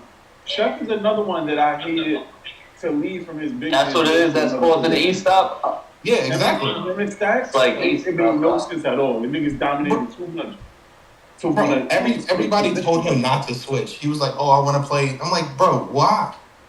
Like he was saying he want to lock people up. Yeah, and then goes and plays for Sunrise and makes a bill with no steal. What are we talking about? What are you talking about? I told him, I'm like, yo, you made a bill with no steal and just prim defense talking about locking shit up? Come on, bro. Hold on, who you talking about? Chef, moving from center. Oh, yeah. Talking about that, I'm like, yo, it's a couple people who made that transition that shouldn't have made that transition. I think that the crazy part, bro, I ain't gonna lie to you, I think we traded the wrong player, bro. And I was just telling Mook that the other day. I think, I think we should have traded Bando, bro. Bando got scared when Mook joined the team. And it wasn't scared in the sense of he didn't want to play, but he was like, yo, I'm not getting the same looks I'm getting because Mook and Will is there. Stacks would have still been able to manage through that. And Stacks was playing a little bit of defense at the same time. So, damn, how did Stacks go from wanting to play the best defense the whole time to saying, yo, y'all gotta give me the ball now? But that's who he's been, bro. So it's crazy. That's who he was before he made the center, right? And when CP drafted me, he like, yo, I got this other dude that's gonna be a lock for us. He was gonna be a backup lock for me. And I'm like, CP, we need a center. If you want, I don't know if you remember, I had that 7-3 on that season. And I'm like, CP, I got you 7-3. He moved crazy. And CP like, yeah, that's cool. I don't need you on that. Right? Yeah, season 5. I had a 7-3 center. And CP like, that's cool and all, but I don't need you on that. I need you on that lock. I need you on that lock. So I'm like, all right, man. I'm like, I can run PG too. He like, nah, I need you on that lock. I think when y'all kind of went wrong is they was kind of spoon feeding you point guard. They was making me do that shit. Yeah. They was making me do that shit that happened. The shit that made me Syracuse and Arizona, bro. Yeah, they made me do that shit, bro. So, no, you know what really happened was he was talking that shit and then seeing fucking Texas A&M. Really bad. It was a lot on your shoulders, bro. Nah, but that I don't understand. I told you that same shit, bro. I'm like, yo, you done got baited into playing PG without a PG for like 4 or 5 seasons. Yeah, bro. Multiple. But that was always the thing that happened with me and Porsche, and this is why I said I got scared. And Porsche was like, when we were supposed to pick up AP the year that we beat them. We ain't get there yet, bro. Oh wait, I'm gonna hold on. No, we passed that already. If we in season 5, we passed that, bro. Yeah, that was season 4. That was Camden. We already talked about season 4, bro. That was Camden, bro. Lakeland was 3. Lakeland was 3. Nah, Lakeland showed us that's the best team the team's ever played on. I'm sorry. We was just talking about that, bro. I think that might be. That's when I text you. We was talking about it because I feel like us being Lakeland and y'all being who y'all was, we had similar fucking locker rooms. Yeah, it was the same type of shit. Absolutely. And y'all took us out with them, every year, right? Yeah, I think that was the same shit, bro. But yeah, it always comes down to us losing the PG and Camden. Yeah, I'm like, yo, Forge, this A-Prep shit team cool, bro. But I feel like he on some bullshit. He lining us up to load up like this, and then he gonna want out. I'ma just gonna make a point guard, bro. I ain't got time for this shit. Forge like, yo, you wild. I'm like, all right, fuck it, bro. I did the shit. I'm like, yo, AP, we waving you, bro. You can't do this. No, nigga, say it the right way. What He was letting them know how he wasn't getting right. He was like, oh, you know, I just don't have the VC and shit like that. I play the thing was he wasn't that wasn't his 2K. That wasn't it was a big change from the last 2K to the next one. And he really wasn't chaining it together. And you know, we was giving him this, bro. We was giving him that confidence to go forward, and he just wasn't doing it. But we talked to each other. We like, yo, you know what I'm saying? What you think? You think we should pick up a backup? Scheme was fiending to get away from being a PG. So he was like, yo, should we think of a backup? We look in the chat, the nigga already cut the nigga. I'm like, yo, this nigga's spinning around, bro. And he was spazzing on me and Pitt like, damn. Y'all could have told me. Yeah, I can't tell you something we ain't know, nigga. Yeah, that's a fact. I think that's when I was just moving on. Fuck it, I don't care how they feel. Now I think I'm letting people know, like, yo, we gonna trade you, or yo, we gonna waive you, or whatever the case. But at that point, I think I dead ass just waived him, or he just found out in the lobby, and I blocked him. What? And I blocked him because he was trying to message me to ask me, yo, what did I do wrong? And I'm like, I don't even want to talk about it, so I just blocked him. He was running, but he was really selling us in the games. Yo. Let me ask you a question, right? Because I don't think nobody asked you this. What made you start UPL? So we used to run that. We used to run. I don't know if you. This was the first question. Yeah, this was the first. Oh, wasn't. No, they asked you that, boy. Oh, wasn't here. But you was. Oh, actually, you used to be a part of that shit, bro. Yeah, when we was running nonstop. On Sunday. Yeah, Sunday mornings, bro. We used to really run wild, bro. From if you didn't get there in time, bro. Yeah, if you ain't get there in time, bro. The cutoff. Yeah, you might not get next, bro, for a long time. And if you wasn't somebody that was known for like killing, then you might not get picked up. So you had to show up and really. That shit was real, bro. It felt like you had to be good and you had to wake up on time, nigga. Yeah, bro. Because even if you was good and you woke up late, you still wasn't out there because it was somebody else that was good, bro. So you really, that was when Dirk was fucking. He was on the center that had a 60 straight ball. Yeah, and he was greening it, bro. And I'm like, yo, how is he doing this, bro? It was just so, it was crazy, bro. But from doing that and then just seeing how it went and seeing how we like us, like, you know, I was probably like the coordinator for that shit. How consistent the Sundays was. Yeah, and then Drew was like, yo, I ain't my front scheme. You always coordinate and put some shit together. I was running the men's league in real life in Eagle Academy. I was running the men's league. And he like, yo, you always doing some shit, putting some shit together. Nigga, why you just don't make a league for us? And I'm like, Drew, first of all, bro, I'm busy. Don't talk to me like I ain't got shit going on.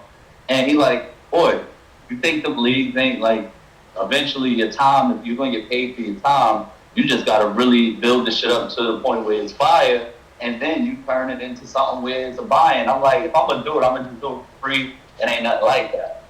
And the shit started flowing, bro. And I remember arguing with like 30 of y'all, bro, in between 3 different parties.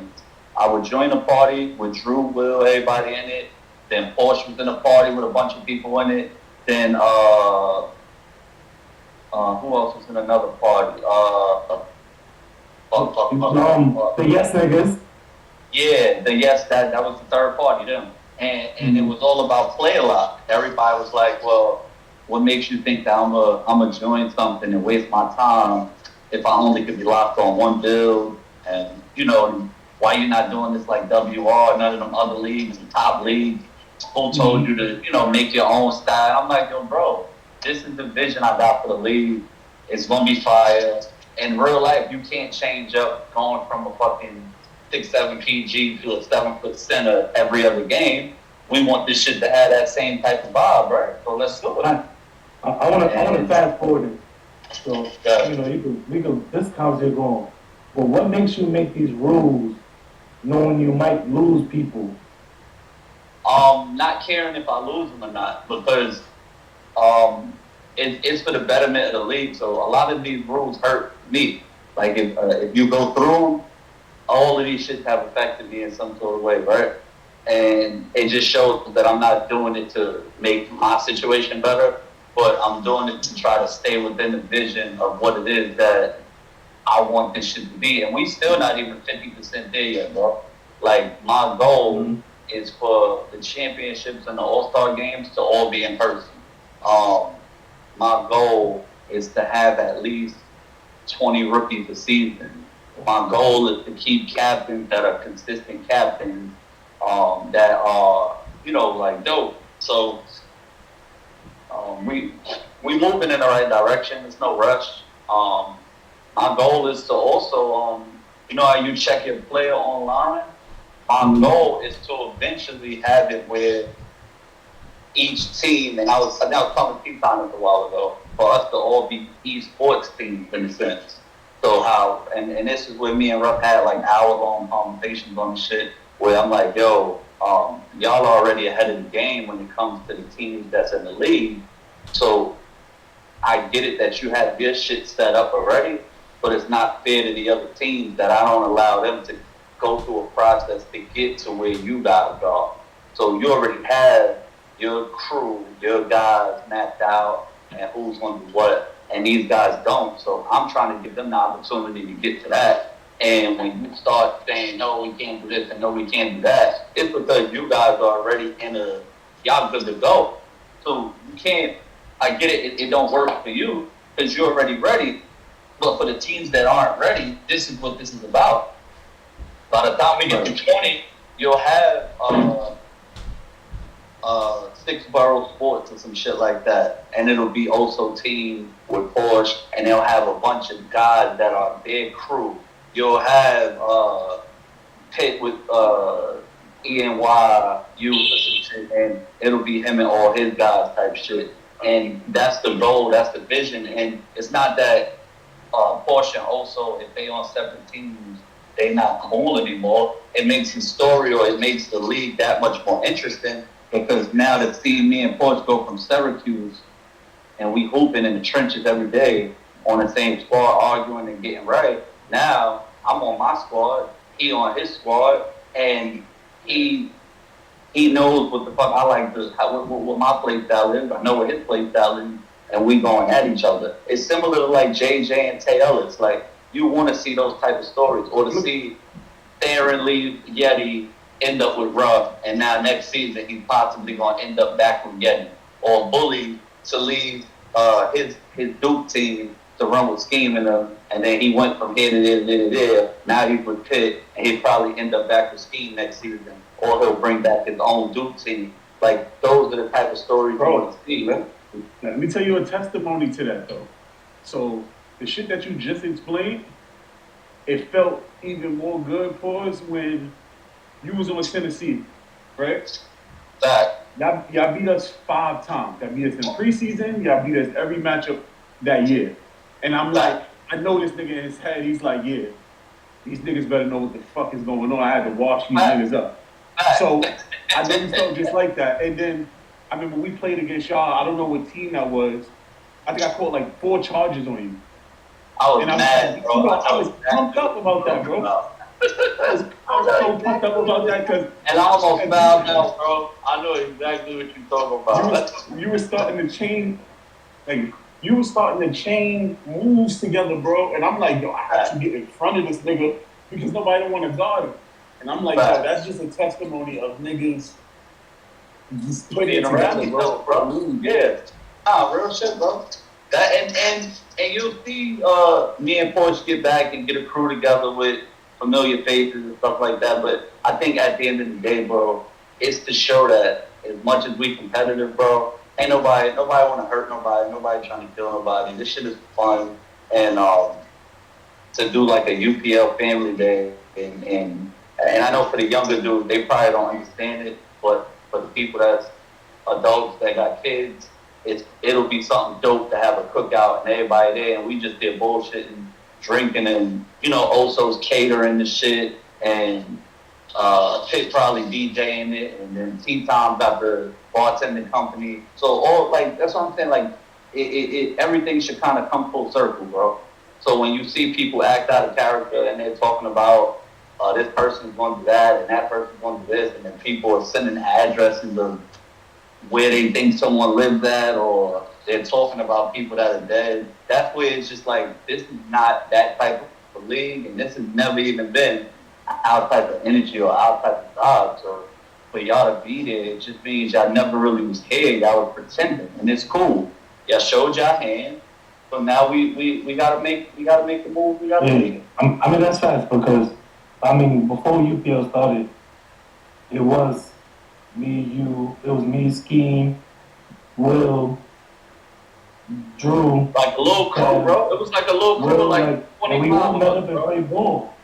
Yeah. That's how we all met. And then from there, we've been playing ball since. Like, I know these guys for years.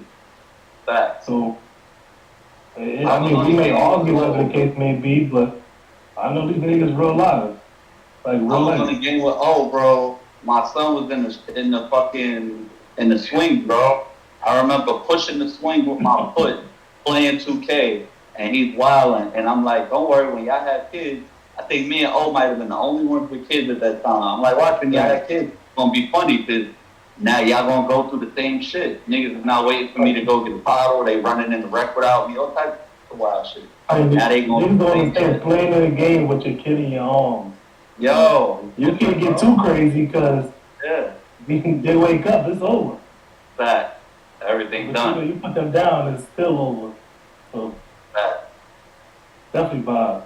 I see how UPL started, but for people that ain't been here, you understand this shit was built off respect. It's gonna get crazy, bro. It's gonna get crazy. Basketball in the game. It's gonna get crazy.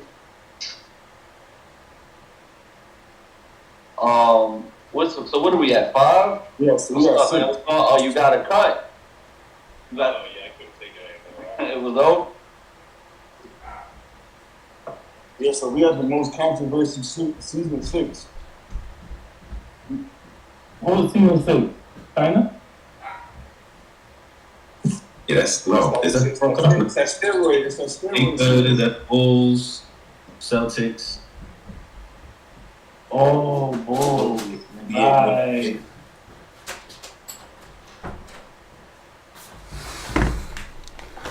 Y'all miss me? Yo. Yeah. Everybody went video down. I know, that's crazy, yo. What's up? I had to step out for a second. Going back to good shit, Tay. Good shit for everybody joining. Good shit for the chat being live still.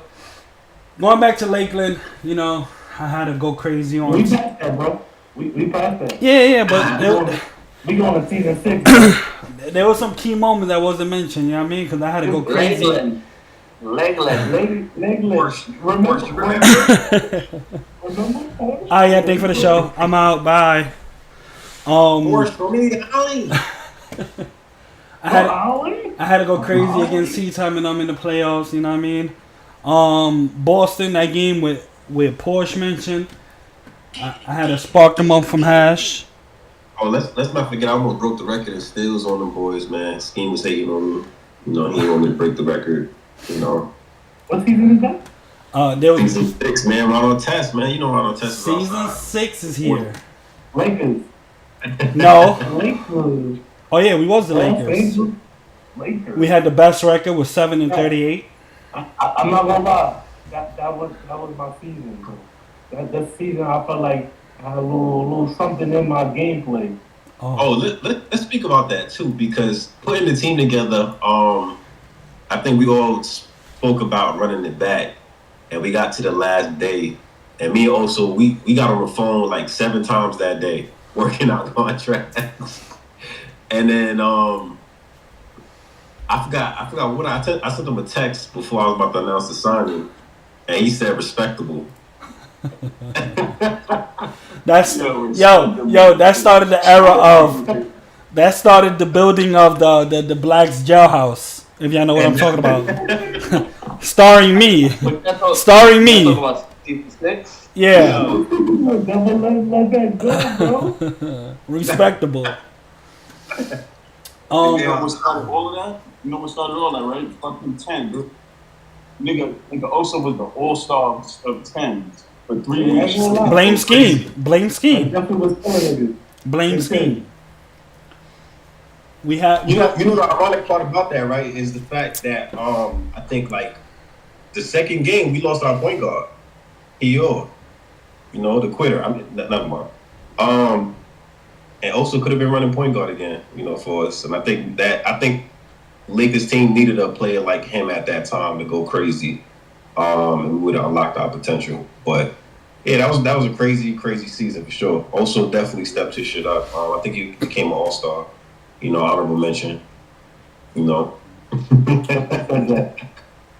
I see the all-star, I'm like, oh me. Yeah. But I ain't gonna hold you. I ain't gonna lie.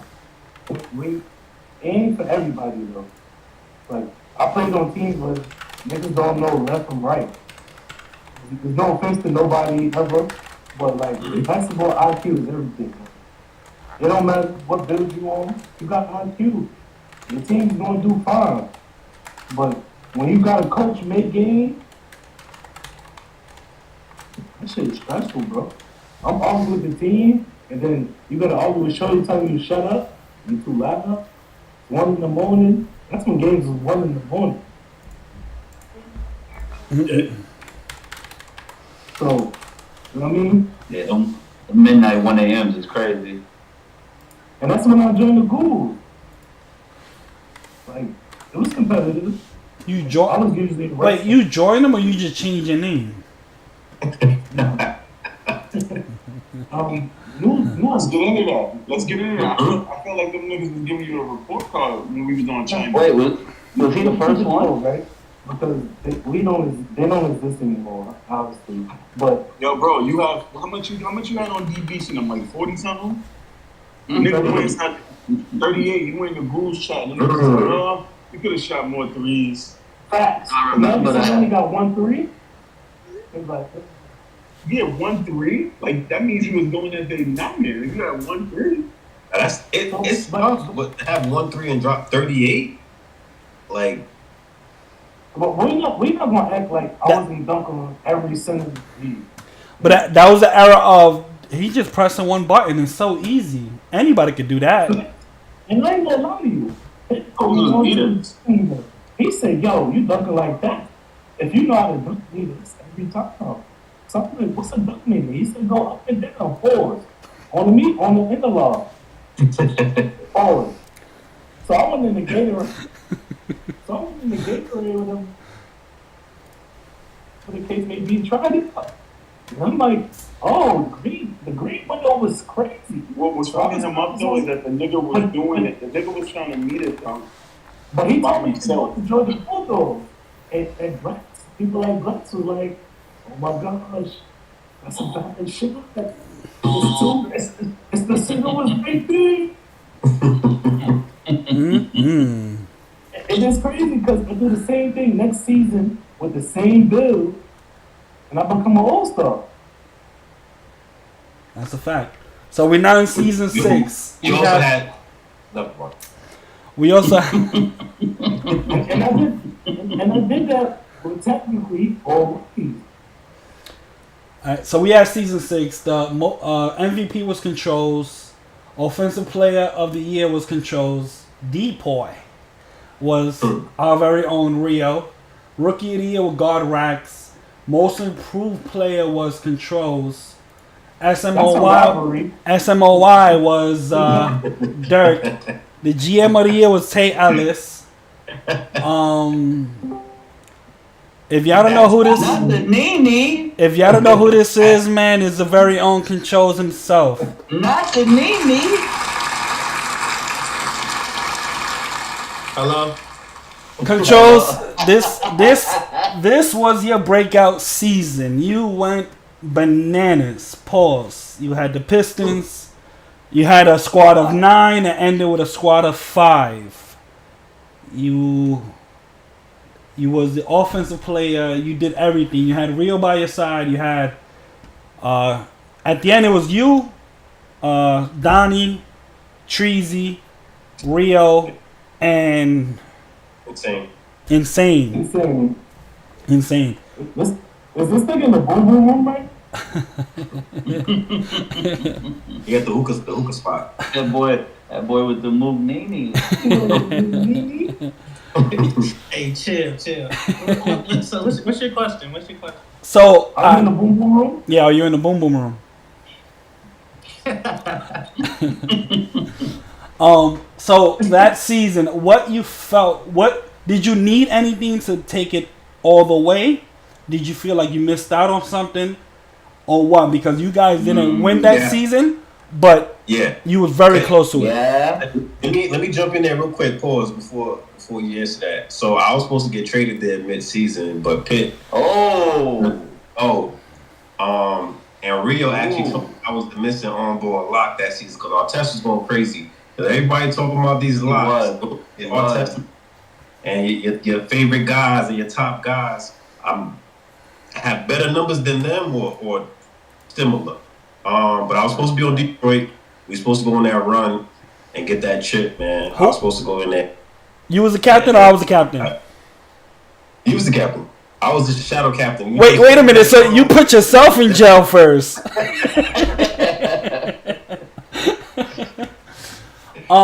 So back to your Controls. What do you felt like you needed to take it all the way to win the chip? Damn, that's a good question. Thanks.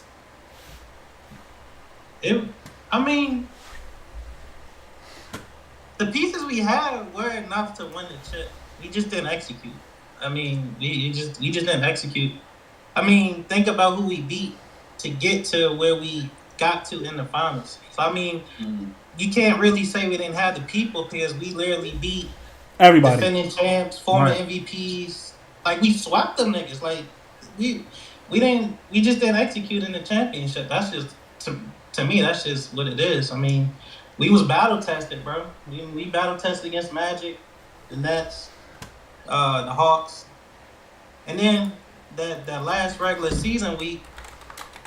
I can't remember if we went undefeated or not, but we might have lost only one game, and we just took off in that last week and we just caught hot in the last week of the season, right? And carried it into the playoffs.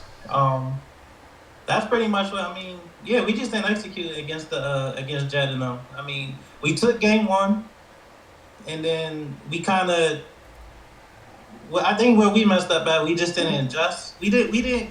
Jet and them made great adjustments from game 2 and to beyond because we didn't have no answer.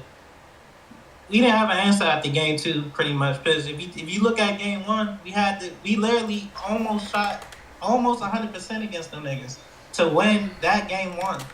If we didn't play like that for the rest of it was gonna be hard for us to win. We had to play perfect to beat them niggas, bro. I think. We know they were a more talented overall team, so that's why we had to play perfect the way we had to have a chance. Right. But it's hard to play perfect for 4 games against one team. It's hard. That's already doing it. Yeah, overall they had a better team. I think talent-wise, from 1 through 5, they had a better team than we did. I'll say this. I look at that season as like I call that season my Allen Iverson season. Like when he played the Lakers that year. That's how I look at it. I always look at the Pistons season as my Allen Iverson season. Right. I don't know. He might have won MVP and all that other shit, and then he won game 1 against the Lakers and ain't win no more games. And he pretty much got swept after that. So I always that's my comparison to that year is that Allen Iverson. I got a question for you. Huh? I got a question for you. What's up? So if you was to revisit that game 1 or game 2, whatever you want it may be, what you would have did different, or what you would have said different to your team to prepare better for Jeddah? That's a great question.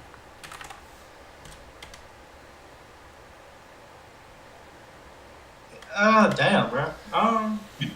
Hey, stump it up. That's a good question. That's a good question. We see. All right, this the thing. I feel like offensively we did good. We just didn't play. We couldn't figure out how to stop them at the game. We had a hard time making adjustments on the defensive end. I think it was just hard, bro. It was hard, and then we had a couple. There was some play in some of those games where we could have maybe won, but it was some selling that went on in some of those games. It was some selling, like in the fourth quarter. And I can't really answer that question, bro. It's like, I'm not a defensive player, bro. So to control the defense and all that, that's like really a question I would ask like Rio or something. He'll probably give you a better answer. Remember, I got 25 parameters on that shit on my bill, bro. So you gotta tell me where I need to be at. I can't really dictate. So you're saying defense was more than offense? Who was selling? Yeah, who was selling? Who was selling? If you look at the game, bro, I was doing my. You're damn busy. I feel like I did what I did all season, and I'm supporting cast like insane. Everyone did their thing offensively. I just think that defensively we didn't have an answer, bro. I was in the corner. I was getting picked on in the corner. They kept shooting over me in the corner. So they adjusted and put me at the top. And then them niggas started switching and having me guard like Smoothy sometimes on Jed, right? And honestly, they were just attacking me because I didn't have defense on my I also got another question though.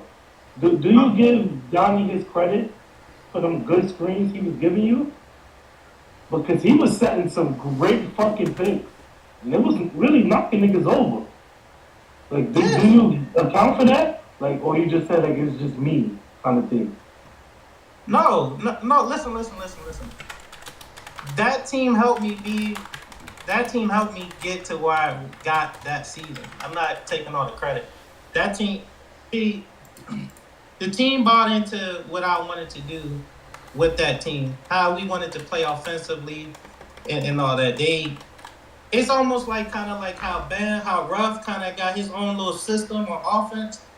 Mm-hmm. That Piston team allowed me to have my own system on the offense, and I didn't have to worry about egos. Like I didn't have to worry about any ego, nobody else's ego, because everyone bought in. They lived and died what I was gonna do on the court, pretty much.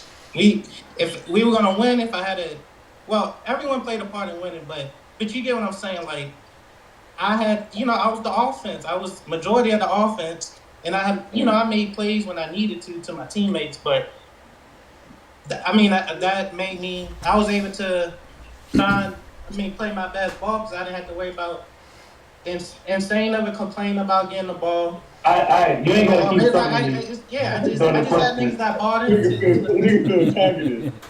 I got a question for you. It ain't like shots at nobody, but I'm just telling you from that season, Rio, Insane, Donnie, and Treasy, they all let me do me, kind of similar to how the band team let Ruff do him, like in a sense. And when you said Treasy, you mean Treasy? No, Treasy. No, Treasy. Rio cousin or something. Yeah. Okay. Controls. Yeah. So I got a question, my boy. Go. Sports B, UPL Sports Radio. So this is more of an easier question. You don't got to think mad hard about this because I remember this shit like yesterday. How would you explain the feeling you felt when you was? I'm not gonna even sugarcoat this shit. When you was wiping the floor with Molly, Theron, whoever was on roughing them team in that playoff game and swept the shit out of it. Because I heard you talking, you was like, "Get these niggas the fuck out of here, yo!" Fuck that. I said, "Yo, my son really on 100 right now." And these are the champs right here. Nobody's sweeping them, wiping them up like that. It was nothing they could do. You was escaping out of every dribble. Sometimes it wasn't even screens. You was wilding them. So take us back to that time when you was wilding them up. That's a good question. I mean, all right. So I mean, the season prior to the Pistons season, right? I think it was the Maryland season, right? Yeah. It was a disaster season, and honestly, that whole time because we didn't finish the season. That whole time we didn't finish the season. All I did, I didn't really even play with nobody. Pause. Like I didn't play like, bro. I went in and cut was on some dolo shit and worked on my game during the off season, bro. Like but I don't even that year I changed my whole play style up. I kind of was like a rim runner. I didn't know how to like. I never liked screens, bro. I was never like set me a screen. I always thought I could just ISO niggas and cook that way, bro. But I had to change. I realized I had to change my game, and bro. I learned how to like dribble better behind screens and shit like that, and it kind of just took my game to the next level. And yeah, man. I mean, I put the work in to get better at the game. That's pretty much all it is to it. It was like a relief. I mean, I don't know if they was like beating your teams a lot, but that shit was like a relief. The way that you was like, showing emotion after that shit. During the game too, it was like you already knew that y'all had it. Right. Even though they was playing y'all good. Bro, I mean that year, bro, I was confident that nobody could stop me that year, bro. Because remember, I set the tone the first game of the season. I set the tone and how I was coming. And whoa. Yeah. But you was Shang Tsung from Mortal Kombat that season. You could transform to any my player you wanted to. It's and sometimes. I have a question. So this is a yes or no question on your Pistons playoff run, right? I'm gonna name each person from the 5. You tell me who sold, or you can say yes or no. You understand? Yeah. Okay. Controls. Did he sell or no? No. Rio. Did he sell or no?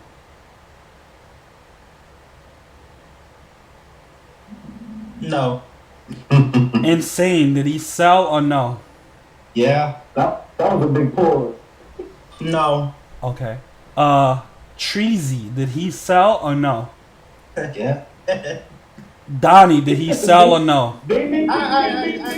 No. He's keeping it real. It's a podcast. This is what you do. Donnie, did he sell or no? Yes, Tracy sold. And what about games? Not on every game, but yes, there was a moment. Yes. What about Donnie?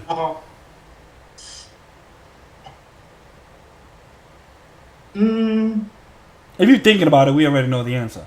No. See, you put heavy thought. No. So when I'm giving you these answers, I'm thinking about game by game. I can't just. If it's just one game, I'm not gonna say he sold one game. No. Isn't the whole thing? Cause this is my take on it, right? So you playing with a certain 5. Well, all right. Overall, I'll say for Donnie, no. I think it was more, treasy because of being nervous. It was really the shots. It was right. Really the corner shots that we needed. We weren't getting them. Like, but Donnie didn't do the rotations on defense, which led to a lot of those points from Jedingham. Yeah.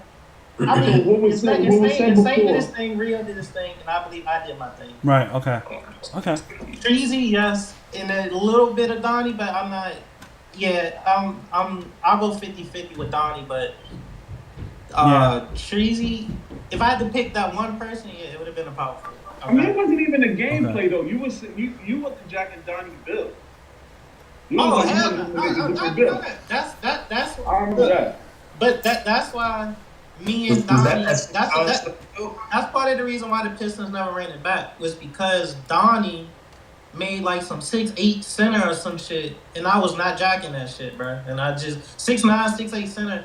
I think it was 6'9" because 6'9" like they was like the do it all bill last 2K. It's a lot of teams, bro, that certain people don't want to buy in. Like that's a buy-in example right there. Yes, I mean, so it sucks that I can't be a captain no more, but that's one of my main reasons why I regret for all the shit that happened. Like, if it was me, I would still want to be a captain just because, not because of the play. It's sometimes you just gotta pick. There's certain niggas that let you play how you want to play. Being on somebody else's team, it comes with adjustments. So I'm kind of trying to learning that curve because I've always been a captain. So it's always been my show to run type shit as far as like playing gameplay wise and all that. Right. So I'm in the adjustment period of having a post scoring center, a back end that can shoot, give you 20.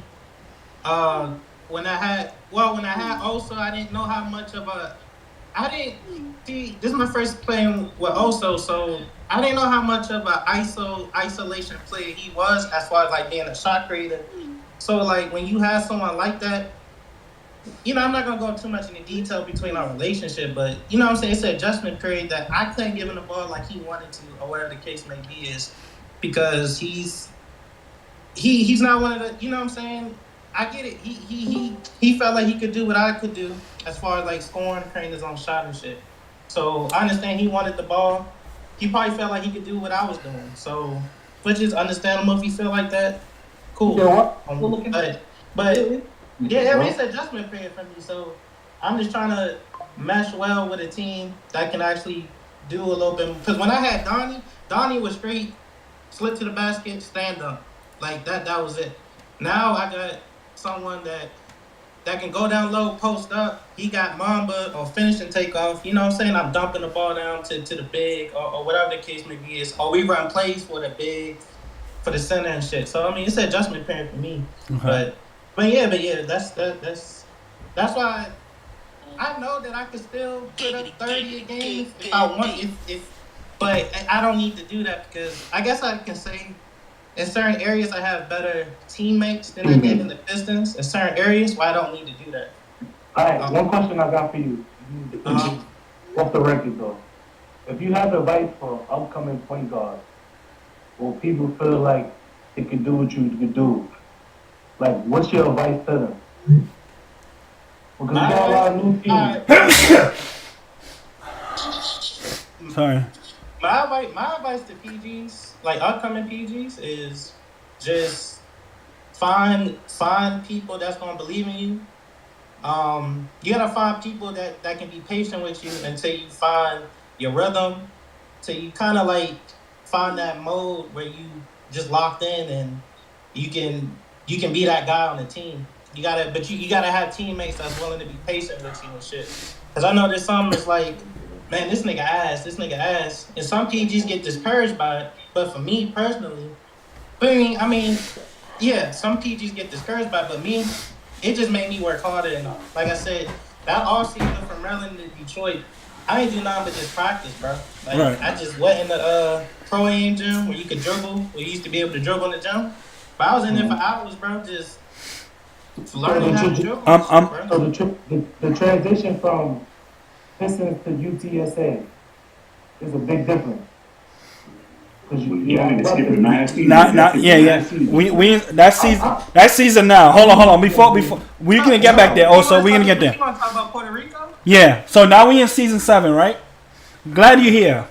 You created this so-called super team called Puerto Rico. It was you, Bumlock, Nick, Fablo, Chef, Kai, Struggles, T-Tom, V, whatever his name is, whatever letters in the alphabet, and Guns. You guys had the potential to make it all the way. There was some flare-up, and the whole team just went separate ways. You want to give us some inside scoop on that? All right. I mean, so the Puerto Rico season, bro, we did have a good team, but I think where I messed up as a captain is and I'm pretty sure. I mean, it was kind of like the narrative that was being pushed out anyway. But I had niggas on my team that I personally didn't even like, but I took them on my team because of somebody else that was on my team. I think it was more. I think Tea Time. I think and Chef convinced me to sign like Juanito and basically the team that made the finals. What last year? Right. Last season? Like they could like I was convinced. I didn't even like Kai. Like I never liked Kai. I never wanted him on the team. But they convinced me to put him on the team. And honestly, before the season even started, we had these team meetings where it was never like a good vibe in the locker room. Like basically that team just never had a good vibe in the locker room from the beginning of the season to when everything split up. And Right. that's why on Hezzy's stream I think it was after the J game. Yeah, we got into it on stream and then everything else started happening and then I almost got kicked out the league because of that shit. So I mean, yeah, man, and that was it, and that was just pretty much that.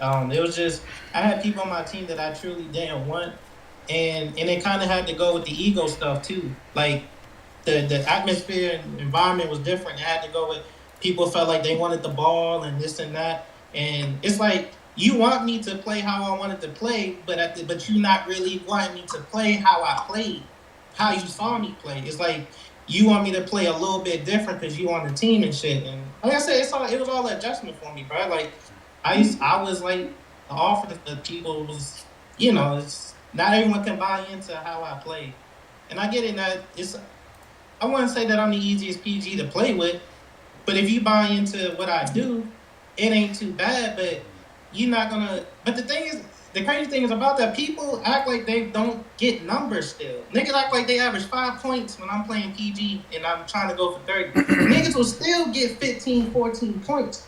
And at least, which is enough to win games as being like a second, third, or fourth option or whatever. But that's the narrative that like people don't get their numbers still, which I believe and they still do. But So yeah. you think if Puerto Rico was around that season, you guys would have won the chip, or maybe 2 chips or 3 chips? Two-part question. Yeah, we could have won the chip. Puerto Rico for sure. It was right. It was me, Hazy, fucking T-Tom, Cat Chef, Kai. What? Yeah, bro. That starting five was good, bro. We had that starting five was really good. And then y'all forgot we had Rio. I think Rio was actually on that team preseason. I think Rio was even on that team preseason, I believe. Because at one point, me and Rio was kind of paused. We were kind of close. But yeah, but like he was on my team, and then he didn't want to be there because of like. Well, I don't want to speak for him, but from what I know, he if he's there, he can tell you his story. But I think it's because he didn't want to play with them. Like the niggas I didn't want to play, he didn't want to play with them. So that's why he kind of bounced from Puerto Rico. But outside of that, we still had a great roster. But yeah, man, we could have definitely went. We could have definitely went to the finals if we didn't have bad locker. So the season 7 MVP was Bully / Malk. Depoy was Zach. Rookie of the Year was QMVP. SMOY was Cortez. The most improved was just Post Nick. Offensive player was Bari. GM of the Year was Swifty. That's the year that USA played and they won the chip. That was a good ass season. Yeah, great season. Yeah. That's when we had. And that's crazy because I think our last game we played. No, I think before the Dragon, the last team we beat was them, and we went to like double OT with USA, and we beat them. Yeah. That's the season where I was on China and we played USA, and we played a way better defense with just 2 players up top than Argentina with 5 players on the whole team. Yeah. Yeah, I checked out after all that shit, man. So what you just telling me is stuff I didn't know. Also, am I lying? That's cool though. Huh? Also, am I lying? No, you're really not, bro. What, lying about what? Nah, that Argentina versus USA.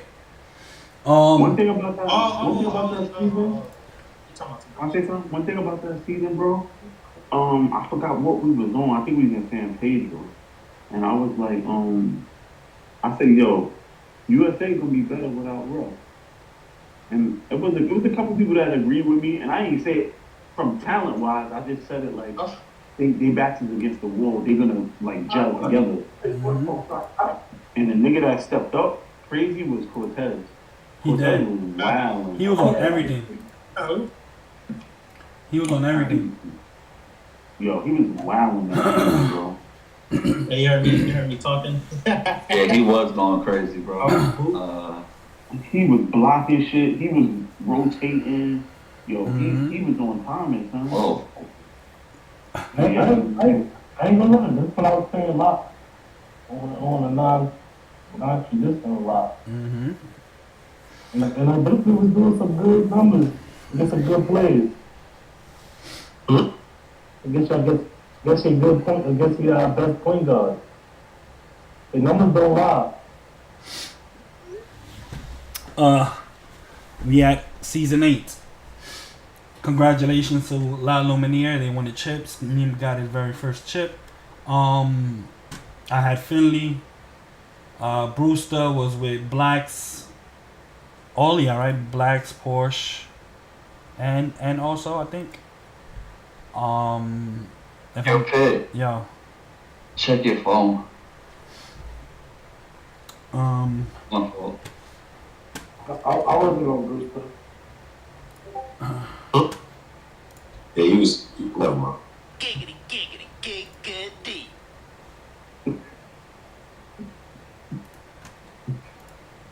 Giggity. Jones is in jail. Okay. Yeah, well, no. Yep. Now he back. No. Yo, we doing season 8 right now? Yeah. You want to talk about season 7? I'm out, y'all. Man, it ain't a UPL season without controls being suspended at least once, right? It ain't a UPL season without me. At least you ain't got to worry about the chat now having some guy named Control go at you for no reason. Oh shit. Go ahead. Yeah. Did we talk about Bully and Mount winning splitting MVP? Yes. We didn't talk about it. I mentioned it. We didn't talk about it. Do y'all think one of them should have won it over the other, or y'all think that was the fair thing? That's what I wanted to know. Malcolm, that's the time when he played center on a small forward or a power forward, right? Mm-hmm. Yeah, I think he Malcolm's going crazy that season. Malcolm's tough, bro. He was going crazy. This is season this season 7. I'm not gonna lie to you. Yes, Bully numbers was outstanding. But we talking about a small forward that had good enough numbers to be a better small forward than everybody else, and conversation for better center. Yeah. I think that's a win. Yeah. If you ask me. But you know Bully what? just being a bully. It's not like I think I'm getting bored with seeing Bully do his job, because it's just like, yeah, he's the rebound champion, and I think I don't agree with that, because Bully is one of the centers I said every time I dunk on the center, Bully is one of them centers that knocked me out all my animation. And then just at some point in time, it fucked up my confidence. I didn't even want to drive against him because I couldn't get no dunks. I remember when we played against it was in China, and we losing. So me and Porsche me and Porsche like, yo, fuck it, let's just do whatever. And it took me a couple of seasons, but I finally dunked on Bully. We was going crazy that game. We lost, but he put his fucking attributes down. Yeah. Niggas probably put like 4 dunks on him a season, probably like all season. But Yo, that shit pissed me off, bro. until he wanted to be a better Goddamn shooter and shit, niggas was not dunking on him. I got a whole mixtape on Bully, bro. That shit on TikTok. I think it was because he don't expect y'all to dunk, but like every time, bro. He every time, bro. You certain I hit him maybe a few times, but maybe 5 out of 40 times. That's going. Both of y'all going low. Yeah. Yeah, certain ones you gotta sneak dunk, bro. Word, bro. I was sick of him, bro. Mm-hmm. That bill was slow too, so I. The stream. Mm-hmm. You haven't heard me in my stream. I think I'm fucking this nigga, bro. Like 50 from, like. And then when I got a dunk, they be like, yo, why you ain't go up? Mm-hmm. Yo, so who won MVP season 8? Wow. So we're going to season 8. Championship, La Luminaire. Season 8. Finals MVP was Scheme. It should have been. Never mind. Most valuable player was. Let's talk about that. I'm about to say let's stop skipping that. Why does Finley think that that's their ring? Because they had to be scheming them, and then they had to be somebody else. Well, Bano got suspended. We would have known it. We know if Bano was there, it would have been a whole different story. But wait. Did we get Bando? No. Yeah, but I'm saying that's how it played out. But if we know if he was there, it would have been a whole different story. So Bando was guaranteed. Bando was guaranteed to shoot that team to sleep like that, or was either Scheme or Mook gonna stay on him the whole game and say fuck his scoring? They couldn't. But all I'm hearing is if I was 8 foot, I would have been in the NBA. I keep hearing. Mm-hmm. Now let's call a spade here. Fuck all the Finley talk. That's Brewster ring actually. And we. Oh, this shit. Let's talk about that. We beat the shit out of Sunrise all season. Your boy, I don't know how much you paid him, Pitt. Your boy Splash, when they get in that forfeit, we were. Oh, that wasn't my doing. That wasn't my doing. That wasn't my doing. Yo, me. I was actually upset with that. I was upset with that. Even Pitt wrote me. Pitt like, yo, I think you should run this line. I'm like, nah. I'm gonna put boy in. This is a This is a secret message. He's telling y'all. So we go into that game. We like, yo, this is playoffs right here. It's playoff lives, and we destroyed them. And I'm telling everybody, yo, everybody go sleep, have a good night. We gonna wake up tomorrow morning. We in the playoffs. We gonna see what we got. Hour later, Kenji called me, yo. Splash took the forfeit. We have the playoffs. Yo, bro, we still in the party. Yeah. We went from because all night we were running it up. Yeah, I think I text Blacks congratulations. You didn't make it. I did that night too. Yeah, we was on good spirit. Like, yeah, we killing niggas. Mm-hmm. And then we saw the announcement. We like it got real quiet. Mm-hmm. And then I think I asked, how many of Black? And that means we don't make playoffs? He said, yeah, I don't know right now, I'm asking. I think I text Black congratulations, you didn't make it. So yeah, Pitt, what we didn't let everybody know that we got the text that said that you sent Splash and told him to take the forfeit for the money. So let's talk more about that. Never. You're not gonna do that with me, Porsche. Never. Blacks, send it in. Blacks, send it in, Blacks. Never. I don't do that. No. Kicked out the league. I don't do that. Now, when he did it, I was actually upset because it would have been a good look. Like, you know what I mean? I think they would have had a play-in, right? Them, and Guns in them, right? Scheme or no? Yeah, there was no playing. They played the game and they kicked their ass. No, but if Splash would have played, then would have had a play-in to make it. Who did Sunrise beat before that though? I I think Splash would have had to beat them, though, right? Yeah. No, Sunrise before that, and that's the reason why they got it. I think Swifty enough they beat. Yeah, they beat Swifty in them. That's exactly what it was. It could have been Swifty that fucking gave him the forfeit. I mean, gave him the win. Swifty, if you really. Swifty put the bench in. Yeah. He did. Yeah, he did. Most valuable player gave season 8 was Scheme. I ain't gonna lie. I'm gonna speak on that though, right? Because as long as I play with Scheme always been some dunking ass nigga. Or alley-oop. That was just his game. Even when he's in the Molly, he's just an alley-oop guy. So I don't know, and I always made this joke with Scheme. And I'm like, Jose? but I don't know Scheme go off line, going to Gatorade, but he really perfected his craft. Like, I'm going to give flowers. Like, you've been in this league for a lot, and for you to elevate your game this long in the season, because you probably wasn't shit. I didn't think you was good. I thought you was a good IQ player, but you wasn't as good as a scorer. So to see you do that and able to down.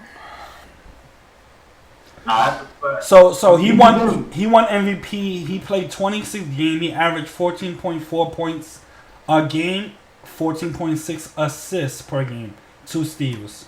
Mook played 33 games, 13.7 a game, and he averaged 2 assists. No, he averaged 1.3 assists. Was it the steals? That season, Scheme had 527 assists. Mook had 43 steals. Scheme had 77. Mook had 73.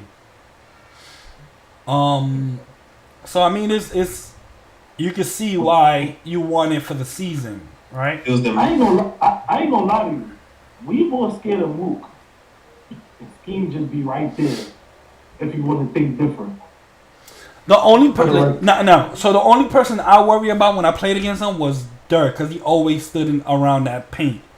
And you know, I was a dunker, so I'm a guard, so I understand. Like, Scheme is if Mook is not pressing you, Scheme is under your skin. And no matter if you got a high skill or not, if anybody get any good position, they're gonna book you. Right. But you was a point guard. Turn, right. Mook is rushing you. Right. And then it's the opposite. So I mean, it's a good scheme, but you can also fuck them up with that. Because after that, there's no other defense. Right. There's nobody else. There was nobody else stepping up. And the good teams were able to, like when we played against Beast in them, and that's one team that I'll say, J-Wo and one in them, when we press like that, the guys in the backcourt aren't, and I'm not saying they're not smart enough, but they don't react fast enough to get those steals, and by the time they react, those people are open, and that's an open bucket. Right. And that's how those teams were beat. I think that's how I beat y'all. Yep, absolutely. Because I gave the ball up, and then I got the ball back half court, and y'all scrambling. So yeah, that's a fact. It was a rotation that killed Scheme in them. It was always that left corner. Or like Dirk got to be standing under the rim to get that block. He's not in the right position to get the block. Right. Or the rebound. And thanks to Pitt, he told me how to dunk meter. So I knew if he wasn't there, there's nothing he could do about it, bro. Unless the game give a bullshit animation. Which it really does. It'll do it once in a while, but it's not something that it's doing often. So that's a big fact, bro. Finals MVP was Scheme. So let's talk these numbers out because I think this was big too. Scheme had 16.7 points per game, 15 assists, 40. Steals. You had 2. This is the final game against Sunrise, right? Mm-hmm. Mook had 21 points. He had Scheme also averaged 2.3 rebounds a game. Mook had 0.7 rebounds, 1.7 assists. He averaged 3 steals and 0.3 blocks. So when you look at the numbers, Scheme did better even though he averaged less because of the assists. 15 assists gives you 30 points on the board, adding his 16 points per game. At least, correct.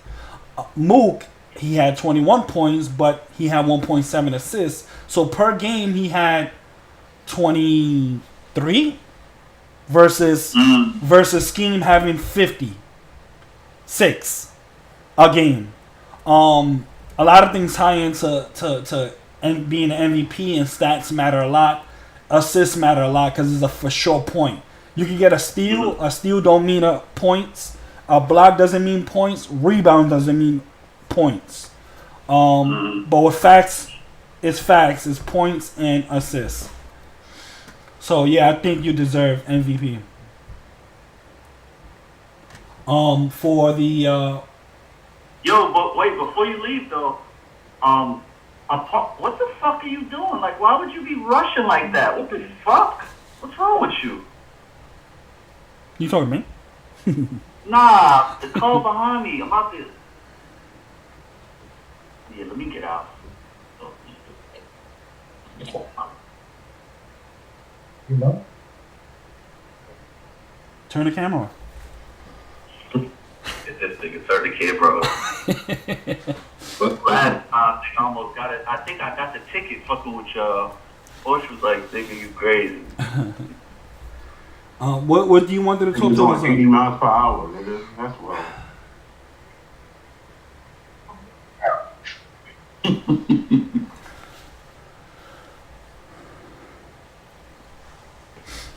You wanted to talk about defensive player of the year was QMVP. Shout out to you, QMVP. Rookie of the year was Ventries. Most improved player of the year was Viewmatics. Sixth man of the year was Ak from NY. Offensive player of the year was Jed. GM of the year was Pitt. ADBK award went to. Oh, they don't have a season 8. All Stars went to Bumlock, Hezzy. Good shit. There was no Rising Stars. What is this? 3-point contest winner was Yeti. Slam dunk contest was Mook.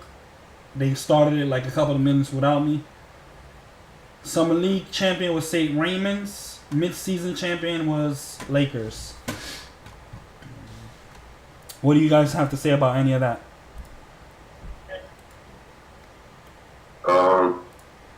Bruce was supposed to get. Finley too. that was a tough season though. That was a tough season. Yeah. Now we in season 9, and I guess we'll start this up. We'll do this again in another 8 seasons and see where we at. Hopefully we are here, well, healthy, and then kicking in UPL and on 2K. Let's give a shout out to the worst player in UPL. That's Rob. Garbage. Still a piece of garbage. Still a piece of garbage. Yo, what you not gonna do? Talk about my teammate. My teammate. That's it. Respect. Because of you, also, I won't say anything. Just tell them stop eyeing me. What's up, Scheme? I'm good. I was saying Rio. If I had to think of like another MVP, I would think Rio.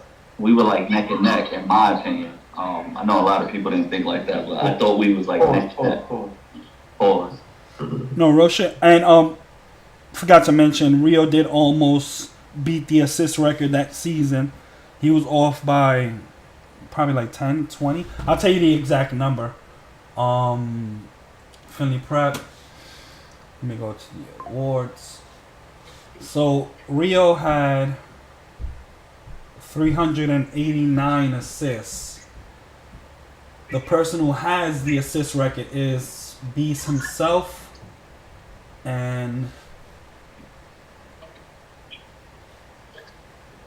his assist is, if I can find it,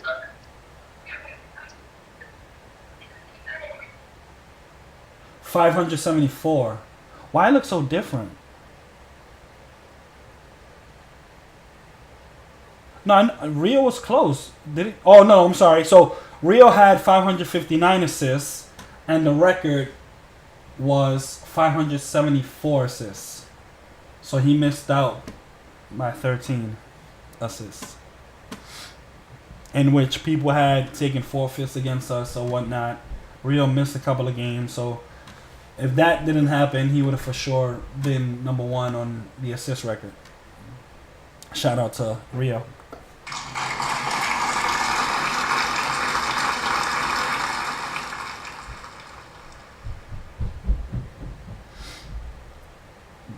Anything else we want to talk about? Who's leading the MVP race right now? Me. Nah, for real. Who's leading MVP right now? Scheme, that's a you question. We settled on that this week. We starting the polls up this week. Okay. Close.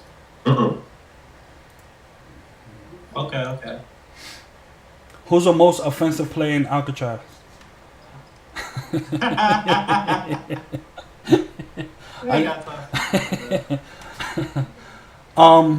UPL, PNR. This concludes it.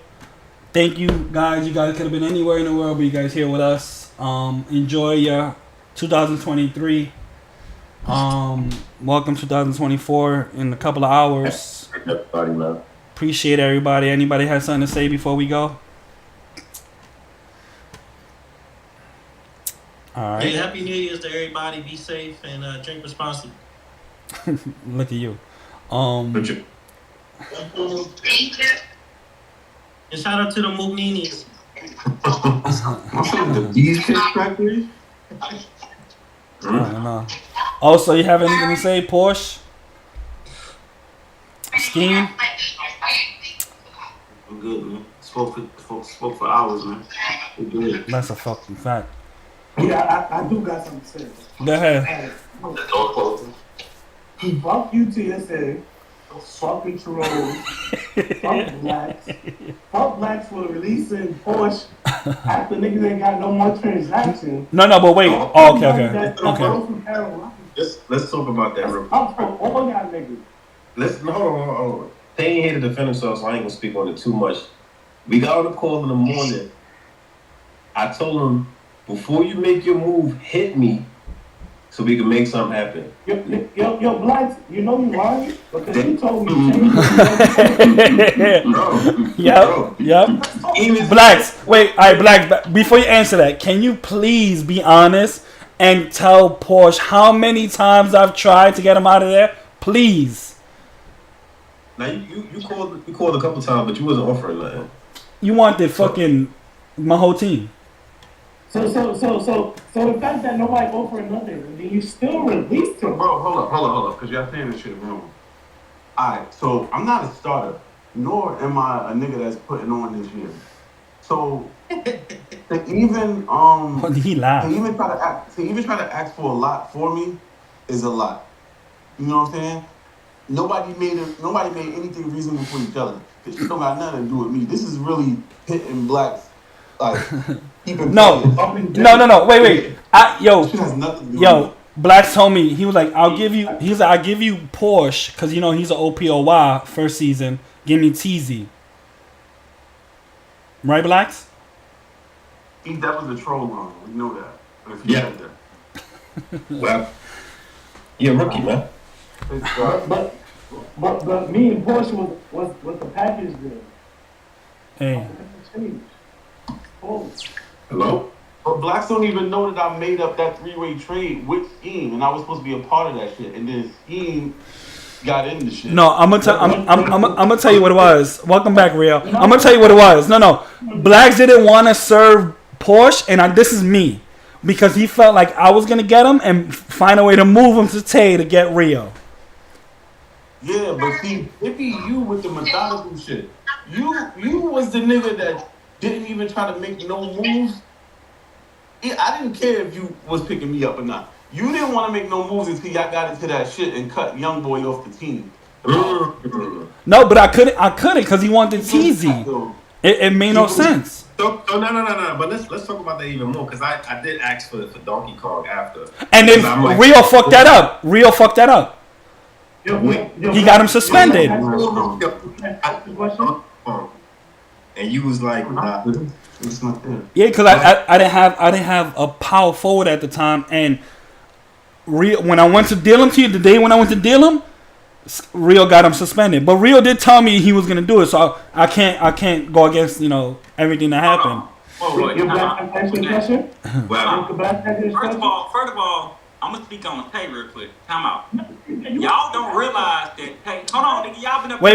Go ahead. Y'all don't realize that Tay fucked up a deal that was the stupidest shit possible. Fuck me going over the pit team. I don't think y'all. I ain't gonna say no name. Somebody offered this nigga 3 people, one great starter to me personally, a great small forward, and another player. He turned all 3 of them down because he said that I was too much of an asset on the team that he couldn't release me. So I ain't fuck up nothing. He fucked up. Wait. Let's get into that a little again. Niggas don't know the whole story, but they saying shit. I offered this nigga 2 people or 3 people as well, and he turned them down. He's like, oh nah. So I'm like, all right, cool, whatever. But he called me. Yo. So if you gonna tell a story, don't say people. Right. He called. Right. He is a funny nigga. Why right, Blacks. Like this, bro? Right, Blacks. I don't know that one. So he called me and Tay spoke like a week ago, or whenever also asked for a deal. I think a week later. But I asked that the week one. Right. So week 2, me and Tay on the phone talking about, and I think Rio had hit me up too. And we talking. He like, y'all want that? I want this. I want that. I'm like, nah, for who? He like, I think he called me, yo, you want Rio? I'm like, nah, I'm good. We've been there, done that. I already got damn sure I ain't asked to go over there because I wouldn't even go over there. That fucking hey, you gotta take that. I don't even know where that came from. You better not have no messages. Saying otherwise. Secretly moved. Why would you go there? Why when I go there? Too many egos. I ain't about starting over. I'm better than Magic. Y'all can say what you want. It's too many egos. I done played with controls before. I'm not doing that shit. I had to watch Tay keep dribbling. And on top of that, why y'all think Tay was getting majority of those wins? It wasn't because of fucking Tay. They would look how they guarding Tay. Nigga, look what my average is. Y'all think it's because of Tay? But listen, you're not understanding that he knows the value of you. So he's not trying to give you. Trying to send me to Black to get him done. That was just to me, honestly, that's the come up for Black, but Blacks can't do shit with me if he got Magic on the court. So and they would have fucked Blacks up anyway because I'm a starter. I have to play. So either way you look at it, they would have either guess what? Black sit me. That's what happens. Because I'm a Max, that nigga don't make playoffs. Y'all niggas better wake up and know what y'all talking about. They would have got your ass. You wouldn't have got me. I make moves that make sense for my team, and I told. But that didn't make no sense. And yeah, that didn't make no sense to me. Yeah, I play the same position and shit. So again, going back to the final day, Game on the phone, Porsche on the phone. I say, yo, Tay, I'm a listen to your offer. If it makes sense, you could hit me before the deadline. He goes and makes that stupid ass fucking 10-team mega deal and fucks his whole shit up, and then tries to clean it up and never calls me back. Midnight 11 o'clock come, Kenji called me like, yo, we ain't trade Porsche. Say, yo, nigga never hit me back. I don't know what the fuck is going on. So it is what it is, man. Not Black, you capping. Because he's waiting for the answer for like 3 days. Bro. So you gotta Oh, the nigga call me before he make a deal. Yo, but you did all that and then still just release Porsche. But listen. In his defense, bro, I know he wanted something. In his defense, I know he wanted something back. Regardless if I'm playing or not, I know he wanted something back. Nobody's trying to bend on the deals. I don't got that much trade value. So the fact that if you can't tell a nigga just release a nigga, but you can't hold a nigga either. You know what I'm saying? So nobody was even trying to make anything happen. I ain't gonna front Tay off in cash, but I don't think Black wanted the cash. It just was crazy. But Scheme. get away. I'm no disrespect to nobody. I don't know nobody's situation or anything. I'm not a rich nigga, but that money shit don't be moving me, bro. Like I got my own bread, you know. So he probably catch up with that shit. Ski need to add a Black's house arrest in the record book for seasons, starting with himself. So I just let Porsche go. You know, he can decide where he want to go from there. He's a free agent. It's 3 weeks left in the season. He can play as many games, you know, as he want. And another reason, I'll tell you the truth, is that I really, really wanted a chip with my guys. Like I really wanted. We still gonna get it. When y'all win it, we still gonna get it. That's my main thing. That's why I was getting a lot of pushback, because even with Oso told me after we was 3-0 or 4-0, nigga called me like, yo, trade me, bro. I'm like, nigga, what? We 4-0. I just wanted. Wait. So controls, he's still here, right? Controls. I'm gonna fuck them. Then they have going. Yeah. So I joined your party one day, right? And you went crazy, and all I wanted you to do to invite you to that show when Oso was there. You here now? Talk about the situation with UTSA Oso and getting rid of Oso. I mean, I thought I didn't go in depth, but I thought I gave y'all like a quick summary earlier. No, you were speaking of everybody else. Huh? You were speaking of everybody else. You never mentioned the situation with you and Oso and how you got him out of there. Oh, he did? He did? Okay. He touched on it. Okay. I mean, bro. I'll probably was again. Yeah. Bro. I mean, I hope he, whoever makes him happy, bro, he gonna fall out on one. Yeah, this thing. That's fire. Well, don't get me wrong. Like, I don't hate the nigga. I think he's a great point guard. I just felt like the system we had and how everything was going, because I really thought we was chipped down. But I knew I'm not comfortable with the system. I don't want to seem like I'm being the toxic person in the locker room. So literally, we 3-0, and I'm like, yo, Black, just trade me while it's early, so I can at least make an impact with somewhere else. I don't really care where I go. I just don't send me to the bottom of the list. That's all I ask, though. And he's just like, yo, bro, just let's keep moving. But I'm like, bro, it's hard to play with a point guard. Scheme. I feel like it's ignoring me. He can feel I'm trusting, but I'm a rhythm person. Because at some point, Controls was ass. And I was the one that was scoring. Let's keep it tall. That nigga was trash. Controls, keep it tall. You was ass, and I was scoring. And then you guys go in. Hey man, the patches on 2K say. It was hard to get in here, bro. I can't lie, that shit was hard. I couldn't figure it out, bro. Now, bro, Control. I looked at them Brewster numbers just now. I was like, that ain't Controls. But we ain't gonna talk about I'm not mad at it, bro. But I hope everybody hear the story before they take the narrative, or other people in other situations understand if you don't fit in the system, don't force your way there. Like, but be vocal about it. I felt I didn't fit in that system, and Controls put up good numbers, but I don't feel like I was involved. Right. I felt like I was playing more defense than offense. But why have all that offense? Right. I could have just put that on defense. And to the captains too, and it's something that Rio said, and like I said, Porsche, also, those are my guys. I've been hooping with them for years, and if it ain't working with your IRLs, man, you just you gotta move on. It's 2K at the end of the day. Everybody's still cool. But for the record though, you sent me the bad, bro. Like, don't get me wrong. Hey, hold up. And I'm a realist, bro. I don't care if you can't bench me, right. So I'm gonna speak freely. Listen, but listen, I'm a game Rios and Tay do some bullshit. Usually people be like, hey, maybe the next one. And then the next one, Rio be like, yo, I'm not about to sit here and watch you throw bullshit. And then it's like, yo, but talk to Rio salesman, because when we spoke, Rio like, yo, y'all don't know how to use a nigga. We gonna put him in there. We gonna do this, that, and the third. And and the crazy part about all of that being said, Oso was in there. He was in there. He was in the party chat when I said the shit. I said I'll reach out to blacks myself, my nigga. Where you want to go? But I don't want to do it if you want to come. He said I'm cool with it. My thing is this, right? If Uda ain't available for whatever the reason is, fuck it. Oso to me feel like he having this peak season, whatever. Let's go ahead and get him shit.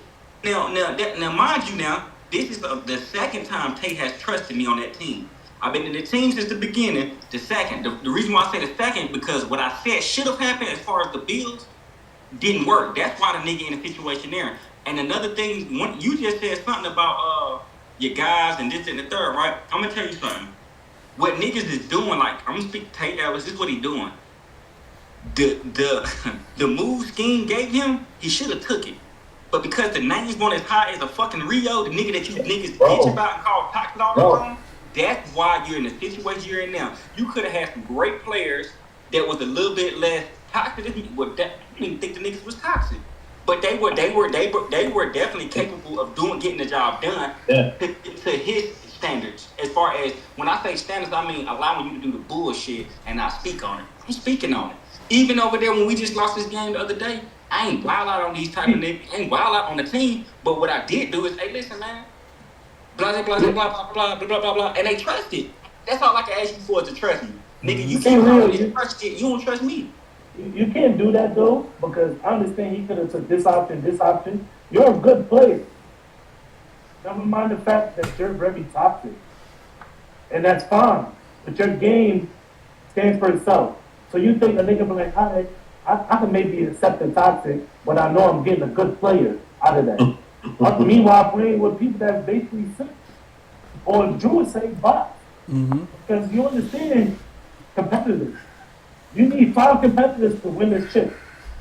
You don't need no bots. You can't have the 4 or the 2 and the 5 or the 1 and the 3 clocking out in the game. You need all 5 players to play their roles to get a win.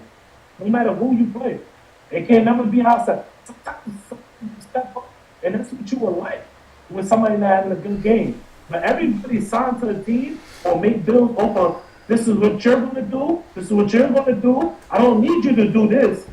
This is all you got to do. You ain't got to worry about it. You think, look, why is this so hard to follow? There's a lot of teams. It's just like, you get these players and they have the distribute to do the job, but their mindset don't, I don't want to say click. It's a sacrifice though. You gotta sacrifice something. It's not even a sacrifice. It's just do your job. But I think it's bigger than. See, this is the thing right here, but people not going to admit it, right? It's bigger than being toxic. It's way bigger than being toxic. You gotta realize it. You think even in the NBA? Now I don't watch NBA, so I can't speak on a player. I'm not gonna name a player, but I can tell you this: I know for a fact in that fucking locker room, them niggas argue. I know they do. So because I argue on camera or on stream, I'm different from the niggas that argue in the locker room? No, there ain't no difference. The only difference is them niggas don't. They just don't look, bro. They just don't do it. I'm gonna tell you why niggas call me so much toxic. Because when a person do stupid shit, what it does is it starts to, and somebody speak on it. What it does is it's like, damn, he calling me out on it. It ain't necessarily that I'm being toxic. It's the fact that you can't take the fact that you doing something wrong. Also, I should have never just watched you get the ball after a nigga after you a SDH. The point guard should have never took 6 to 7 shots before you touch the ball one time. Nigga, you can't tell me that ain't. Okay, I'm sorry, that's toxic. I'm on stream being toxic. No, I'm on stream telling the truth in a manner that you may not like. That's the truth. That's the truth of it. But guess what? The whole game, everybody watching, nobody saying nothing. We just watching the nigga do the shit. How? They would have fucked around and scored 200 points on us. Rio, to speak on that, right? So I'm the captain and the co-captain, right? So I watched the stream with the co-captain and say, yo, if y'all understand, I say, yo, I asked for the trade for week 1. If you watch this stream with me, and I'm not going to tell you nothing. Just tell me if you understand what I'm saying. No, I heard Kenji say it. I heard Kenji already said it. He watched the stream, bro, and you ain't even got to watch past the first quarter. Hold on. Nigga, you shot 5 of 18 that shit. Bro, you took 18 shots and made 5 of them. You gave me bad. Stop talking about some first quarter of that game, bro. You shot 18 times, my nigga. Catch and shoot, ISO, whatever you want to call it. You took 18 shots. Yo, I ain't gonna gonna lie to you, bro. Stop putting that narrative out there, bro. You play your had good 18 game shots. how you want to. You had your chance to go for 40. The film is enough, bro. Shots. Come on, bro. I'm not trying to get toxic in here, but stop, please stop that. Stop. Anybody watch the stream, you will see what I'm talking about. Controls, I don't think that, I'm going to tell you something, Controls, and this is from me playing with you before. I don't think that he's putting the narrative on you. I think the narrative has always been there, it's just not being recognized. I told you before, when we was at Detroit, nigga, you didn't trust us till playoffs. We didn't touch the ball. I'm the only person that touched the ball was me. The only person that touched the ball was me. I think a lot of niggas forgot who Insane was. Insane, the nigga that got the 99 3-ball scheme team. Did y'all forget? Y'all so everybody keep calling Controls. Y'all, hold on. Did niggas forget that man went 30 points, 100% in a playoff game, a championship game? Did niggas forget that? While niggas won't doing nothing? It was trust, bro. I used to tell Insane get aggressive though. I used to tell Insane get aggressive. I used to tell him get aggressive. I never said you didn't, but because he lacked that aggression or whatever the case he was lacking at the time, you took it amongst yourself to say, basically, fuck the team. I'm going crazy this season. They got to follow my lead. And that's what we had to do. We followed suit. But now that you going to different teams or you another team, a lot of people ain't going to be able to do that shit, bro. A lot of people, like, I never forget, when you first came back and played, you played like, look. When you first came back from suspension this year, bro, you played like shit. But guess what it was? You went in the chat and you said, I'm trying to get used back to it. Nobody came at you sideways. But the minute a nigga call you out for missing the pass or not getting the ball, and I think a lot of PGs throwing niggas them bailout, them rocket shots, then niggas get the sand for something. And then another thing, I'm gonna do last thing right here. This is what Controls is good for. Everybody, he's good for waiting to get you involved. You miss a shot, then call you out. Listen, all you PGs, you did that shit a lot. It's insane, bro. Yes, I don't do that. I don't even do that on this team no more, bro. I don't do that.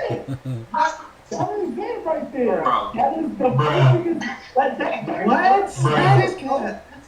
And you're a good player. And it's not he's an offensive player. Yo. I wouldn't even call him point guard. He's just an offensive player. Yeah. Yo, Control, you going back to the cell block, man. I ain't gonna let them at you. Listen, y'all.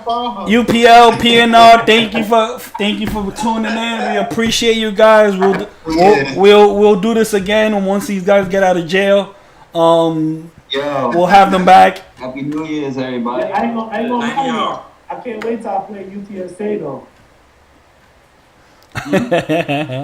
Fellas. Hello. Peace.